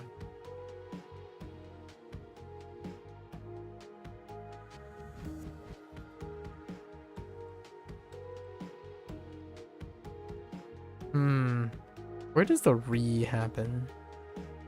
I think re is a bit of a problem, right? Re is what's missing in this multiple times. But form is still fine. Maybe even create, but I think something is lost in translation for the re. You know, I could sort that out if the alter one is often dealing with revise.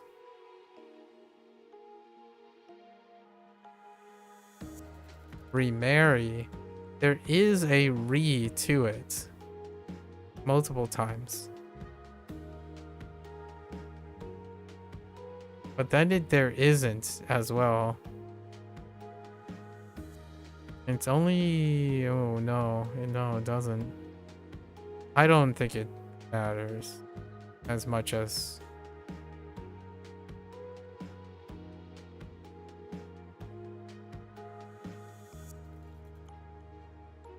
We'll deal with that nuance later.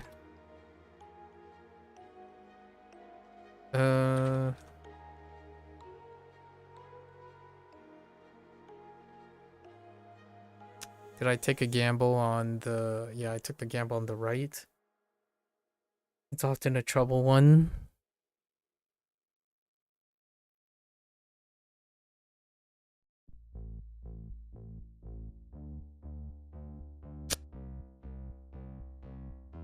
I already got that, so I don't know what's going on. Oh, this is a problem one too.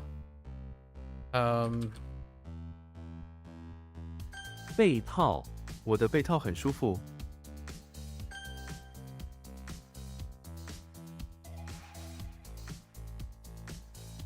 重伤，重伤员，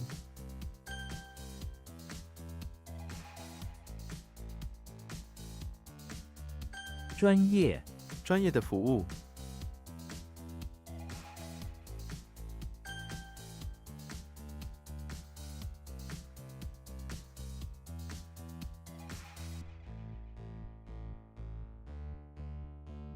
传真，我发了一份传真给他。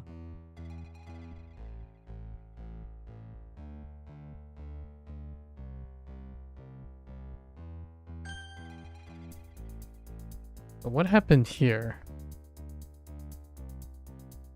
Oh. 命，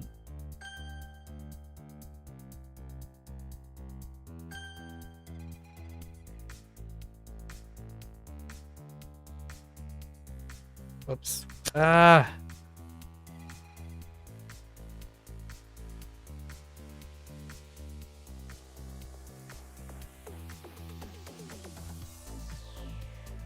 落后，不学习就会落后。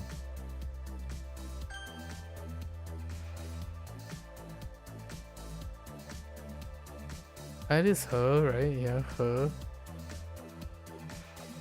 And...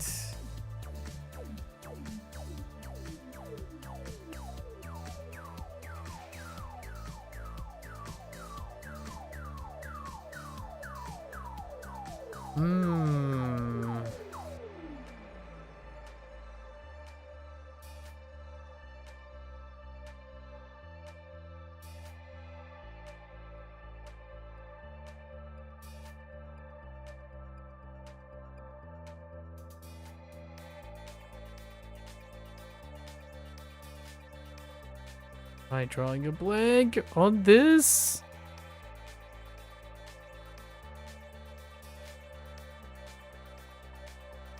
Ian.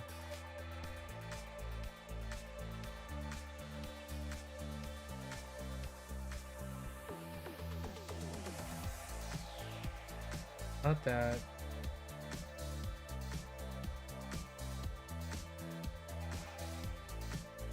Not that.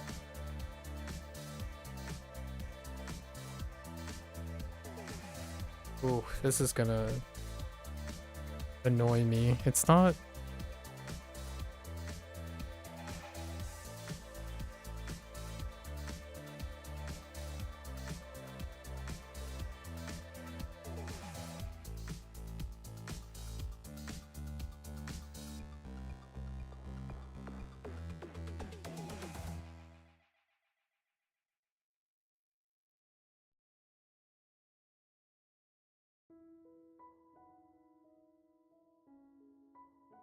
Ah, man.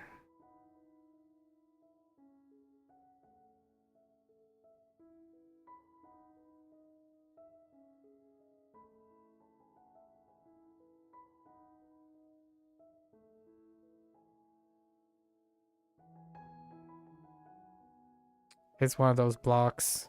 I don't think this is something I should miss. Yeah, go. No. Just today.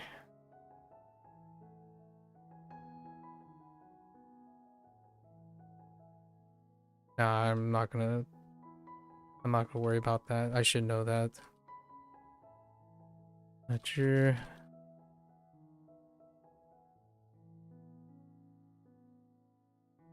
New one? Oh, wait.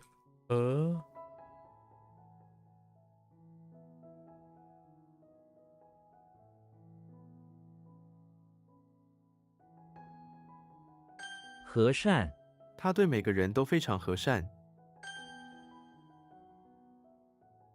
心，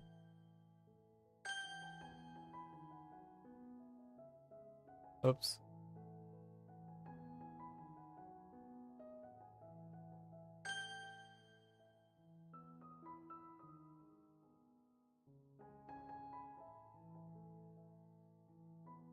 决定，他们还没有做决定。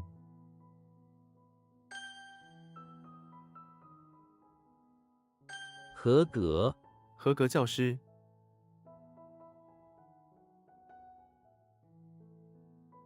Okay.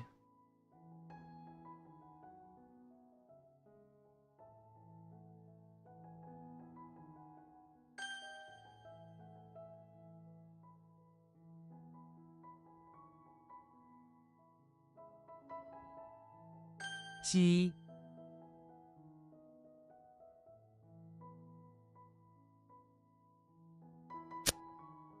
What?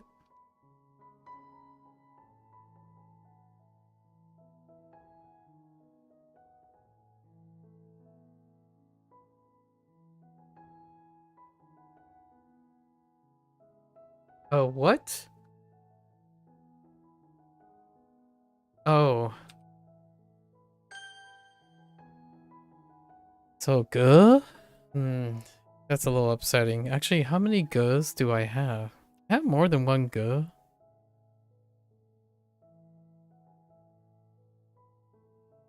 Like form? Oh. Yeah, actually, a lot of the Ge's are bad. Where's Ge? Where are you, Ge?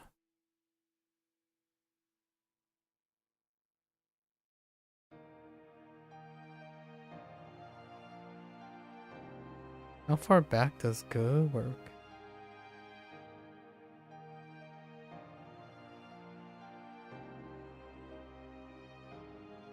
Yeah, so form, 表格 and 价格.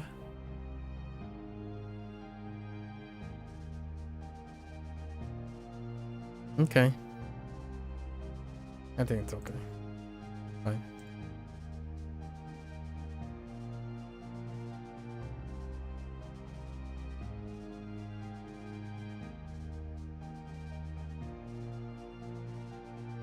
And it's 3 p.m. Uh-oh. Is the site down? Ah! Internal server error. Oh no. Uh-oh. I think I completed just in time. My eyes! Stop! Ugh.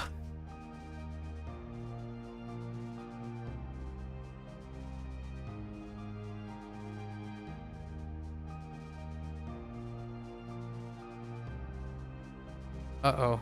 I think we have a problem.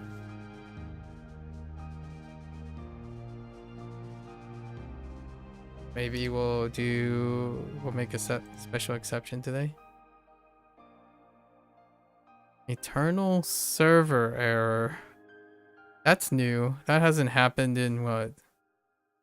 So 150 days that we...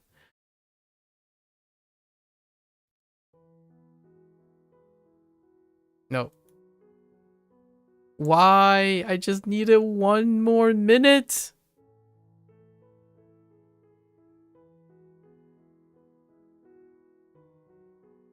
Yeah, I think we're out of luck.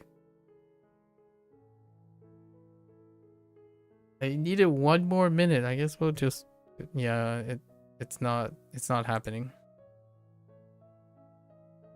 Well, that's awkward.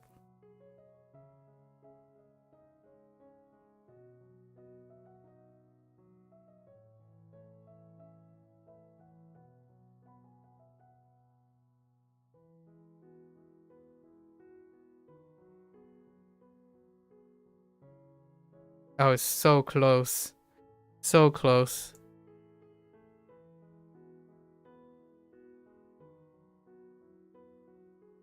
Or I guess we'll have to do a special exception today.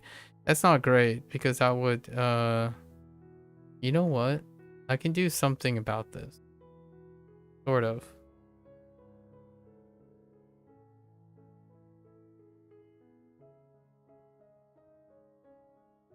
Maybe.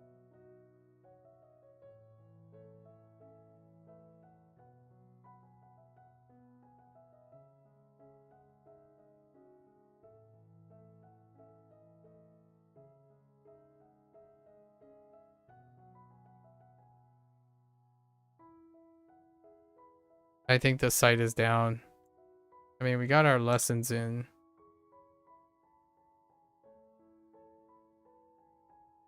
Okay. Well, that's awkward. I guess that's how we're gonna end it today.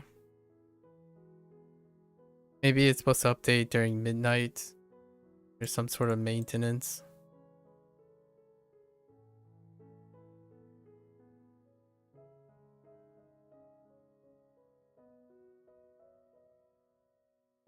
Oh, wait. Wait.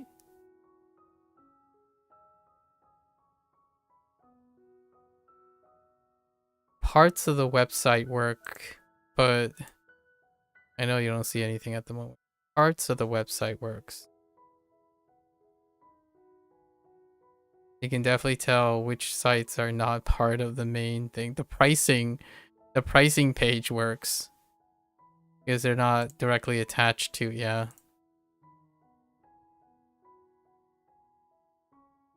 Directly attached to the dashboard.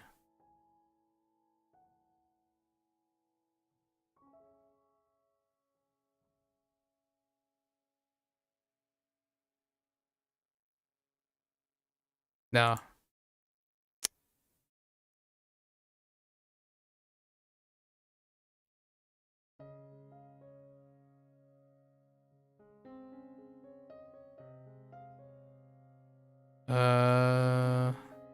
I can't gain access to, there's no way to like view.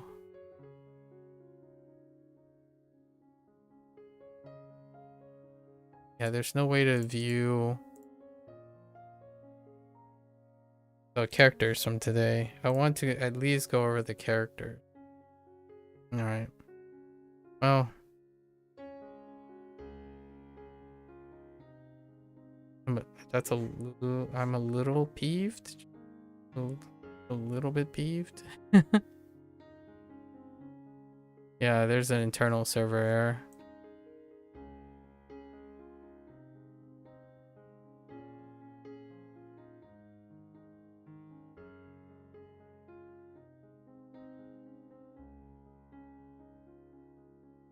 I tried for like 5 minutes. Do I remember? Do I remember the stuff I learned today? I highly doubt it. But we'll see. We'll see how well. Yeah, we'll see.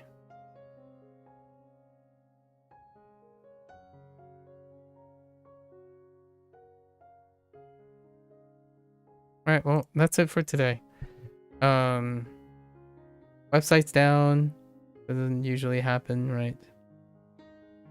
That's surprising. The website's down. Hopefully, they know about it, and maybe it's an update. Maybe there's a big update, and I just happen to be. It's right on midnight right now in the West Coast, but they're not West Coast based. So I don't know what's happening. Maybe the world is ending. So, anyways, that's it for HanziHero today. Tomorrow will be slightly different, I guess. I'll try to see how that works out. Yeah, see how that works out. Didn't get a chance to do my usual routine. That's gonna feel interesting. And yeah, as always, feel free to, you know, stop on by. If you're gonna watch this later, 谢谢, of course. As always appreciate rolling on by. I mean, today I had a very special someone who had an account that is, what is today? Had an account that was like 3 days old and go around being toxic. That's usual fanfare, right?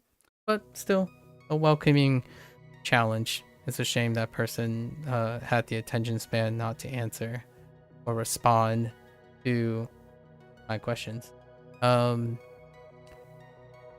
Yeah, if you're gonna watch this later, 谢谢. And feel free, stop on by, maybe pick up HanziHero. Not the greatest example of when to pick it up because the server is down for whatever reason. Hopefully it's okay. Nothing crazy, or else I'm gonna have to put it on pause, which is a little weird. I don't expect to put a pause on these kind of things. Hopefully it gets resolved by the time tomorrow rolls around. Yeah, feel free, stop on by, share your little maybe exchange some hot takes, some anecdotes. Oh no, just kidding, it came back on right this moment. All right, we're gonna do this beforehand.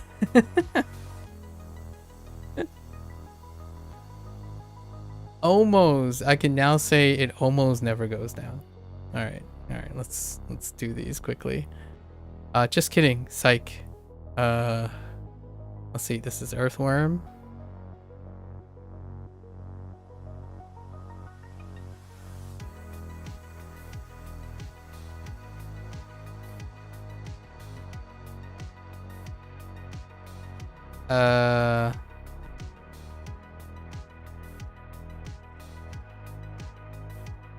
Oh, Twin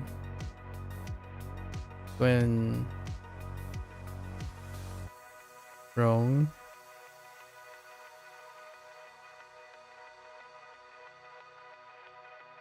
Sure.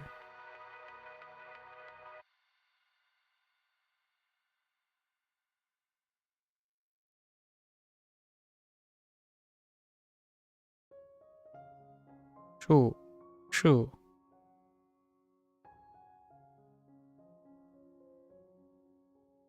Yi.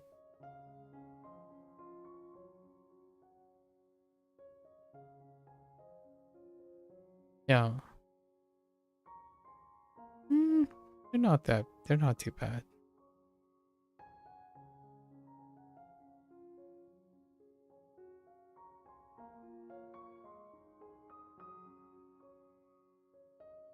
Yi Diao.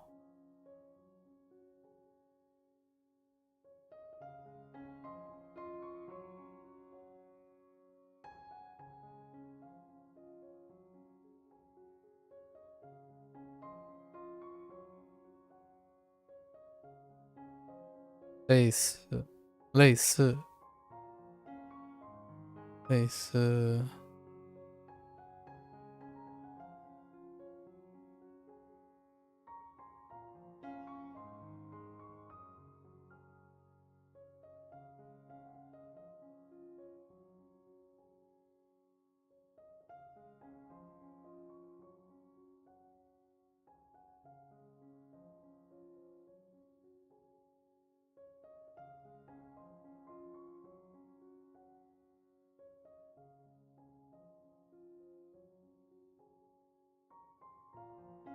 奖金。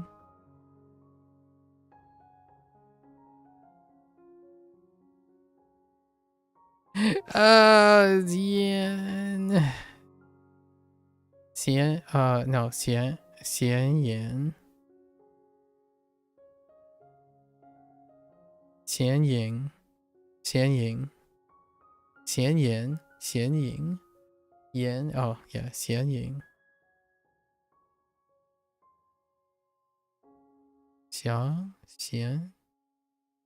闲言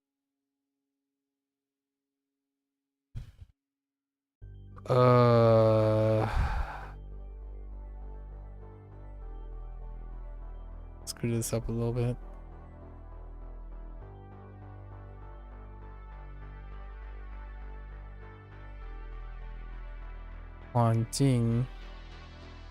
环境啊，环境，环境，环境。This one's weak too.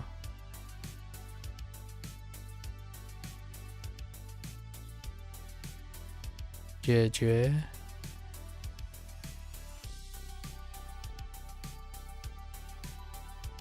Routine. 入境 yeah.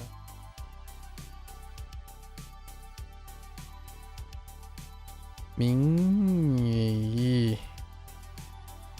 冥想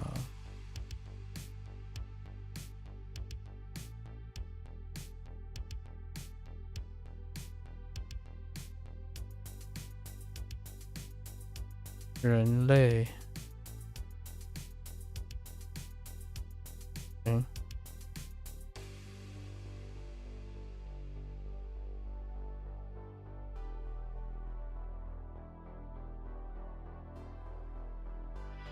理解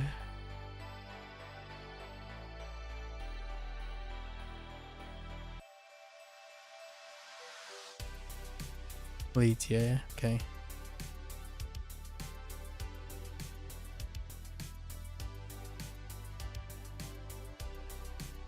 同类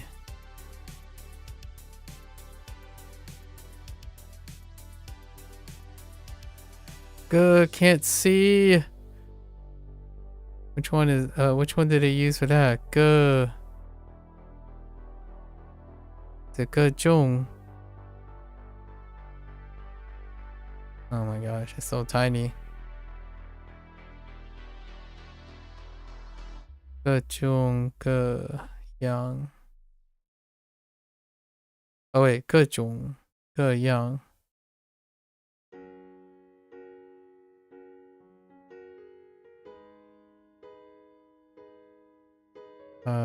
另类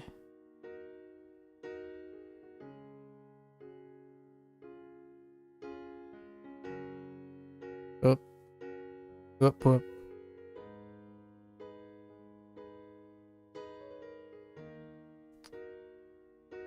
Wait, which one is that? I can't even.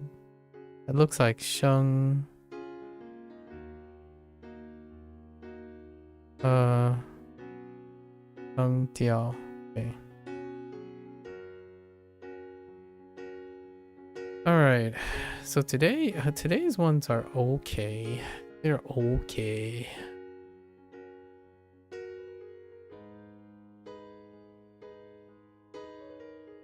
So we have Dumbledore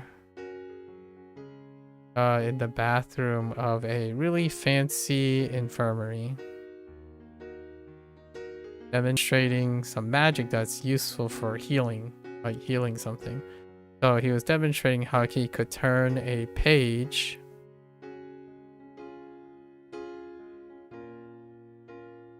into an earthworm. And while he was doing that, he was trying to flex and pause in the middle, right? Just show off to the nurse. Like, look at how skilled I am. Alright. Robin Hood snuck his way into the temple. Was looting, found a dollhouse in which he decided to stuff some priceless swim fins. Swim fins is so... Swim fins, right? Swim fins and then make out like a bandit, right? He was hoping that the dollhouse could contain all the swim fins. Stuff them all in there. Then we have Shrek on the potty in his house. And he happens to check out like just random crazy pills. How does crazy pill work? It's like soil.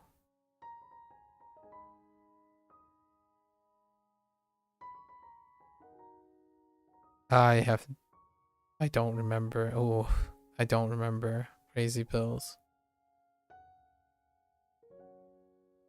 I'm missing an element.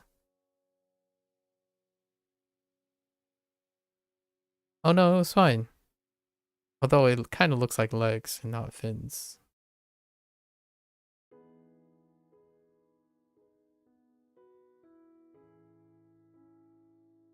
And crazy pills. And he took them, and suddenly his arms got super muscular, right? And goes like flush the toilet, and he didn't realize how powerful he's become. Just like snapped the toilet in half, or broke the toilet handle. Then we have Professor X in the bathroom of secret laboratory, doing an experiment, using his telepathic powers, where he is manipulating a soldier to thinking that he is going fishing for shellfish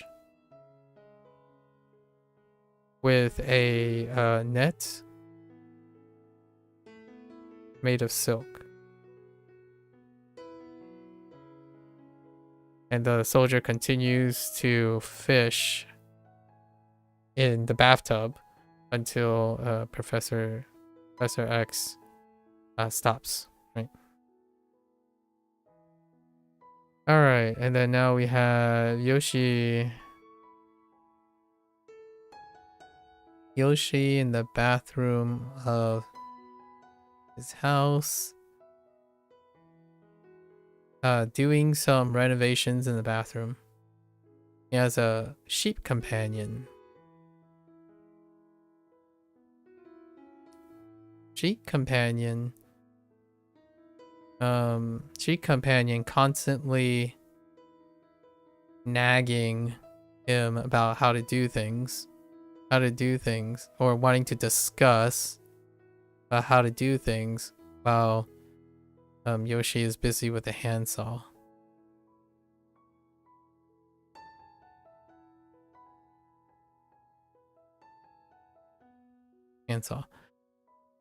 Okay, and then we have Xena.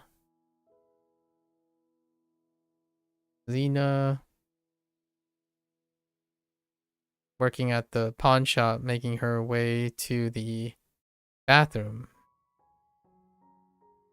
And she noticed that there is a leak, spraying white water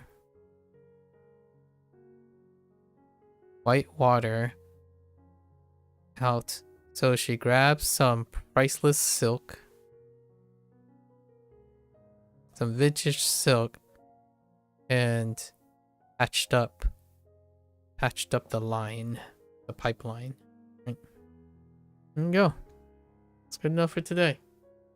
I guess a special mention to Ge. What was Ge?